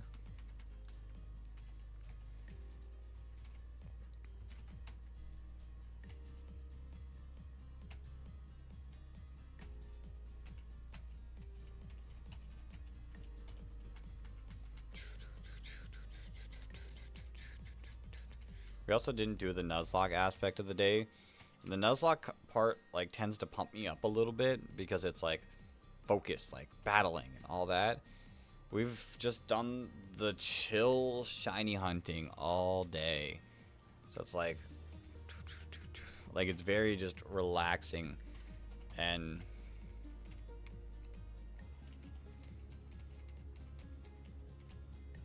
it's fun, don't get me wrong. Just not a lot of brain power to be used. So I might actually call it a little bit earlier today, like a little bit earlier than a little bit earlier. One, to be able to set up the Nuzlocke for tomorrow, and two, because I am a bit tired. I think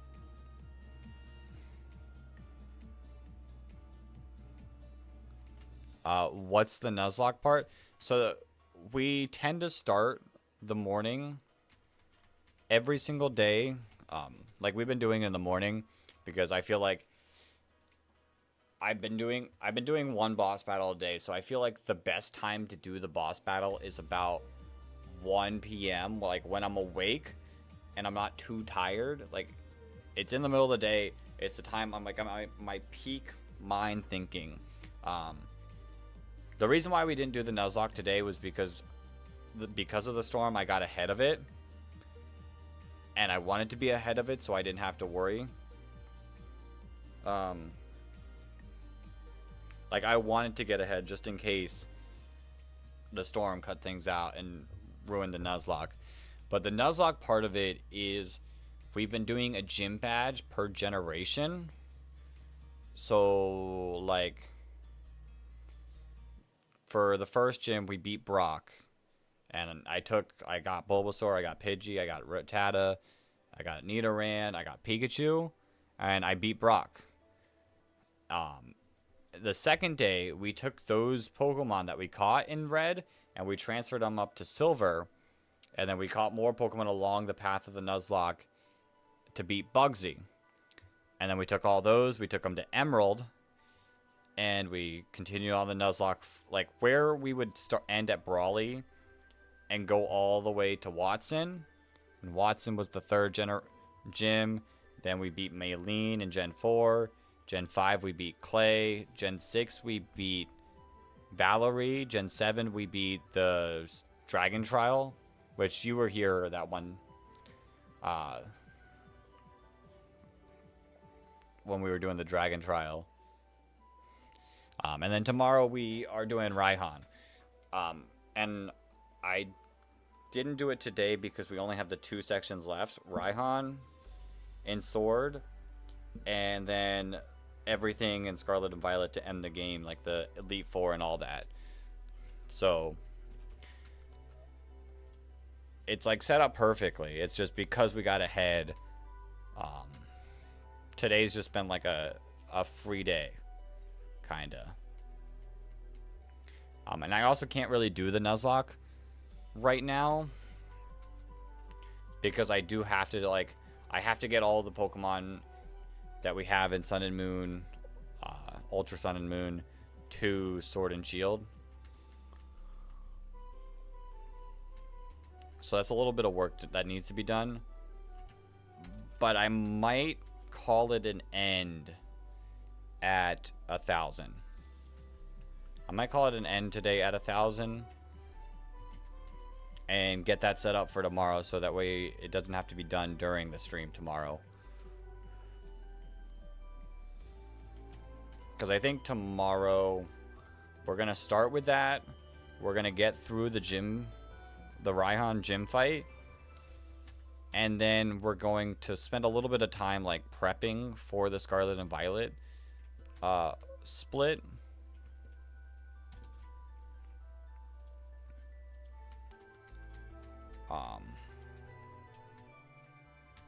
We're going to start prepping for that. And then after we finish all that, with whatever time's left of the day, which should still be quite a few hours, I'll probably jump back to this.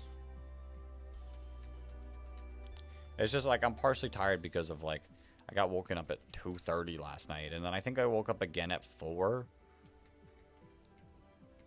But then I went back to bed and I slept in a little bit today. But we might call it call it quits for the day at 1,000. 1,000 encounters in one day. It's not bad. That's not bad.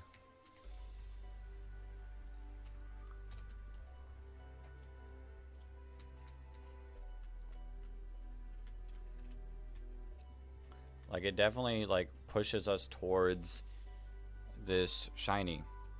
And I think tomorrow we could at least get 500 at least. I would say even like if we were constantly doing it, I would say even like 750.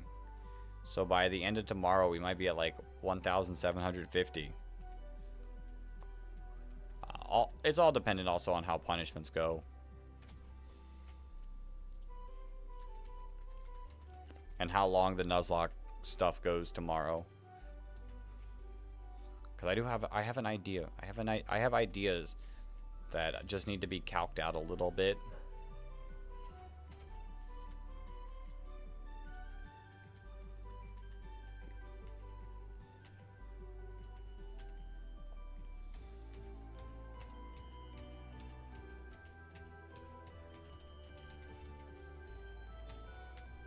We'll get to 1,000 today.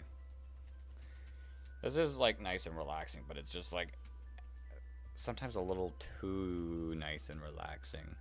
Like I could be sitting, I could soft reset for this while like watching something. I'm not gonna do this hunt off camera. Like, because if we're gonna invest this much time on camera, it's the reaction is going to be on camera.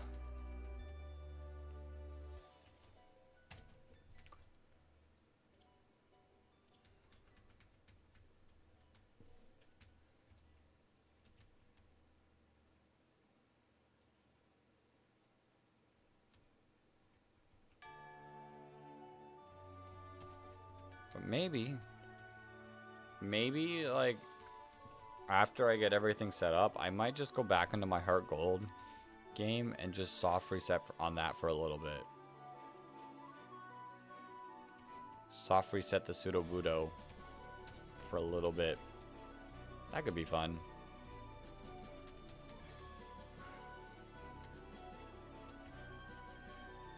Peaceful way to just end the day and just let myself go to bed, wake up tomorrow and get to going. Cause I'm not gonna consider today a day anymore. We only got 2 more days left of the charity stream, which has been a sick week. It's been a fun week, ton of fun. Got a lot done. The days do kind of blur. Like you kind of lose track of days. But it's been a lot of fun, and I'm excited to get to the hardest part of the Nuzlocke. I'm excited to... Okay, I don't know if excitement is the right word. I'm excited to do the sandwich hunting in Scarlet.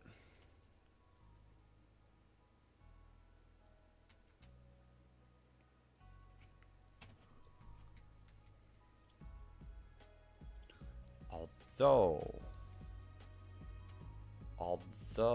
if I don't feel like doing the sandwich hunting in Scarlet and Violet, the Nuzlocke, using the Nuzlocke as the finale for the last day could be, like, actually be like sick. Like it just like kind of leads up, and you have that final boss fight like in the middle of the day on Saturday, like, and then ending there. Like that is the peak, the climax of the charity stream.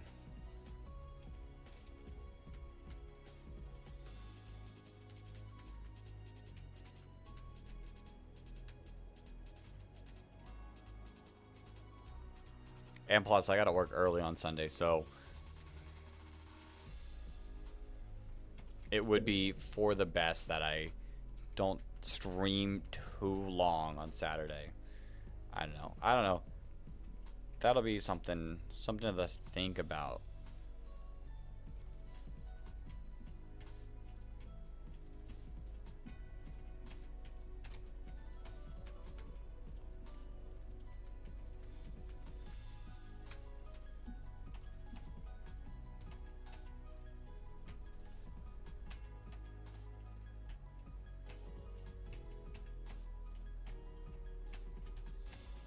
And then it would save me from sandwich hunting.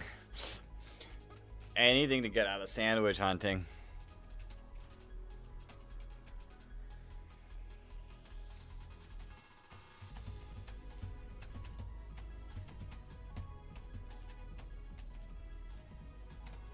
$9.55.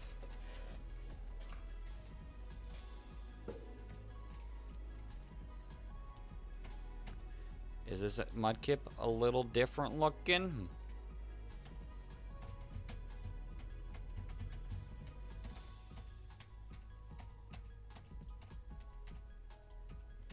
glad I still have my earbuds working. Because, like, this music... Like, shout out to Glitch X City, but this music is, like, really nice to listen to right now.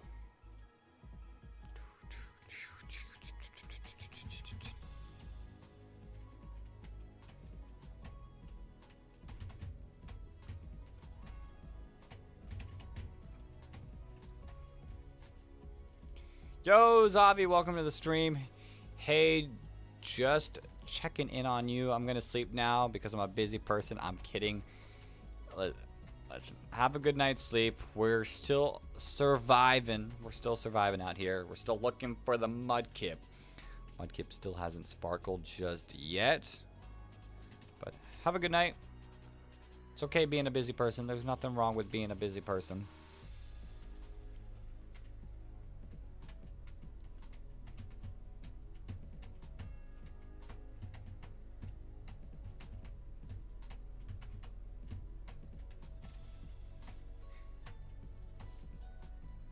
I don't know if you guys can like fully hear my keyboard clicking as I like jam out to the music.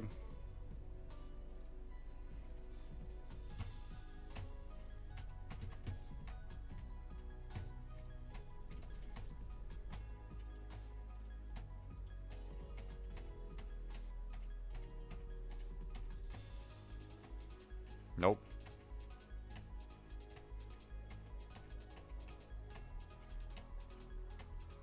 I've been kind of timing some of the soft resets with it.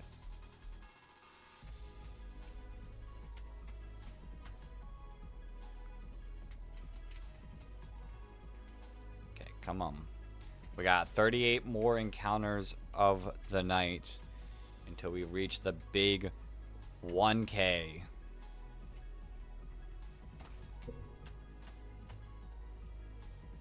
Oops. Where'd my game go?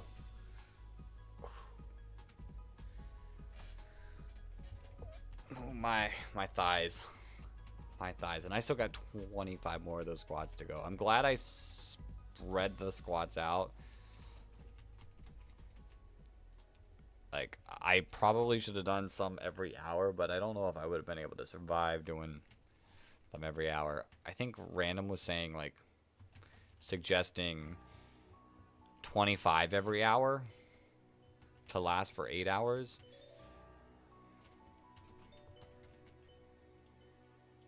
We got 25 left. We only got 25 left. It might wait till tomorrow, though, because the burn.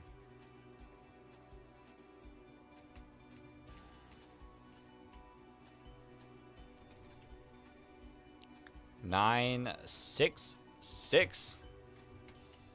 That's the encounter we're on.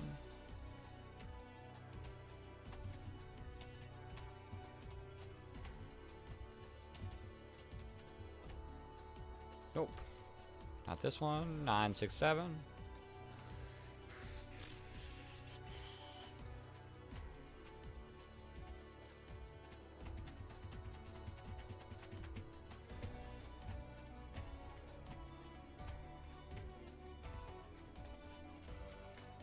Nine, 6, 8. We're almost down to our last 30.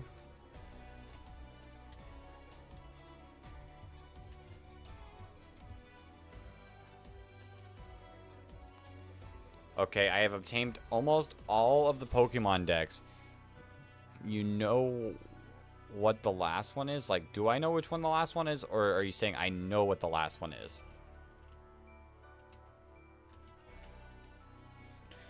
I feel like it's probably going to be like something like simple, like Trapinch. Because you like caught a Vibrava and... Oh no, you probably hatched some Trapinches. Never mind. I don't know. What is the last one?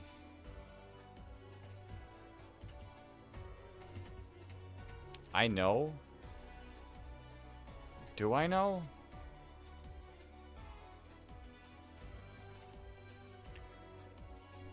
Oh, it's a part of your new team? Oh, I thought you were saying you had one more Pokemon left to the Pokedex for some reason. Do I know what the last one is?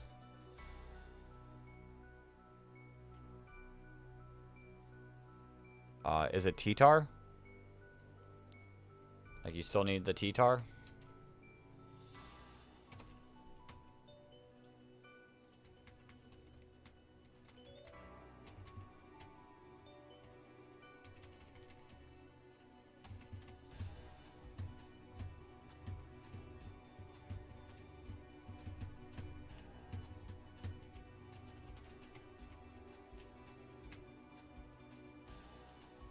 And it wasn't really...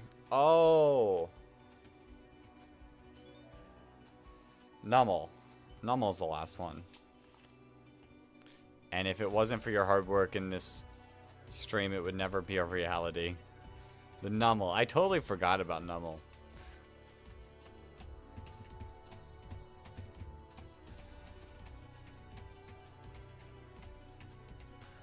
Totally wasn't thinking about Nummel. I was like... I don't know. How would I know which one's the last one?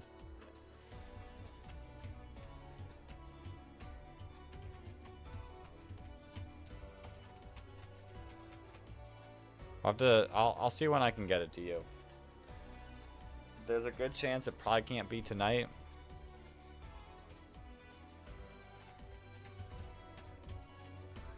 But I might be able to do it tomorrow. Like, as we play, because I'll have my Switch, like, all set up and ready. We'll have to see.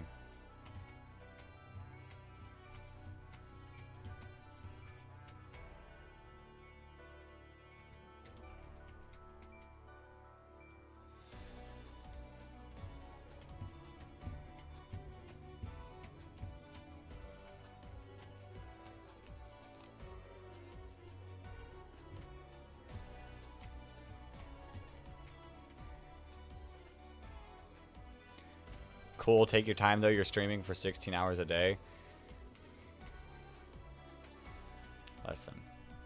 Listen, you gotta get your team ready though. We're streaming for a long time every day, but still.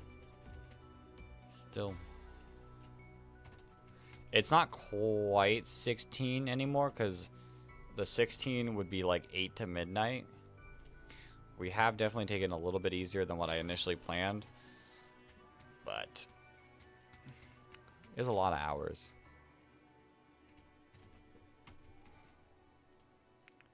$20 more encounters to go.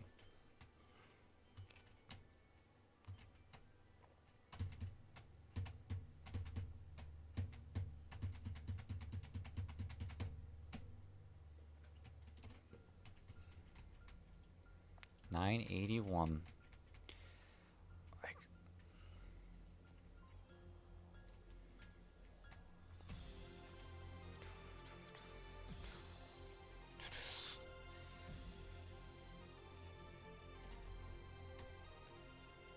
Yep. Thanks, Nightbot. Thanks, Nightbot. I was like, message. Route 101.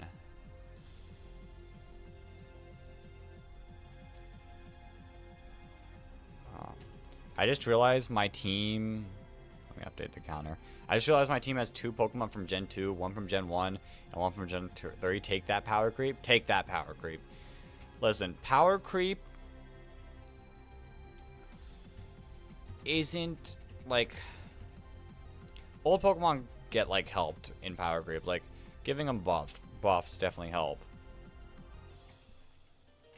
Whether it's new moves or new abilities. I think power creep is a decently big thing. Although I guess Gen 3 still has some pretty solid legends. For like the restricted legends. That has like pretty solid power creep with the Calirexes, the even Xerneas and Yveltal. Koraidon, Miraidon. The dogs. Like, not many people are playing Lugia and Ho-Oh. No one's playing Mewtwo. Mewtwo deserves a real buff.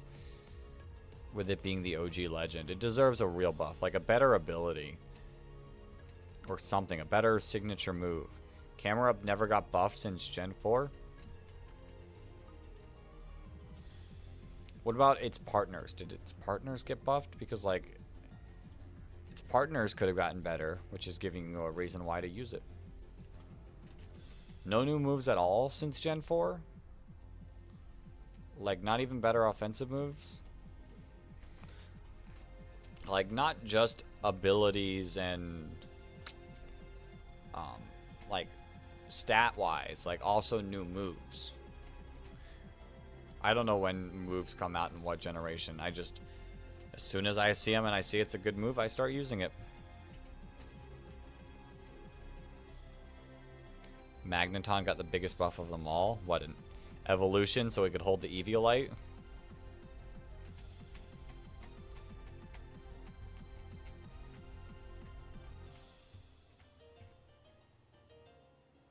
Oh wait, it got Anger Point in Gen 5. See, it has gotten buffs. Now, if you don't use Anger Point, I guess that doesn't really count, but still, it's a change.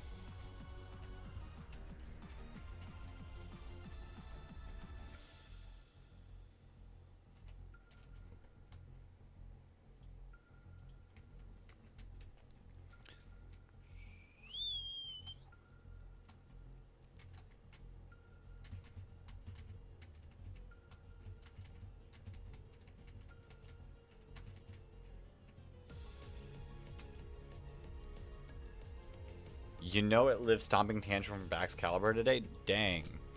Dang, that's a tank. That's a tank. Okay, we got 7 more encounters left.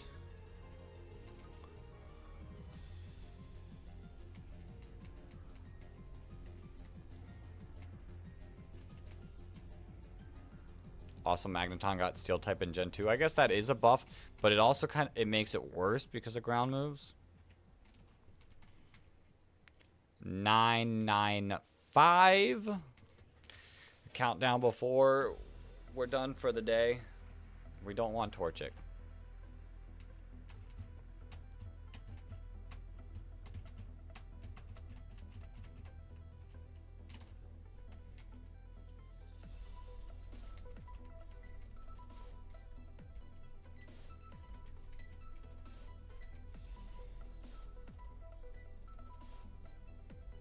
Okay, but the whole reason I'm using it is Steel type.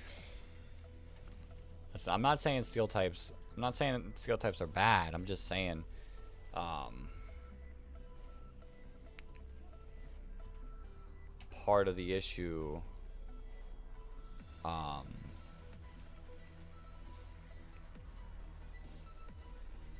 it does suffer a little bit due to being Steel.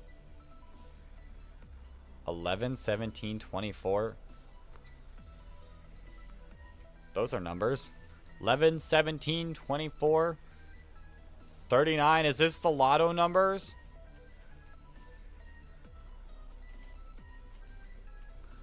Are we playing bingo now?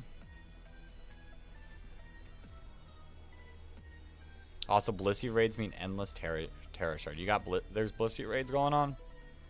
Or you still have the Blissey raids? Okay, guys. This is the final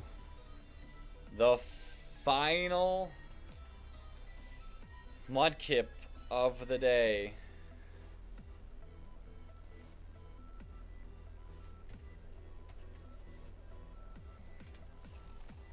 Final Mudkip of the day. As soon as I click this A button, we will not see any more Mudkips. For the rest of the day. Oh, nice. Nice Flagon. But yes, this is the final shiny Pooch, please. Could you imagine?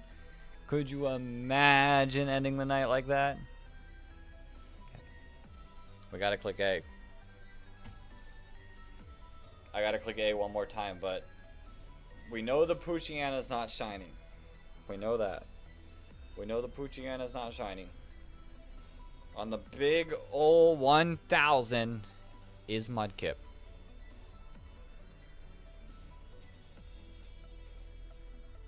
It's blue. It's blue. Is what it is. What time is it?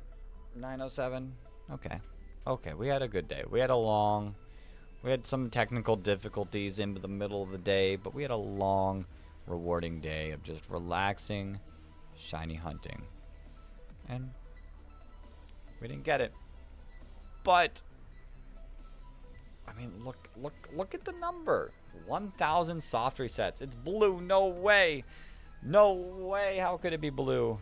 That's so wild. We got the rare, super shiny blue Mudkip. But we knocked out 1,000 encounters in one day, which I think is pretty sick. Imagine being able to do 1,000 encounters every single day. No, today was a fun day. And we got to just relax and chat. Tomorrow will not be as, it'll be more stressful than today, but not the worst of the stress, because it's just one gym leader, and then we'll get to relax in whatever shiny hunting method we want. Maybe more Mudkip hunting, and then on the finale on Saturday will be crazy. Saturday is gonna be a ton, but we got 2 more days left. 2 more days left of the charity stream. We'll continue to try to push it as much as we can to see if we can increase that number. But that's it for me tonight. I'm gonna get the Nuzlocke stuff set up for tomorrow, and then go to bed, get some good sleep. Thank you guys all for coming in. There's too many people for me to thank. You all hop in, even if it's for a brief period of time, throughout the day, it's all appreciated, because you keep me a little bit sane, so I'm not just talking to myself. But yeah, that will do it for us tonight. We'll be back in the morning around 8 o'clock. Turn on those notifications if you really want to know exactly when. But if you sleep in, go for it. We'll be there all day. All day, probably till 10:30. And that's that. But I shall see you all then. Until then, everyone.